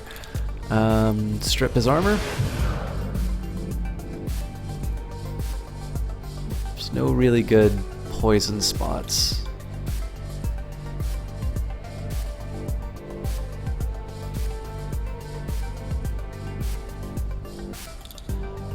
Okay, I'm gonna keep Gobbet open for knocking people out of cover, but let's see what Raptor can do with this guy.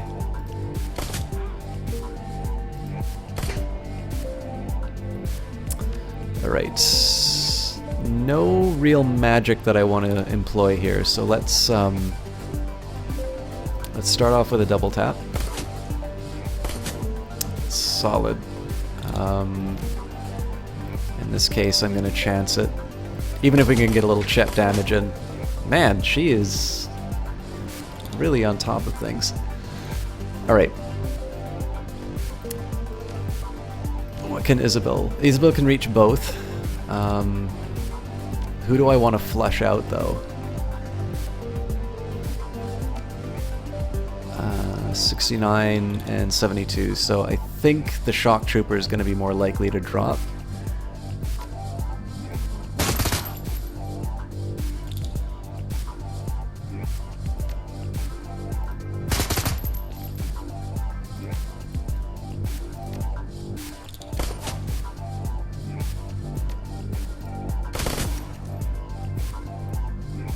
God, this is really tempting. Well, I'm not going to be able to take out both.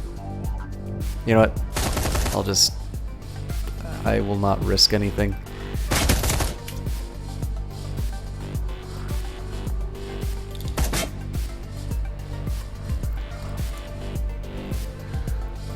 Okay.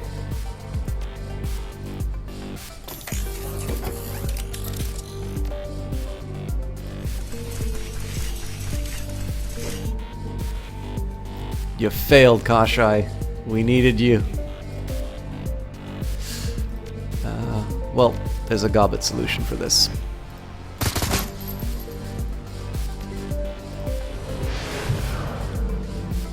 So I think you guys have sort of seen the formula.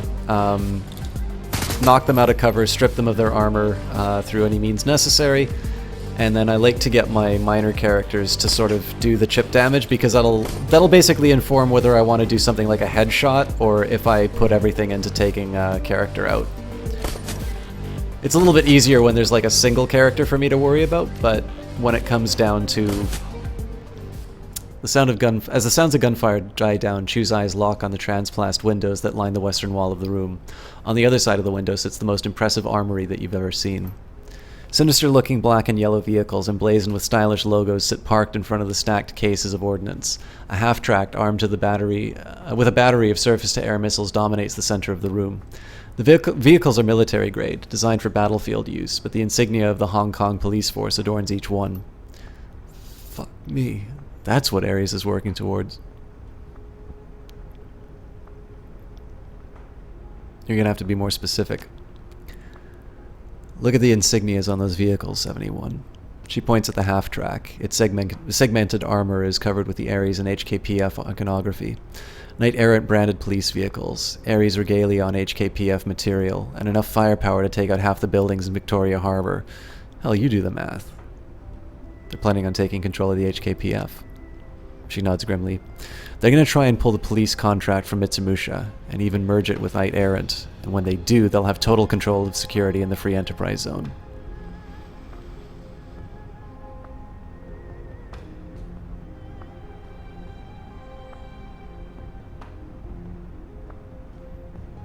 This whole thing has been a smear campaign against Mitsumusha, and that's what Ares has been praying Crate to do.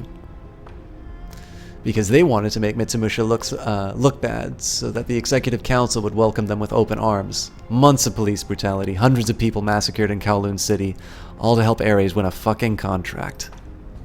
She blinks agitatedly, the veins in her temples throbbing. If they're already this entrenched here, if they've gone this far as to rebrand their damned artillery, they must be close to making their move.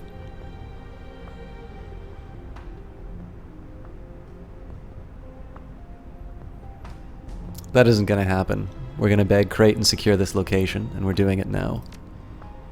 Exactly. If we can secure this warehouse, everybody wins. Mitsumusha gets the evidence that it needs to haul Ares before the Executive Council, I get back in corporate's good graces, and you get your sin back. We just need... Q abruptly stumbles, clutching her temples.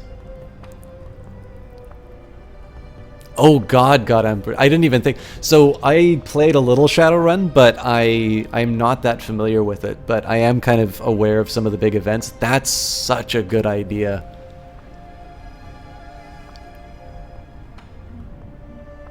Take a second to catch your breath. I need you in fighting shape. She shakes her head violently in a vain attempt to clear it. I'll be fine. Her sentence trails into a low-pitched groan.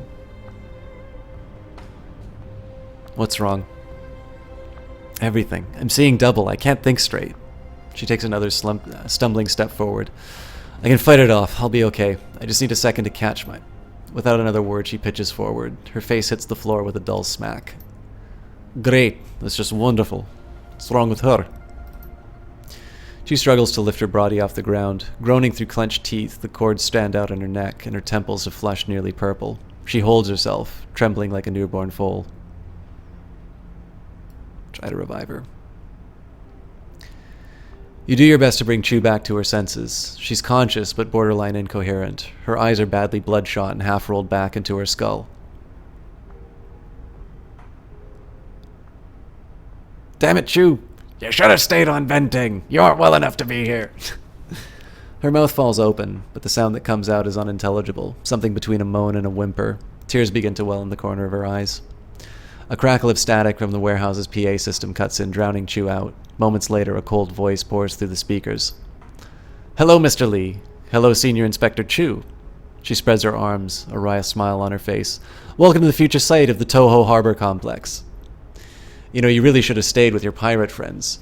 You weren't hurting anyone out there. We probably would have left you alone. It still isn't late to turn back. Go talk to the orc on the docks. Get back in his fancy boat and never set foot on the Free Enterprise territory again." She shrugs. "Or don't, and die in this warehouse. The choice is yours." The PA system crackles again, then dies. Chu's eyes flutter, then focus. She turns her head to stare at you. "Does anyone listen? I can't help you. Another hit of drain might kill me." She struggles up to her knees, wincing. "I don't think I could even walk straight right now." "You're barely even trying." "No." "Yeah, I'm getting that. You're gonna have to finish this. I'm useless. Just remember that what you stand to gain when this is through. You can win this with or without me. You have to. Don't worry about me. I'm on it. Thank you. Come to me when this is done. We'll radio Mitsumusha, turn this place over to them, and I'll get your life back."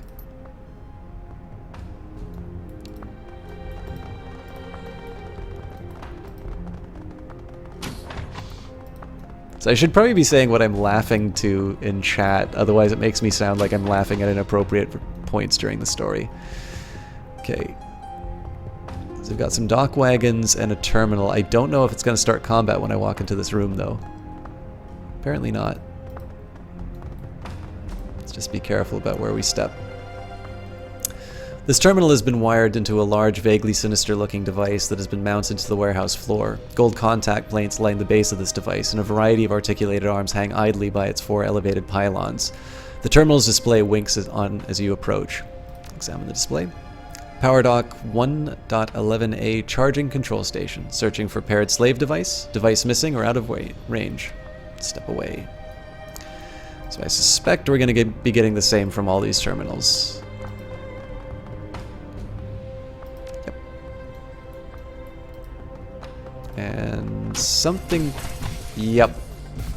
It's giving us med packs because we are about to get clobbered.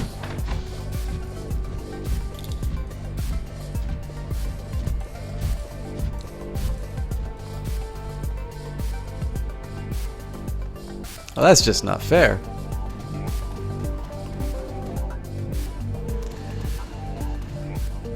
All right.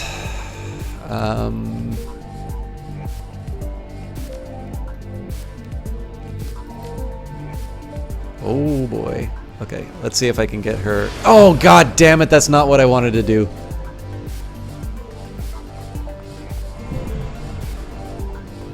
I wanted to move her there. All right, you know what? I'll make this work. I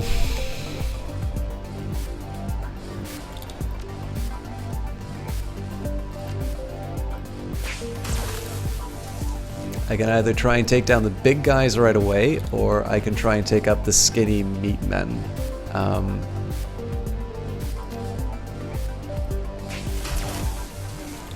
going to be leaving Ractor and Gobbet in bad positions, but let's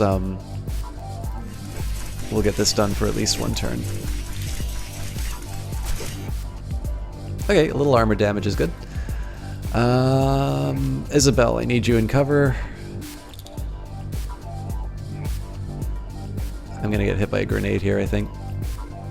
Do I want a spider mine? Not when Kasha is nearby, but we'll use that this round for sure. Oh yeah, I probably should be using Isabel for the bleed damage on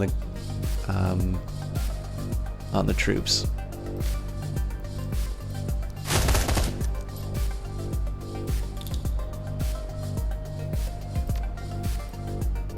So he probably could have taken that thing down if I... Ooh! Yeah, I don't really want to find out what those things do.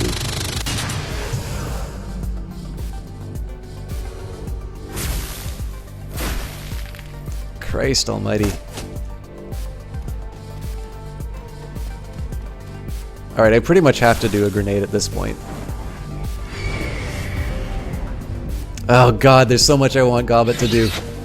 At least they're focusing on Kashai. Okay, Gobbet. First of all, heal self. Can't speed 71, but we can steal the Primeval. And let's strip the armor from the spider tank. Oh! Well, we just won.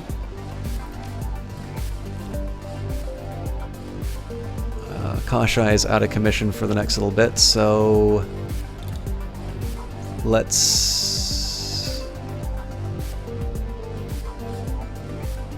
see if we can take down the spider tank with my bonus guys.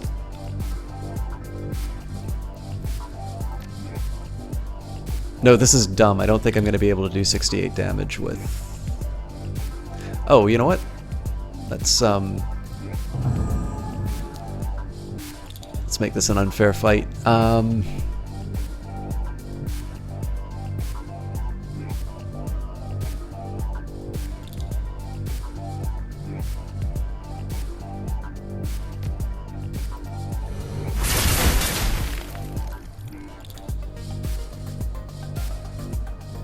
think we take this.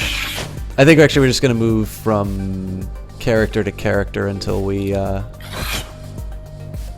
knock him out. How is that guy still alive? Okay.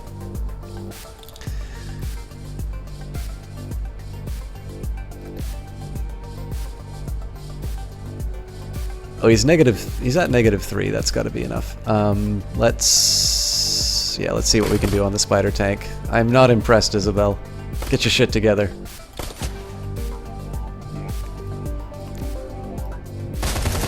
Excellent.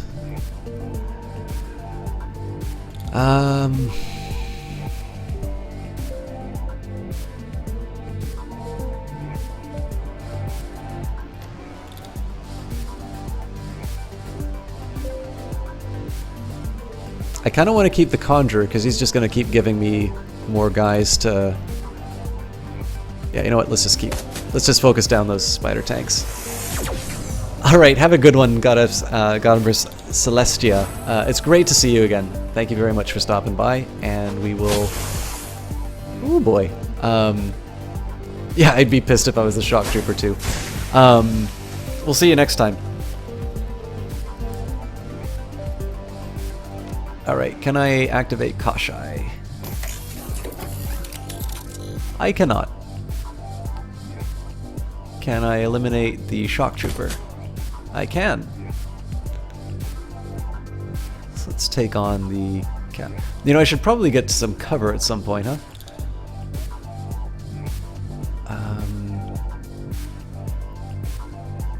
It's probably gonna take me out of the prime targets. Oh no, this is still good.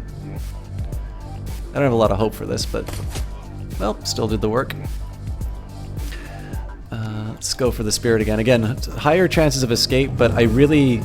So if I can use this thing for a lot of turns, so much the better.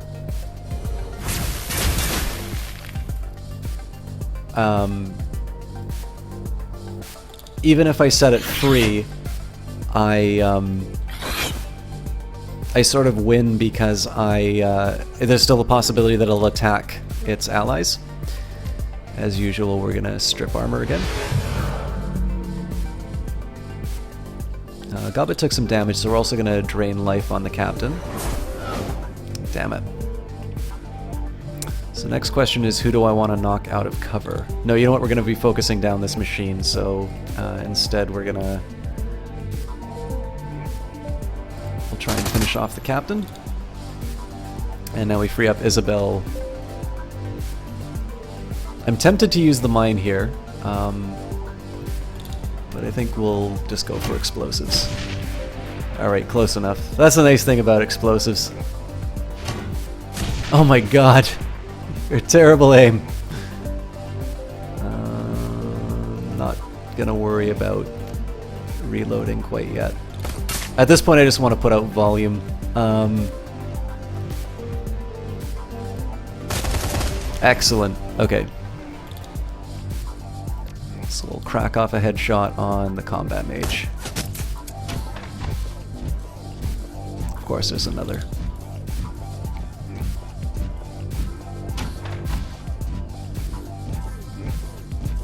So maybe as long as there's people here, those things are going to keep running out.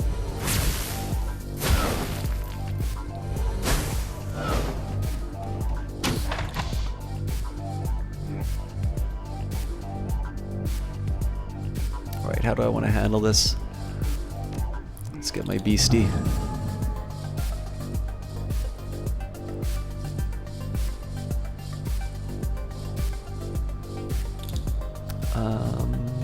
Let's take on the Conjurer, I think.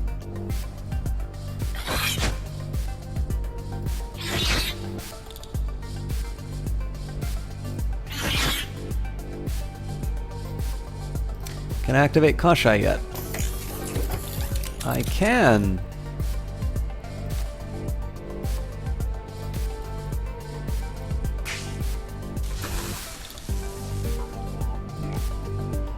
So we're going to use him to strip the armor of the Conjurer. You fail, Kashai.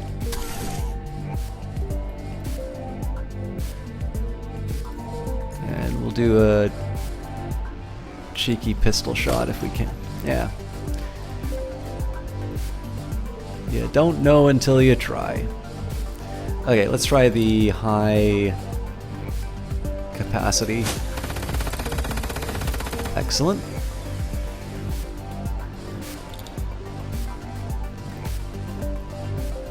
Still one turn away for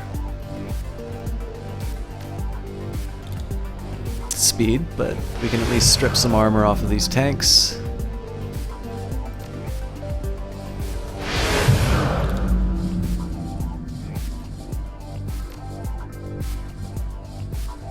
And yeah, we'll just smack around the Conjurer a bit.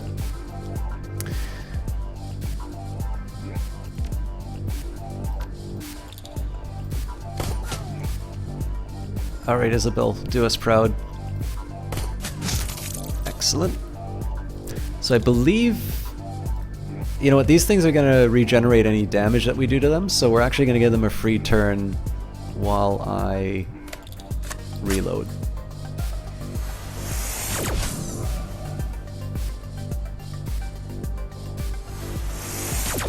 So fortunately, Gobbet's going to be able to heal that. Ah, okay, well, looks like it doesn't really matter what we attack.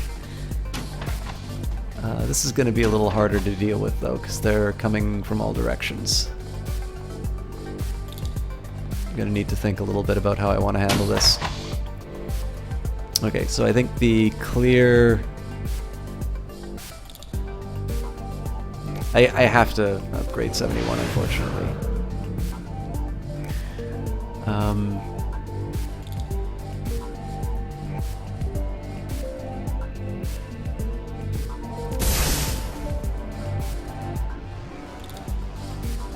I think at this point I gotta do some work on the Grenadier.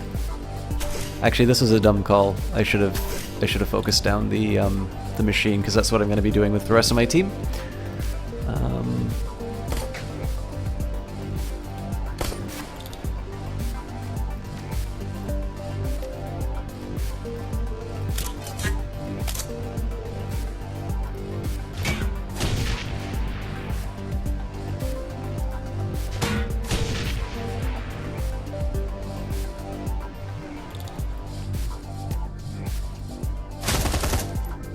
That's not enough damage, unfortunately. Oh, maybe it is. I mean, 15... You know what, I don't know if it makes a difference, but let's do just slightly smaller burst. Okay, got lucky with Gobbet, although I don't know what happens. Yeah, so now she's... I don't think she's able to heal.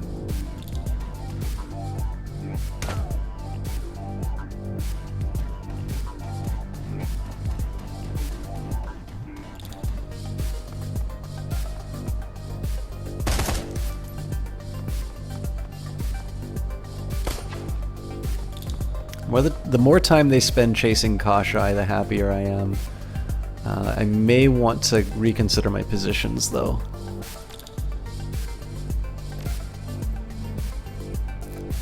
I can also get Gobbet to summon whatever's over there, but...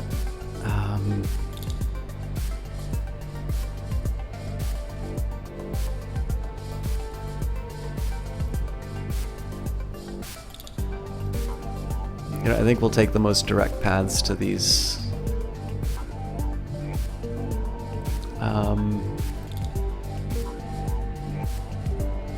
So that's going to be a move. Raptor, I trust you to be able to handle yourself.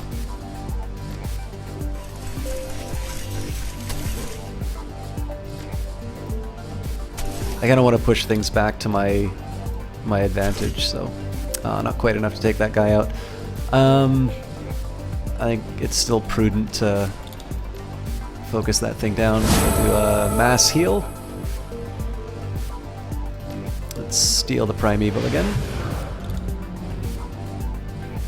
And for my final trick, let's see if we can take out the Grenadier with a... Yes! Alright. So that paid off. Primeval, high escape chance. Yep, lost it again. Still, I think it's still worth the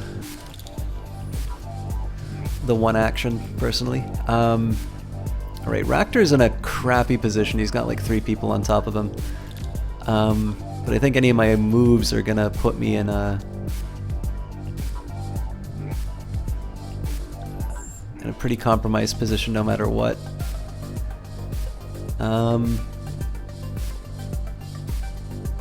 I think I will move him, but we're kind of primed for a grenade here. Alright, Isabel, show us what you can do with that grenade launcher.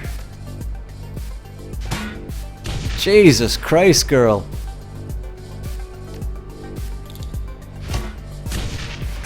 Close enough.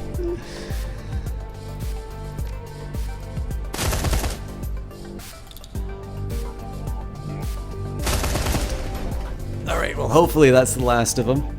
There's 4 bays, so...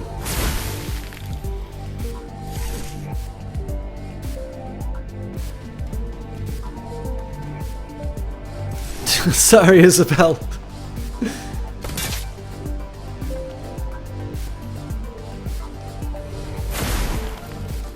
That's beautiful. Alright. Kashai, do something. Anything. Looks like it's 2 moves no matter what I do.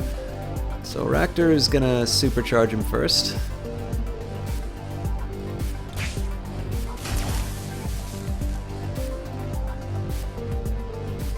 Who's got the lowest armor?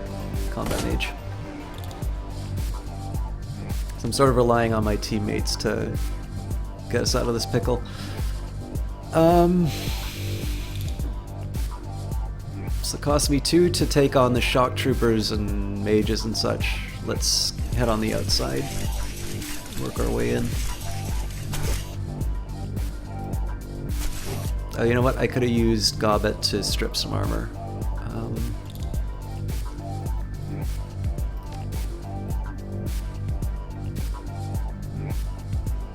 Yeah, I think we're doing that.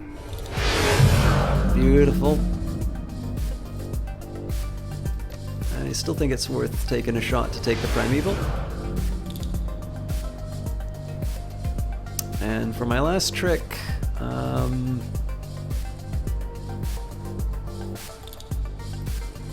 don't know, we smack around an enemy mage a bit.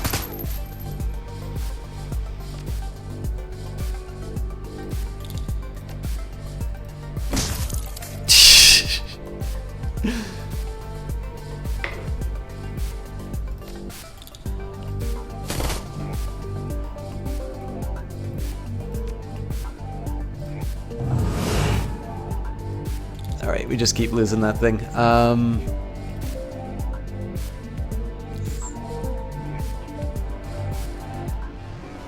How do I...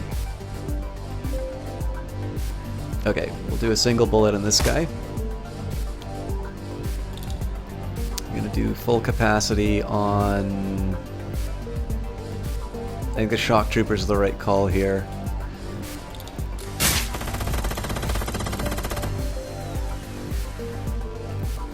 And then we'll do a single shot. Yeah, I could just do a single shot on this guy. And then I spend next turn reloading. Kind of what I was scared of, but that was not nearly as bad as I thought it was going to be.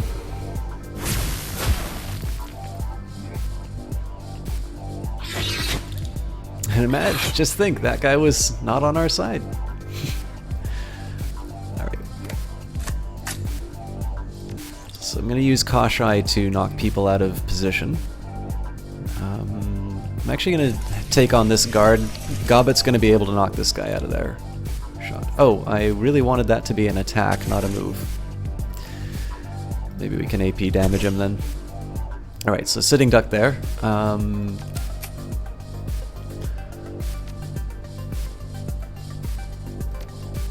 going to use Gobbet, first of all, to flush the guy out.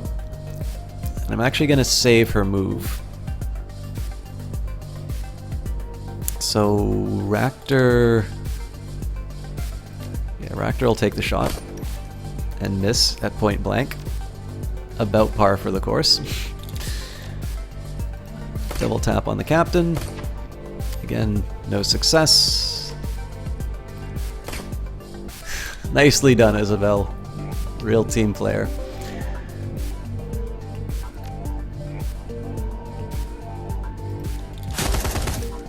Still not enough, huh? Go for the headshot this time. Oh, for God's sake. Okay. You know what? Screw it.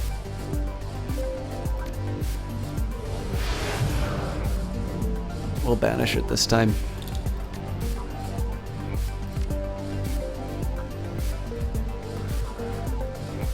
And I've got enough health, so let's just... I think we'll just do some standard shots.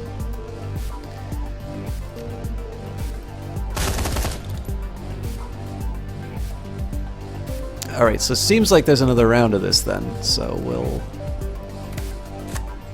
we'll basically reload everything. As much as I'd love to go into Overwatch, this is actually a rare opportunity to get prepped.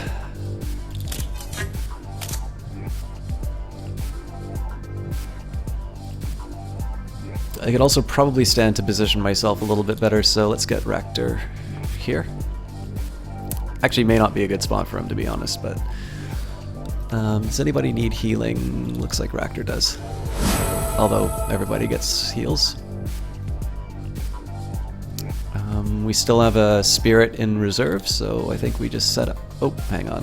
Before we do that... Reload.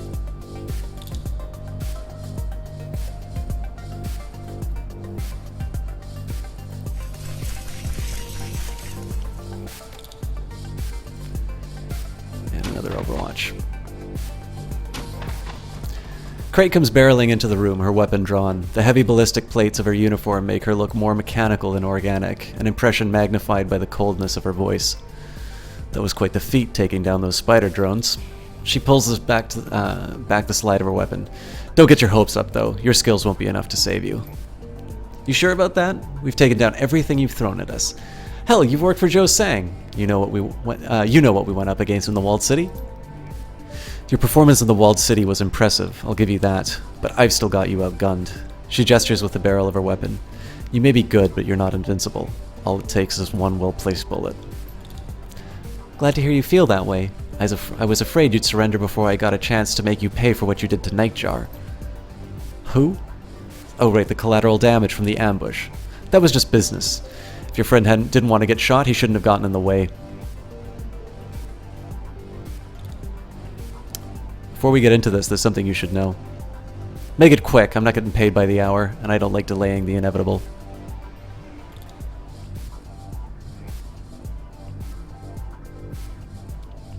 Ares is going to stab you in the back after they make their move. Her eyes narrow. That's quite a claim. Can you prove it? Send Crate the Ares executive's files. See for yourself. She studies the pages of scrolling text that you pushed to her PDA. Her brow furrows as she reads. Finally, she looks back up at you. Thank you for showing me this, but it doesn't change anything. For the time being, I'm on Ares' payroll. I'm gonna have to revisit our arrangement before they make their move, but that doesn't change what I have to do today. It could. Who's to say that I didn't kill you in this warehouse? You could disappear. No, I can't do it. I've got a reputation to uphold. She shakes her head, but you can read the uncertainty in her expression. I saw the message that Ku sent out. It said that you're only in this for the money, that this is just a job for you. Yeah, and? You got some kind of point you're trying to make, Shadowrunner?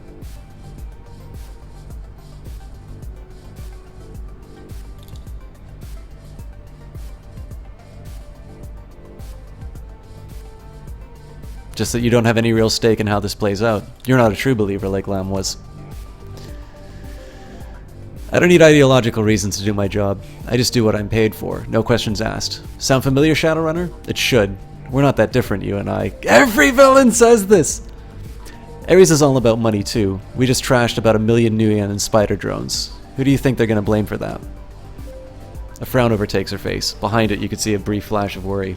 Point taken, but I'll smooth things over. I always do. You can still walk away from this. There's no more need for there's no need for any more bloodshed today. There's a long pause. Finally, Crate acquiesces with a nod. You're right, 71. Or all right, 71. I'll tell you what I'm gonna do. On the count of 3, I'm gonna tell my men to lower their weapons, and then we're gonna walk out of here calmly and peacefully. You take the warehouse, and we disappear. God, do I really want to let her walk? Yep. Deal. She nods and taps the code sequence into her PDA. We're out of here. Pleasure doing business. Oh, and you should know, it was never anything personal, 71. I was just carrying out my client's wishes. First Joe Sangs, then Ares. Same as you do every day. Get the hell out of here, Crate, and don't cross paths with me again. Don't worry. She turns to go. I won't.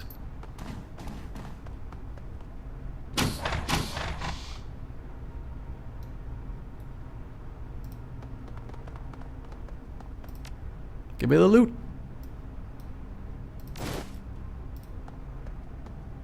I know that's a little anticlimactic, guys, but I'm really curious what these panels were about. I think probably if I used them in combat, it might have stopped the automatic regeneration.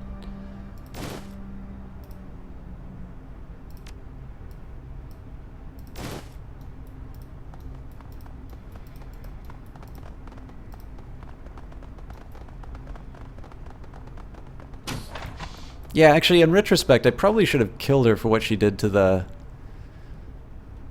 civilians. Your PDA buzzes. The tone is instantly familiar. Kindly Cheng is on the line.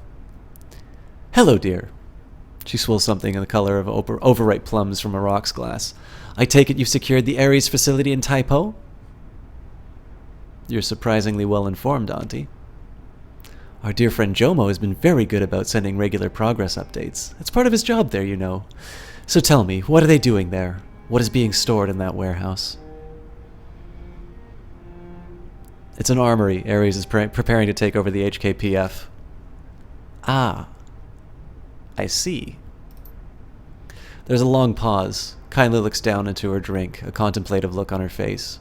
Finally she raises it and takes another sip, then sets it down on a nearby table. I know that Chu has offered to restore your sin, make a comm call to Mitsumusha Corporate, and you get your old life back. I have a counter-proposal for you. Of course you do, Auntie. I'd expect nothing less. Don't turn the warehouse over to anybody. Burn the fucker to the ground. You do this for me, and you'll be set with the Yellow Lotus for life. Every privilege that you can imagine, every extravagance, however rare or expensive, it will all be yours for the taking. All for the price of some gasoline and a match. I'm surprised that you don't want to claim the warehouse for yourself. She waves your suggestion away as if it were a bad smell. Don't be daft. The warehouse and everything in it is Ares' property. If we were to claim it, how would we hold it? Furthermore, what benefit to the Yellow Lotus would it, how would it benefit the Yellow Lotus to declare war on one of the most powerful megacorps in the Sixth World? Besides all that, we couldn't get it there in time. A response team is almost certainly en route, even as we speak. Destroying the weapons is our most viable option. That's what I'd like you to do.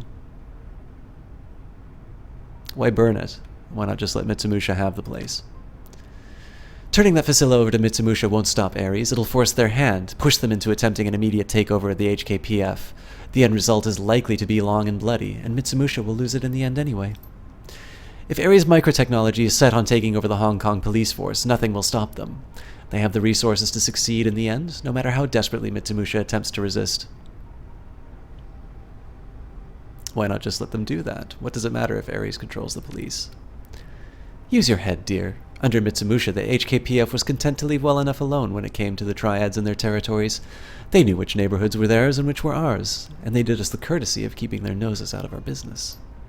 But if Ares were to take over, when Ares takes over, that could all change. They'll likely make a priority out of replacing us with an organization that they've already got in their pocket, the 44 Knives perhaps, or the Red Dragon Syndicate. The Yellow Lotus would not survive such a change. The old woman inspects her glass again, dipping a pinky down to tap the ball of ice that floats in the center of her drink. It spins away from her finger, and she closes her eyes with a sigh. What about Chu? What happens to her? Her eyes snap back open. The placid expression on her face is washed away by a wave of irritation. I was having a moment, dear. You really need to learn when to keep your mouth shut. As for Chu, why would I give a fuck? As soon as you burn the warehouse, she'll become irrelevant anyway. She huffs in indignation, then her face seems to brighten. I'll tell you what. Choose a fate for Senior Inspector Chu that you think will make me happy. Surprise me. Nod respectfully. She raises her glass to the screen and her voice goes cold. You've heard my offer, 71, and you know I'm willing to pay. I pray that you make the right decision for all our sakes. Kindly Cheng's image flickers from your PDA screen and then winks out of existence. The call has been terminated.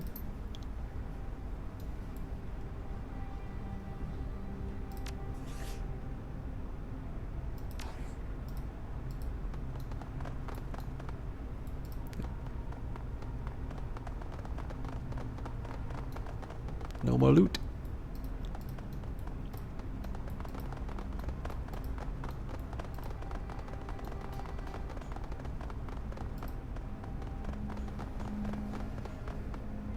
Chu struggles to lift herself into a kneeling position as you approach. She looks at you with red-rimmed, horribly bloodshot eyes. The veins in her temples are still throbbing, and you can see red crescents where her nails have bitten into the palms of her hands.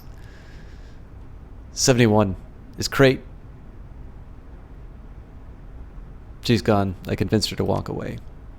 Her eyes widen. Walk away? How did you...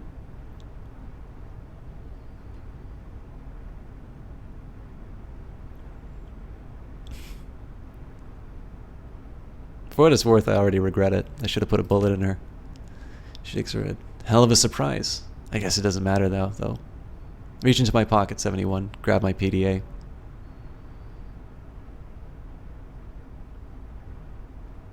Like, I have something to tell you, Chu, and I don't think you're gonna like it. Her eyes narrow. What do you mean?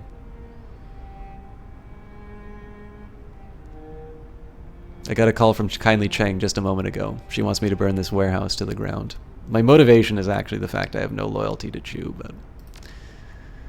She closes her eyes, licks her lips. I see. And I take it that you're siding with her?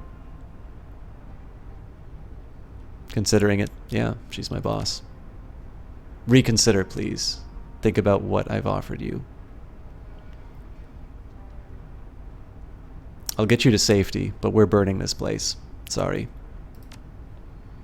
Her expression clouds. Cheng's orders?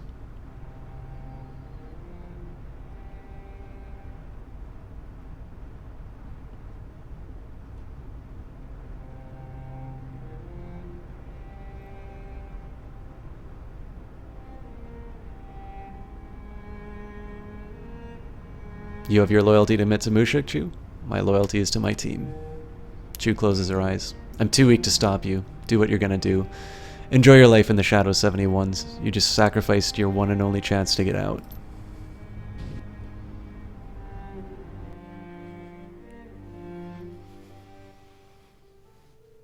Billowing clouds of choking smoke fill the sky, stinging your eyes and clogging your nostrils. The fire that you set is doing its work nicely. Flames gout from the warehouse's windows, bathing you in waves of near unbearable heat. Things really going up, huh? Her face glows yellow-orange in the flickering light. Auntie Cheng should be pleased. Gunshow sure as hell won't be, I promise you that. When he finds out that you turned down Chu's offers, he's gonna be livid.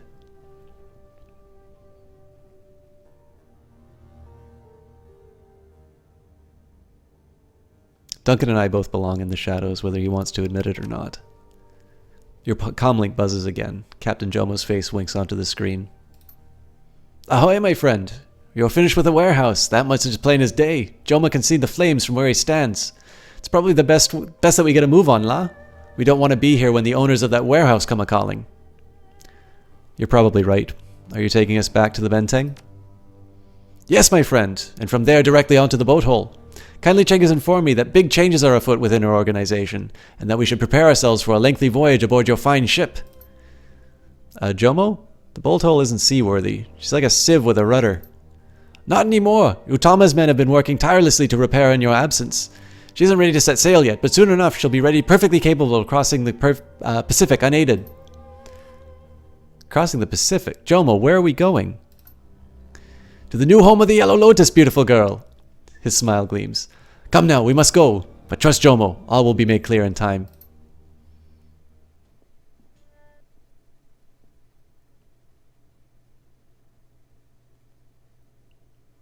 The fire-wreathed warehouse burns at your back, the last of Ares and its legacy, soon to be nothing but a mound of embers. You return to Jomo and the drunken mistake. The pirate revs his engine and tears out of the harbor ahead of the medevac transport you called in for Chu. Thoughts vibrate within your skull. You know the inspector will live, but your opportunity to flee back to your old life has now left the table, gone from the moment you torched the warehouse. You hear Jomo's voice cut through the howling wind. He says Duncan is left. Word travels fast in the shadows, and he's finished with you. So he's gone too. The drunken mistake speeds away from the Taipo harbor, carrying you back towards Benteng. It seems Kindly Cheng was right. You and your team have a long sea voyage ahead of you.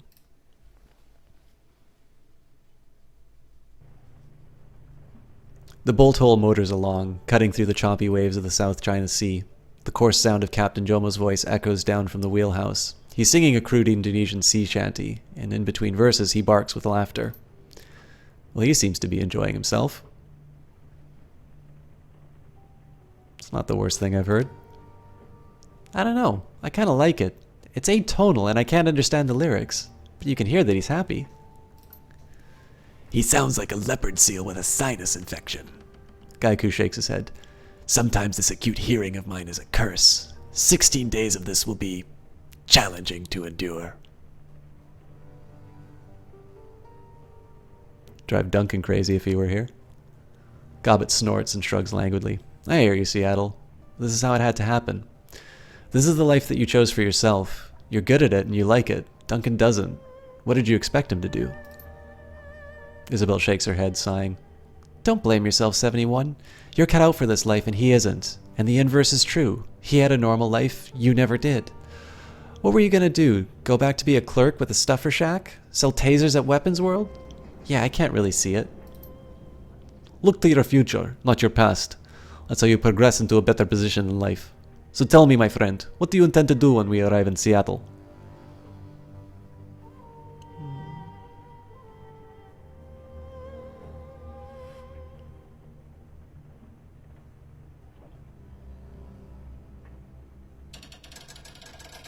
I want to stop by my old neighborhood in Redmond, see how it is these days. Curious. You spent so long escaping from a place only to return to it at the first opportunity. This is a reaction that I do not truly understand. After that, we should definitely make contact with the Yellow Lotus members in Seattle. Once we have been introduced to them, we can start ensconcing ourselves into the Seattle underworld, and that, in turn, will lead to safety. I don't know about either of you, but I've got a pretty good feeling about this. What do you think, Seattle? You ready to show us the sights of the UCAS and get into a whole new set of troubles? Because if you ask me, I think that we're going to have an interesting life no matter where we end up. Isabel walks over to a nearby table and grabs a bottle of Jomo's Baiju off of it. I'll drink to that. To the future, right? Whatever it might be. She pulls the cork out with her teeth and takes a long drink. She tosses it to you when she's done.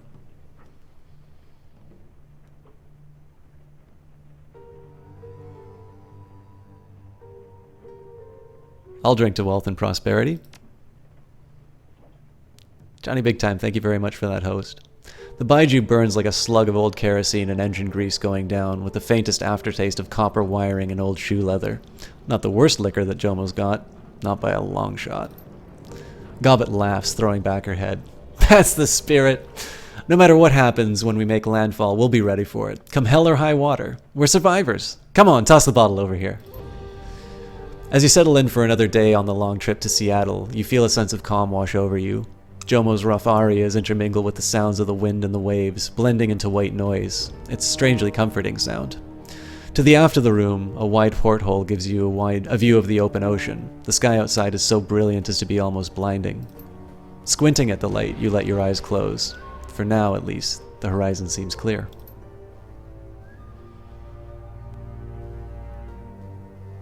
Seattle feels strange after so much time away. It still feels like home, but is curiously foreign at the same time.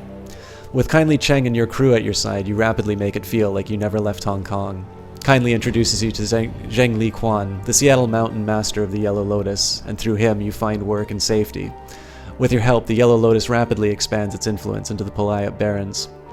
Business booms in 2058 when Don James the Hammer O'Malley is assassinated, kicking off a gangland war that affords the Yellow Lotus rapid gains in both influence and territory. Through your own skill and Kindly Cheng trademark ruthlessness, your team steadily carves out a large chunk of Seattle Metroplex for the Triad.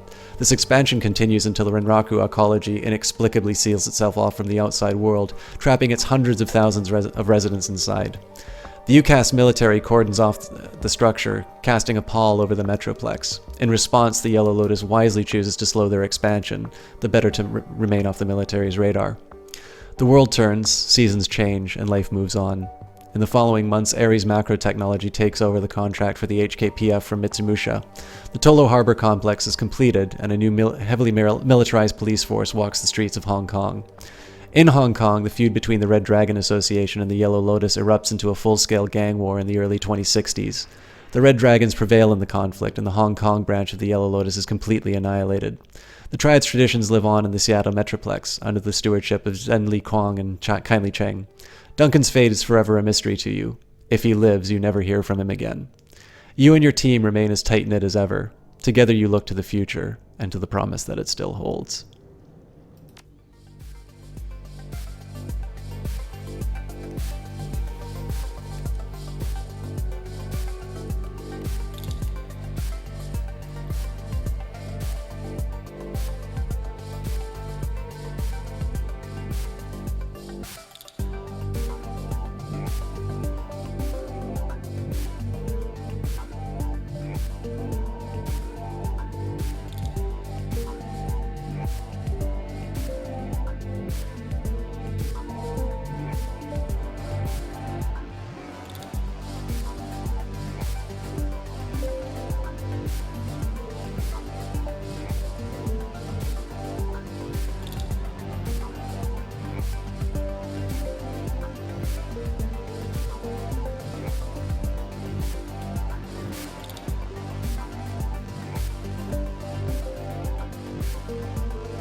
Thank you very much, Nubasaur. Biohazard. Caught the ending. Didn't realize it was the end. Played the first game working on the second. How is Hong Kong?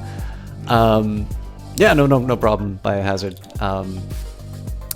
First of all, there's enough variety in this game that you will not necessarily get this ending unless you want to. Hong Kong is a great game, so what we did, this is not the ending to Shadowrun Hong Kong. This is the end to the bonus campaign that they gave. So it's about, by my standards, it's 15 hours of gameplay, but of course I do a lot of talking, so you can probably cut that down a little bit. but Biohazard is great. So Dragonfall is still probably my favorite story, just because it's the sort of style of story that I like.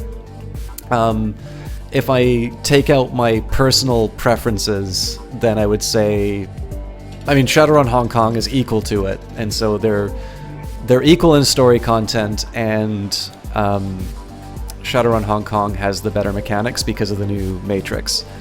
They're all exceptional games. Finish Dragonfall. It's a really good story. And then you get to enjoy some more cinematics in Shadowrun Hong Kong. Shadowrun Hong Kong is a great game, and be sure to do this epilogue. It does a great job of closing. I mean, I felt the ending was satisfying for Shadowrun Hong Kong, but I am very, very happy that I did the epilogue. I think it's a really great end. I sort of regret not bringing Crate to justice, but I'm okay, because you can sort of see this as the transition from 71 from just being an enforcer to being a triad leader and making business decisions. I somewhat regret that Duncan didn't go through in the end, but when I played this game originally, especially at the beginning, I was completely indifferent to Duncan's happiness, and so it's actually a very appropriate ending, given the way that I sort of wrote 71 inside of my head. So for those of you who are still on the fence about Shadowrun Hong Kong, in my view, the epilogue would have been worth it on its own as a standalone game. So you are getting two great games with Hong Kong Extended Edition. I will, for the sake of the fact that my loyalty is to GOG, the link here is my affiliate link for Shadowrun Hong Kong Extended Edition. It is 66% off at GOG. However, it is 75% off in Steam. So if you want the DRM-free version of the game, you should buy it at GOG, but you're going to pay a little bit more for it. If you want the lowest price for the game, you will want to pick it up on Steam during their autumn sale. Obviously, if you use the affiliate link, you get there's a small cut that goes towards the channel, but you shouldn't be doing this for charity. You should be buying the product that you want. If you want DRM free, there's one place to get it, which is GOG. If you want to get it at the lowest cost, then you should be going to Steam. And if you want to support the stream, just give me a fraction of the money you save, or keep it for yourself, because honestly, you guys being here is enough. But definitely consider supporting the developer. If you don't want to start with a third game in the series, on Steam, the original Shadowrun Returns and Dragonfall are also on sale. Harebrained Schemes is a small team of passionate game developers led by Jordan Wiseman, creator of Shadowrun, Crimson Skies, Battletech, MechWarrior, and many other acclaimed properties. Founded in 2011, the Seattle-based studio is centered around collaboration between seasoned veterans and fresh talent. Special thank you to Kevin Maloney for recommending that I do the epilogue. I was going to hold off on it for a while, but I loved playing this. It is so good.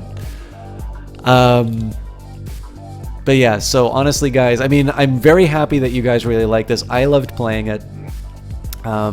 Suggest that your friends get it. Get it for your friends. It is not that expensive, to be honest. Harebrained Schemes is absolutely worthy of your attention. If you want to get in on their new game, you can still support Battletech. You're probably not going to be influencing that much of the development at this point, because it's getting pretty close to release, I think. But honestly, this is a development team that I'm pretty much willing to leap into the abyss for, and it's a great series. I love playing it. I might actually just roll up another character and play it, so I can do some different choices throughout the game. But I'll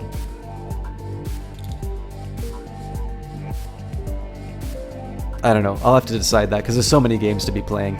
But yeah, guys, you don't need to bug the Harebrained Schemes developers again. But I do want to, two names in particular, Kevin Maloney and John Everest, have been very consistent in liking the stream and sort of contacting. I don't know if they're watching right now. I mean, it is fairly late, but it is a reminder to me that these are not just faceless people who are who are idly making games, like they've done something they should be really proud of.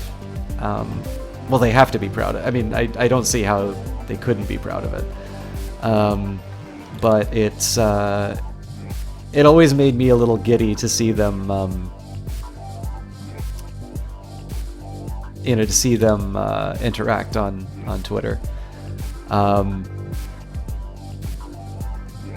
Yeah, this is a great series. This is a very worthy entry in the game, or in the series. If you want my opinion, you should probably just buy them all. But now I'm just starting to sound like a salesman. No, it's I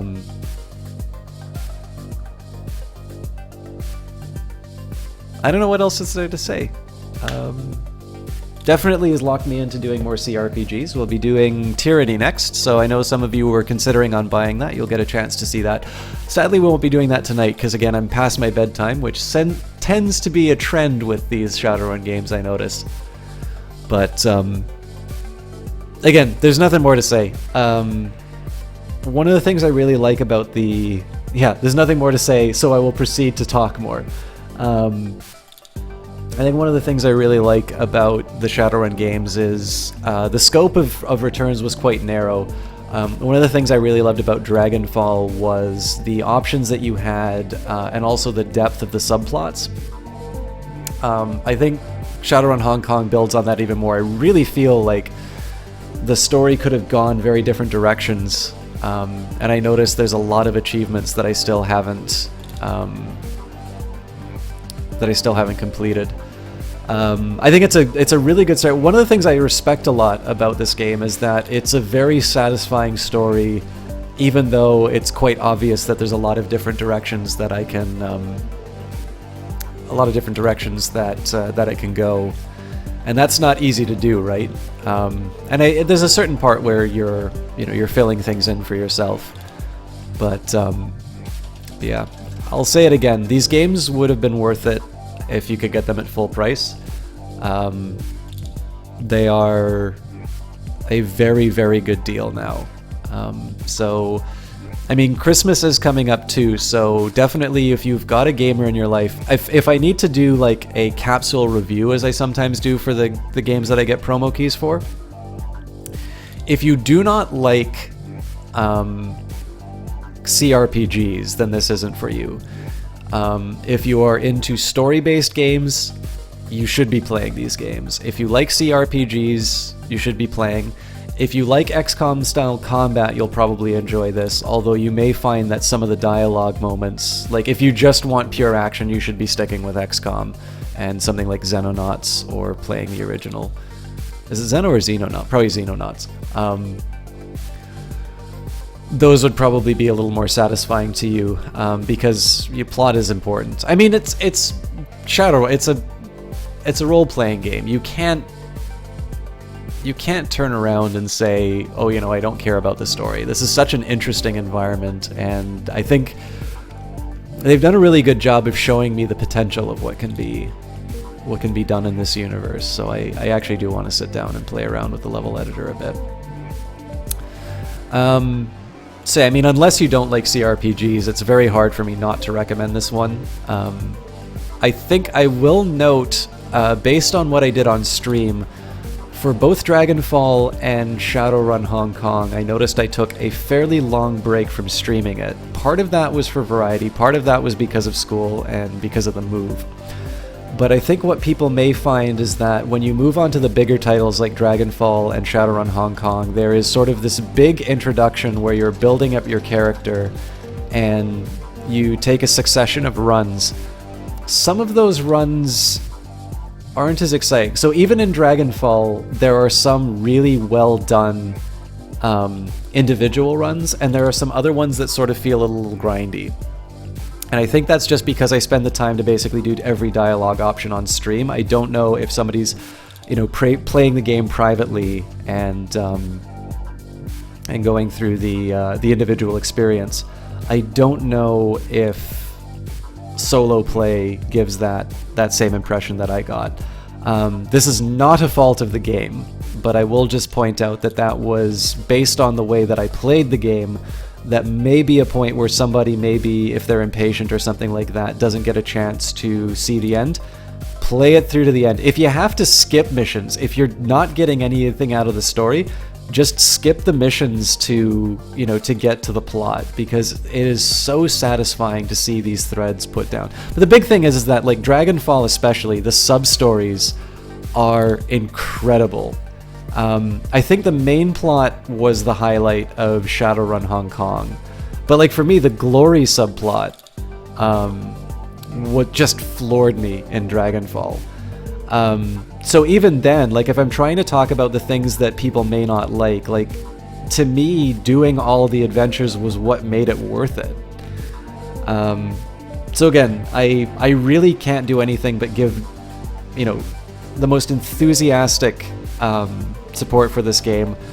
It should be in everybody's library. If you've got a friend who has it on their wish list, honestly, you'll make their year for them if you buy even just one of the games. Although in my view, you should be, if you're buying it for a friend, you should be getting them Dragonfall or Shadowrun Hong Kong. Shadowrun Returns is a good game, but, like, you gotta give them the premium stuff, right? And buy it with the soundtrack. John Everest put his heart and soul into it. No, I can't say that for sure, but he's also been very, like I said, I think it was the first Hairbrain Schemes member to toss a little like my way. But this isn't about my individual benefits from the team or from you know, the fact that I kickstarted that. Hairbrain Schemes are doing interesting games. They are treating their customers right. These are the kinds of developers that you want to throw support behind. And through supporting this developer, what do you get in return? You get some of the best stories that I've seen.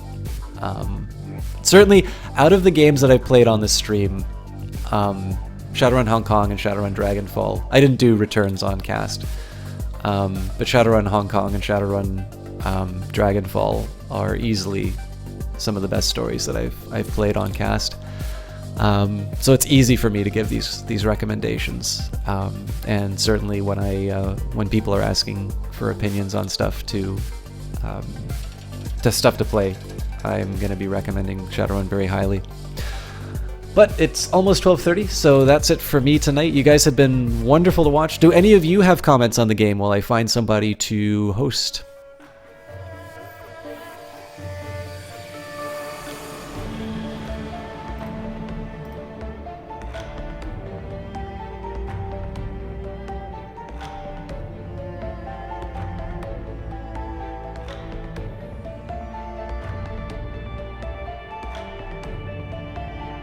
Ooh, we've got some good options here.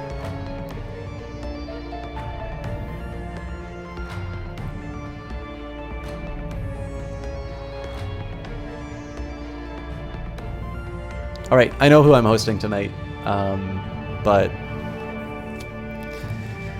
who wants to say the final words? I really love these games. If anybody from Hairbrained is watching, you done good. I'm really looking forward to BattleTech. And please bring back Reliable Matthew.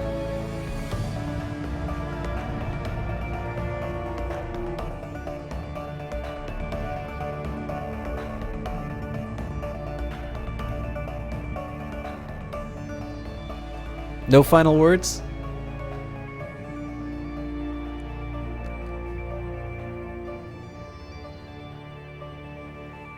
Alright guys, we're going to raid Kite tonight. I don't get a chance to raid him as often. He is playing Dishonored 2. He's a really nice guy. He has given a lot of support to this cast, and more importantly too, I try not to dwell too much on this stuff because it has been a while. But there was a big disruption in terms of sort of the contacts that I had. Obviously I went from being on a stream team to not being on a stream team. Kite was one of these people, despite his very strong loyalty in terms of the team and in terms of the people that he, that he supports and that he gets along with. He was really nice about what was going on, and the character that he demonstrated, it's very, when somebody is unpopular, it was a group of people, when somebody is unpopular, it is very easy to, just cut and run. The kind of character that Kite displayed in that experience was very revealing, and it revealed a very good character in his case. So I like the fact that I'm able to support him. You don't need to say any of that, of course, but I would love it if you guys can come along and oh yes, good point, Nubasaur. So I mean, again, guys, I have a fairly dim view of Steam up to the point that they're able to give me a good deal. So I don't know if I'm going to be participating in the awards yet. But yeah, if you can raise the profile of the Shadowrun games, please consider these for your votes. They are exceptional games. Even if you don't own them yourselves and you decide that maybe you don't want to, maybe you don't want to buy them for whatever reason, if you enjoyed this playthrough, I would ask you to consider this game. These games don't live in vacuums. If it's a story you enjoyed watching, there's only so much added value I provide, right? This is ultimately Harebrained Scheme's work that you got to see. I was very lucky to be able to do it, and as long as they keep making games, I'm going to keep streaming them. So yeah, tweet about the game, buy the game, gift the game to your friends, recommend it to your friends, whatever you need to do. It's probably one of my most enthusiastic recommendations. And for me, I'm going to go and I'm going to raid Kite tonight. I would love it if you guys could come along with me, and we'll support a really worthy streamer. As for the rest of you, for those of you who only came for Shadowrun, I'm going to try, maybe I'll do like some workshop or something like that, but until another game comes out, that's it for me. I hope you guys stick around. It's always fun to have you here, but I understand some people only follow certain games, so it was a pleasure having you here. We'll hope to see you next time, whether that means a new Shadowrun game or whether that means some workshop missions. But I am due for some sleep, and I don't know how long Kite's going to be casting, so let's give him a good old raid, and I will see you guys on Friday, where we'll probably start Tyranny. Oh, no! Thanksgiving tomorrow. I'm going to stream tomorrow. I don't know what I'm going to do for a special stream, but I want to give you guys something to watch if you are not with family on Thanksgiving. Alright guys, have a good one.